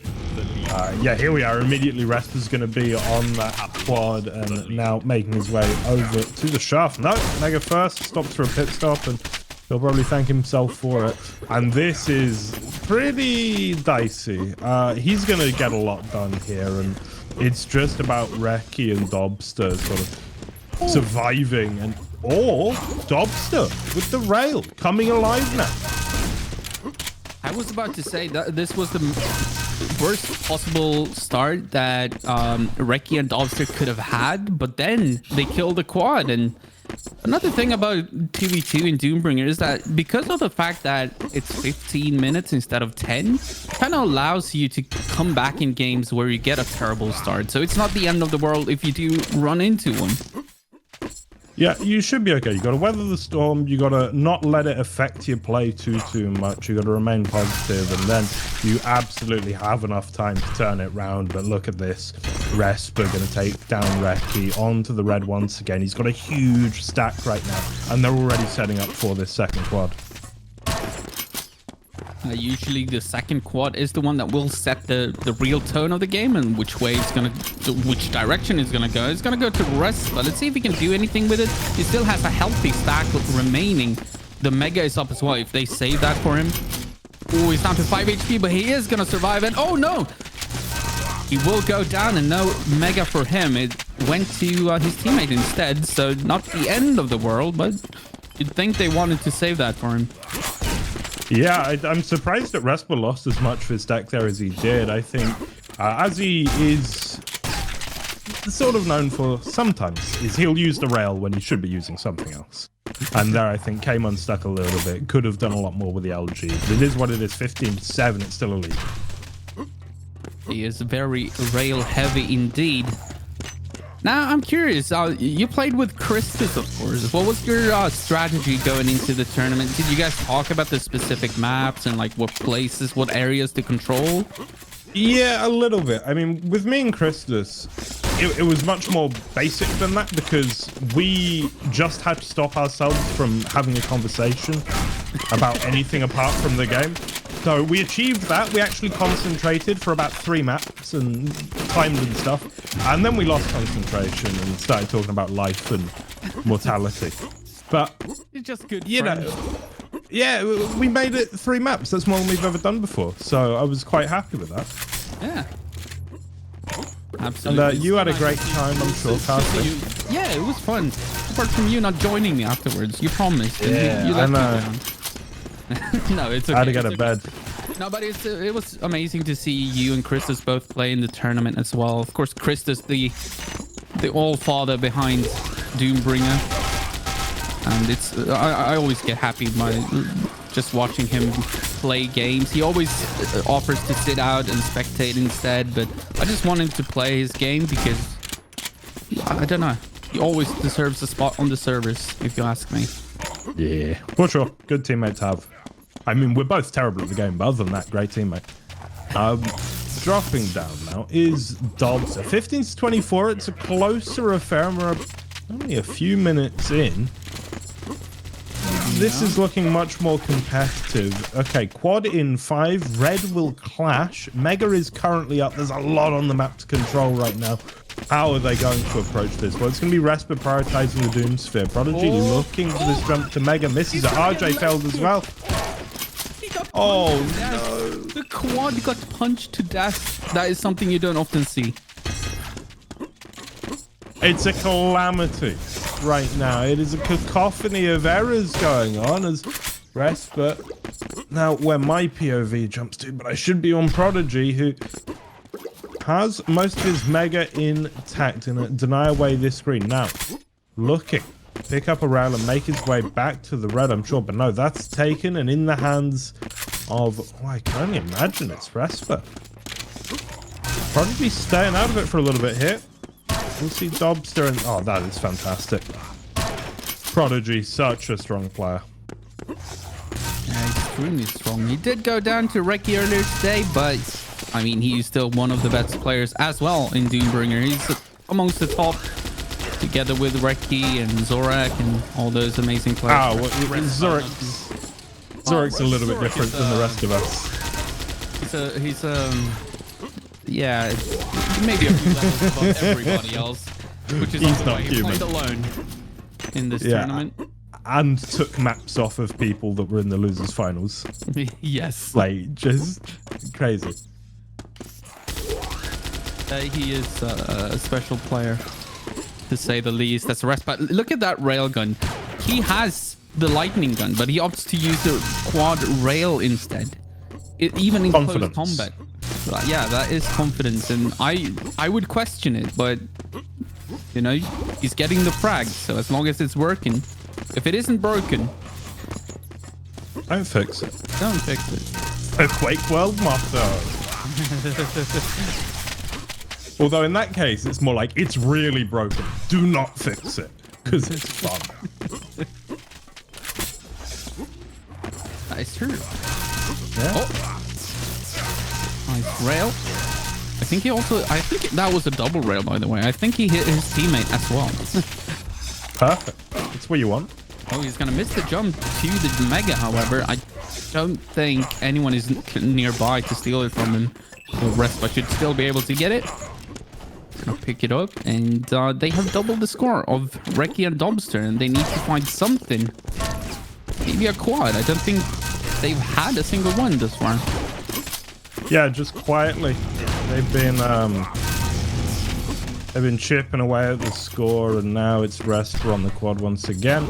Gonna be picking up a couple of 25s. Ooh, would have loved that red, and REKI does a very good job to get on top of that. Yeah, that was perfect timing and good play by REKI, and he's actually survived a quad rail. And in Doombringer, the Doom Sphere actually deals quadruple damage, as opposed to some Quake games. It's funny how it's called quad when it only deals triple amount of damage, but yeah, Doombringer does it correctly in that regard. Surviving a quad rail, you don't often see that. So REKI did a very good job there, denied the red, but they need to find the frags. They really do, and his Resper on the flank going to take down Dobster. Prodigy now continues looking for REKI, and you can see it's a 2v1 pretty consistently. REKI will drop though, looking to make this quad difficult, but oh, it's death after death after death, and the quad, well, it's surrounded by Gibbs and not a whole lot of players anymore. They're going to make their way back into the room. REKI trying to make up the ground, but Prodigy's on the quad. He will fall though. REKI doing a fantastic job here with the SSG. Yeah, denying that quad is important. but they also need one for themselves so they can find some frags and get some score, because it's all good and dandy that you keep killing the quad, but you're not really gaining too much. You're just making sure not to fall further behind. Mega is available. Look at the damage from Respa, by the way. That is impressive. He's doing a great job just dishing out so much damage in this game. Yeah, it's 5.9k. A lot of it with the quad, no doubt, but still. Yeah, Respa's scary. That's all I really have to say about anything these days in Doombringer. It seems to be the story of the moment. Respa is just real good. He is indeed, and then you add Prodigy to that, who is also an amazing player. Yep. And you have a very, very strong team. 6 they both got 30 now. Yes, they both got really good at Diabotical as well. I remember watching Respa in one of the last European team tournaments. It was like, oh, this kid that I played Reflex with in 2015, who was at the time awful, right? I couldn't frag him. And then it was like, oh, now he's just straight up getting into quarterfinals of really, really, really top tier tournaments. It's like, okay. He grew up a bit. That's usually the story. I have plenty of those in Quakeworld where I used to have no problems beating people, and then suddenly they become very good and I feel like trash. He grew up so fast. These gosh darn kids. Yes, they do. How come I was never that kid to anyone? Nobody was ever like, oh yeah, I used to beat GMT all the time, but these days, it's like, it never happened. I just started bad, never got any better, and then today. You still have time. You're only 24. I feel like time's running out there. No fight left in the tank. Is there any fight left in the tank for Dobster and REKI? 74 to 36. And this is, by the way, winner takes all, I do believe. Nice job by Prodigy. Just getting so many frags, almost getting Tully frags.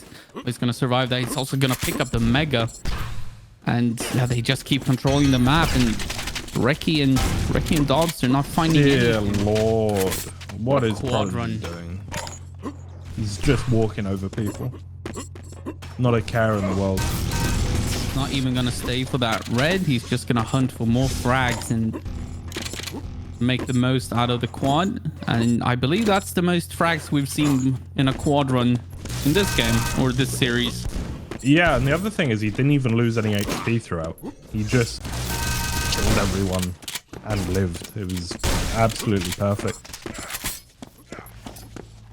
Indeed, and that's...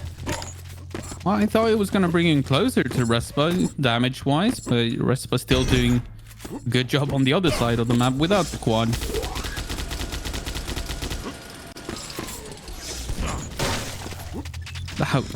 That rocket from Prodigy is just straight to the face of REKI. I always feel bad. I do feel bad. To touch on what you were speaking about earlier, this is winner takes all. So Organ Grinder very generously is sharing what would be one match's prize pool for this. So the two winners get the equivalent of what a duelist would win in winner takes all in Organ Grinder. So it is winner takes all. REKI and Dobster, unless they pull off a massive upset at this point, will be walking away empty-handed. The Respa and Prodigy will be well compensated for their efforts. Once again, thank you to everybody on the ground for that. But as always, regardless of the score, we will see a map number 3 as well. Yep. To close off the day. That's just how we do. Organ Grinder with a lot of Doombringer. Reminder. 3 matches. Yeah. Reminder to everyone, it's just make sure to sign up, challenge somebody for the next Organ Grinder, and it's first come, first serve. If you want to play and earn some money. Whether you lose or win. Or if you feel confident, as GMT did, you can always go for all or nothing. Yep. Yeah. You could do that. You can that is one of the options.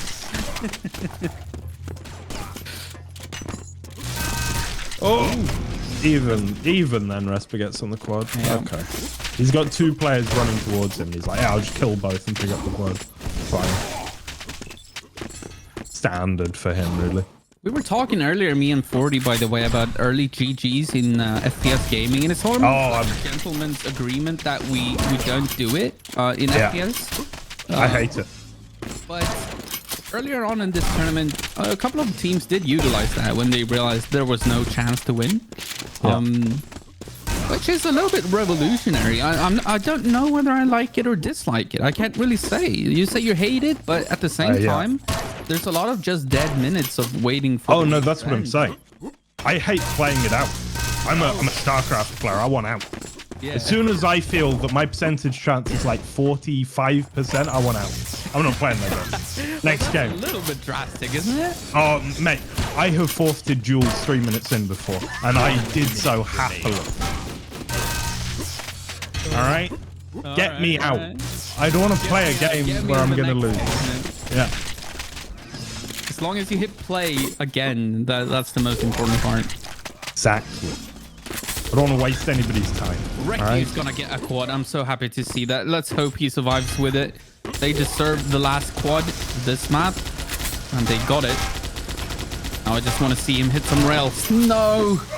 It is going to go down to the amazing railgun of Respa, and that will be the last quad on Duel 1. Ooh, I just saw what the third map is. We don't know that. We don't know the third map. What are you talking about? I got it whispered in my ear. It's going to be sick. I'm happy. Yeah, so Respa and Prodigy, they have won. They will be walking away with the prize money. But we will play our third map, come what may, and I promise you, it's going to be a fun one. GG. Well played to Respa and Prodigy, winning the second game even more so than they did the first. And we are going to see a third map, of course, as that is custom on Organ Grinder. And I don't know if we're going to get queued or not, but I think we have a wheel. I think we have a wheel. Wheel time. Oh! It's Hub. It's my Let's hub. all call it Hub. No, we're not calling it the Hub. We're not doing that. We are not doing that, GMT. Okay. This is my home. This is where I was born. As a player myself. I love Aerowalk to death. And that will be map number 3 to the last map of Organ Grinder, number 5. And here we go. REKI is going to get the first quad. He's going to get the first, well, 2 kills as well. Where their team is. Oh, look at that. Utilizing the super shotgun to its full potential, but goes down to who else? Respa, of course. A 2-on-2 on Aerowalk, of course, just because I've played a gazillion of games on this map in Quakeworld. There are so many small strategies to this map that can be utilized and that work in Doombringer as well. And that is something, actually, me and Prodigy, when we played in the launch event, we talked a lot about strategy when we were to face Zorak War and those very scary players. Yeah. Oh, I got a question for you. Yes. Quad on Aerowalk. How much do you value it? Like, because me and Kristus, we think if you spam it with grenades and get a red, that's better than picking up the quad. Well, in a perfect world, you would offset the timer. So you would pick up the red, then go to quad, then get back to red before the red spawns again. That's a perfect world, however. But I would probably go for quad. The quad is just so good. If you have a lightning gun or a super shotgun, and the super shotgun is super easy to get on this map, then go for the quad. If you manage to grab it, you can delete the enemy team. Oh my god! That was so lucky, by the way. I don't think that Respa was going to make that jump, but he jumped on the head of REKI and made it all the way to the red arm, and that looked a little bit silly. Also got shot, I think, by the bolter. Worked perfectly for him. So we are 2 minutes in, and we have 31 frags so far. Welcome to Aerowalk. Welcome to Doombringer 2v2. Hope you do enjoy your stay. This is my favorite map in my favorite mode in my favorite game. And yeah, it's joyful, isn't it? It's such a mess. I love it. But it's like a controlled mess if you know what you're doing. And that's what's so satisfying, is like you're seeing through the chaos. Exactly. Like, it might be a little bit confusing to watch and just looks like mayhem, perhaps. But when you're playing it, you actually know what's going on. You know where your teammate is. You know where the enemies are. It's controlled chaos, like you put it. That's a perfect way to put it, actually. As REKI did get the quad, but he did go down once he made his way over to the red. Oh, Respa continuing to be this linchpin player at 2k damage, matching REKI. And just doing a fantastic job of holding his ground here in the red room, trying to secure it. Prodigy comes in. Oh, there's going to be a spawn on the red. As now REKI looks to clean up and secure it, but he's got no HP. Tries to give it away to Dobster. Dobster, I hope, is picking up the red. He misses to jump. He's going to get killed by Respa as well. And what could have been one thing has turned into something quite different altogether. Respa ends up on the red. He's got a fair bit of HP. He's got all the weapons he could want. And quads in 20 seconds. Still a very, very close game, though. 26 to 24. And we still have 12 minutes to play. So this one, I feel like, feels like the most competitive one thus far. And brings me to the question. Maybe REKI and Dobster should have picked Airwalk. Maybe I should have let them know that Respa doesn't actually like Airwalk. Maybe. Maybe I should have told them that. We'll see. I mean, I feel like some people will argue, as I've heard, because me and Kristus, we win on Airwalk versus REKI and Dobster, and versus other people that are good, because we're sort of specialists these days in Airwalk. And a lot of people will say there's just like a skill compression thing going on because you don't need to aim because everything's so closed off. But I think what it actually is Airwalk is such a different beast to the other maps that you can have one team be exceptionally good on, say, Duel 1 and useless on Airwalk. It plays very differently, and I don't agree with the skill compression. I don't think that's a thing. It becomes more a strategic thing. Maybe not as much about the aim, but what to do on the map, what area to control. If your teammate has the quad, you gotta make sure to keep the lightning gun and red armor safe and let the quad do its thing in the big room. And that's kind of like the bread and butter strategy of Airwalk. You need to keep that lightning gun safe, and it becomes strategy instead. So maybe the skill changes a little bit, but it doesn't compress it. I don't think. I don't agree with that. Yeah, me neither. I'm a huge fan of this map, and the skill set is just a little bit different. Like, I know it's a meme at this point, the phrase that I coined, multi-life economy, but really, it's like when you're securing a quad in Airwalk, you've got to consider throwing bodies at it. And sometimes 4 bodies is too many, and sometimes it's just right.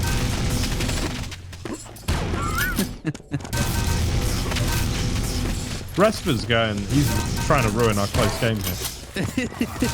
Yeah. That's what he does. Oh, nice timing on the Mega there. I love that when I'm 100% sure that they were communicating that. I played a couple of 2-on-2s with Respa, and he's very good at calling out times of every single item on the map, and he's very, very vocal, and that is very helpful, of course, in 2v2 TDM in general. Yeah, I mean, the guy plays with real intensity in duel and in 2v2. Like, he's concentrated, he's focused, he's very enthusiastic. Yeah, he's very serious about the game, and that is what makes him successful. We see him pick up the next Doom Sphere as well. But the scores are still pretty close. It's only 15-16 frags. And we're only 6 minutes in, 6.5 minutes in. And, well, we're going to see some of that. Oh, he's going to miss the circle jump. Oh, but he hits a beautiful rail on Dobster to make up for the missed jump. Oh, look at what that. Is look that? At that. Oh, what is this? The flick shots left and right. It's gonna miss out on the Mega, but that's okay. I don't even care anymore. I just want to see those flick shots. That's another one. Oh, it doesn't care about the fact he might shoot through his teammate. Just locked on. Turns around, kills REKI. It's the Respa show, ladies and gents. It is.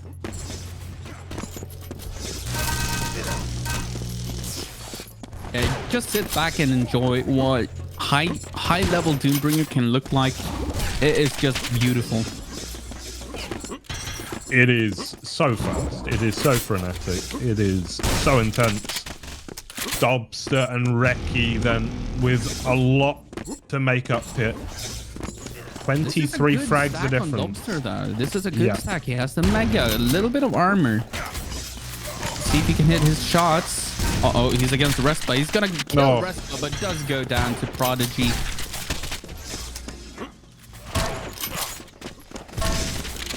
That's beautiful play from REKI, though. Very controlled. And now we'll push on to that red, and she can claim it, but Respa gets the red spawn, because of course he does. Because I'm just gonna hit him with one of those. You have to earn your luck, though, I feel like, and I feel like he's earned it. Oh, what is that, REKI? Beautiful. Oh, he keeps it going. Dear Lord. REKI has a very good railgun as well.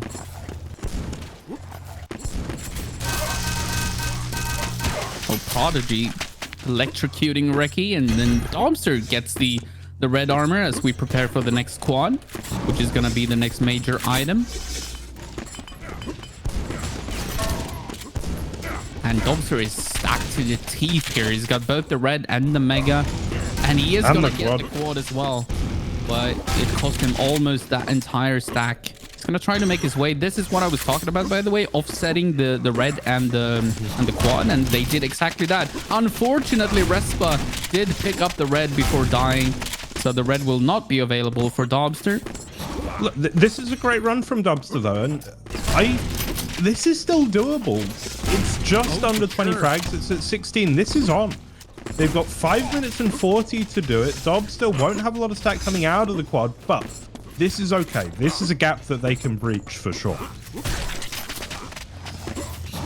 Absolutely. I mean, 20 frags on Arrowwalk. We're already on 88 to 69, by the way, and that tells the story of how many frags happen on this map. And like, so 20 frags can easily do that in 6 minutes. But they do need to get rid of Prodigy, and they do. We're gonna trade a little bit here over at the red. Let's see if someone gets the red armor spawn. Prodigy is gonna win the fight against REKI, but he's gonna lose it against Dobson, and the red armor is still available. But quad is spawning soon. They need to get to the quad very, very quickly now if they want to have a chance of getting it. It's about to spawn, and REKI is gonna pick it up. He also has the red armor. This is a good chance for them to maybe come back in this game. This is huge. Prodigy goes greedy. He goes for the YA before the quad. Their timing wasn't exact, or they just thought they had the area controlled. But here's REKI, dives on in, eats a grenade to the face, but still has plenty of stack after that red. And now he is doing the business. 20 frags, well, it's now 14. And I want you guys to pay attention to what Dobster was doing there as well. During this run, of course, we're amazed to see, like, it's always amazing to see the quad run. But if you saw what Dobster was doing, he was keeping the lightning gun safe, keeping the red armor safe, making sure that the enemy cannot grab a lightning gun. And that's exactly what he's supposed to be doing when REKI has the quad. And he was doing that, and that is just awesome for my eyes. I love seeing good team play. This is an 8 frag game now, and we may well be seeing the beautiful comeback happen ahead of our eyes. Mega in 4, quad in 14. And I feel like this next quad could well be the deciding factor. May very well. I'm not gonna do math, but I think we do. We have 2 or 3 more quads in this game, and it's just sitting there waiting. REKI's on it. Gonna pick it up. Oh, doesn't have a big stack, but he's got enough to work with. But he's going to get peppered by the rounds, and Respa doesn't miss. Oh, no. Because of course he doesn't. But still, the frags, they're going each way. Prodigy will pick up Dobster, turns around, levitates REKI, gonna take him off the spawn as well, and that should be red secured for Distinguished Gamers if they can get over there. There's Prodigy. Oh, gets taken though, and now it's still a 7-frag game. Red taken, Mega taken, YA next. Yeah, they waited way too long to go for that red, and REKI just came in flying and got the kill, and then the red, he's look at this. entirely gone now, and he goes down to his teammate. But still, they denied the red from the enemy. There will be one more red before quad and one more mega. The mega is synced with the red armors, so let's see where those items end up. Okay, so it's going to be red on REKI, I do believe. No, red on Respa. Okay, as quad is in 8, goes through the telly and instantly gets taken down. We are looking at an 8-frag game. Dobster desperately trying to get onto that quad. Now we're watching Respa. He will pick it up. Grenades every which way though. Yeah, 40 HP. Next shot would have killed him, but the 225s hits that rail, lines up another, runs away, and this is beautiful. Respa could push in there with the quad. He could just fight, but no, he knows YA's up. He knows Mega's on the way. Yeah. What an intelligent, what a composed and disciplined play from him. The timing on that mega as well. He arrived at the perfect time, just had to linger for a second, and then it spawned right beneath him, and now he's so stacked. Red is about to spawn. He might even give it up to his teammate. No, I think he wants it for himself. He's gonna fall down. He's gonna rocket jump up. He really wanted that one. Yeah, Lord Respa. And he has timing on this mega, by the way. He has timing. Remember, I think he's gonna drop down to the mega. Maybe not. He's gonna take the fight first. Maybe forgetting about the mega a little bit, as it was picked up, I believe, by his teammate though. So Prodigy should be healthy. Yep. Oh, you shouldn't do that. Oh, that is big. That is big. Both Respa and Prodigy go down. They telefrag each other, which means that all that stack is gone just in time for quad. Let's see if who grabs the quad, because nobody's actually fighting over there. REKI! 1 HP! Unfortunately, it goes down. But still, this is... We have 1 minute remaining. It's a 10-frag game, 11-frag game. And this could still go either direction, but they do need this red armor. Prodigy is going to miss the jump. Now he makes it. He makes the circle jump. He's going to eat a lot of damage, down to 2 HP. In the last 30 seconds of this game, it's still a 10-frag game. He's going to go down, make that 9 frags. And I believe Prodigy and Respa are probably going to try hiding. They need to. Yeah, watch them slow this. No. It's well within their remit here. Respa even going to win out on the red spawn. And that is the death now. 5 seconds remain. It is over. Respa and Prodigy, your Doombringer 2v2 grand champions.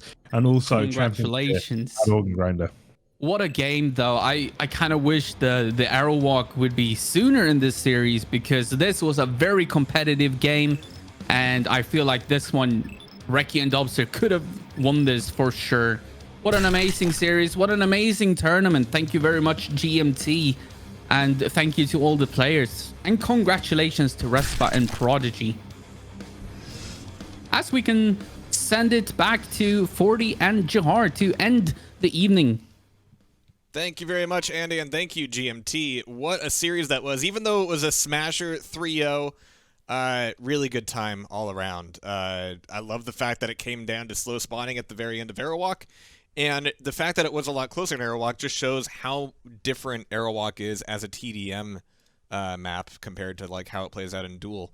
And they made some comments a little bit earlier in the match like, hey, how much does it matter that quads can sometimes suck, and this is a game where once quad is dead, it's dead. And I love that, honestly, because yeah, it means like, yeah, you want that red armor to be your fortress, you want to move to quad, but know that all logic and all reason is going to go out the window at that point, and you just got to react. And you saw REKI's mouse towards the end there, like he was on some high octane fuel there. It was good shit. It was fucking awesome to see. It was awesome to see. Very, very close last map.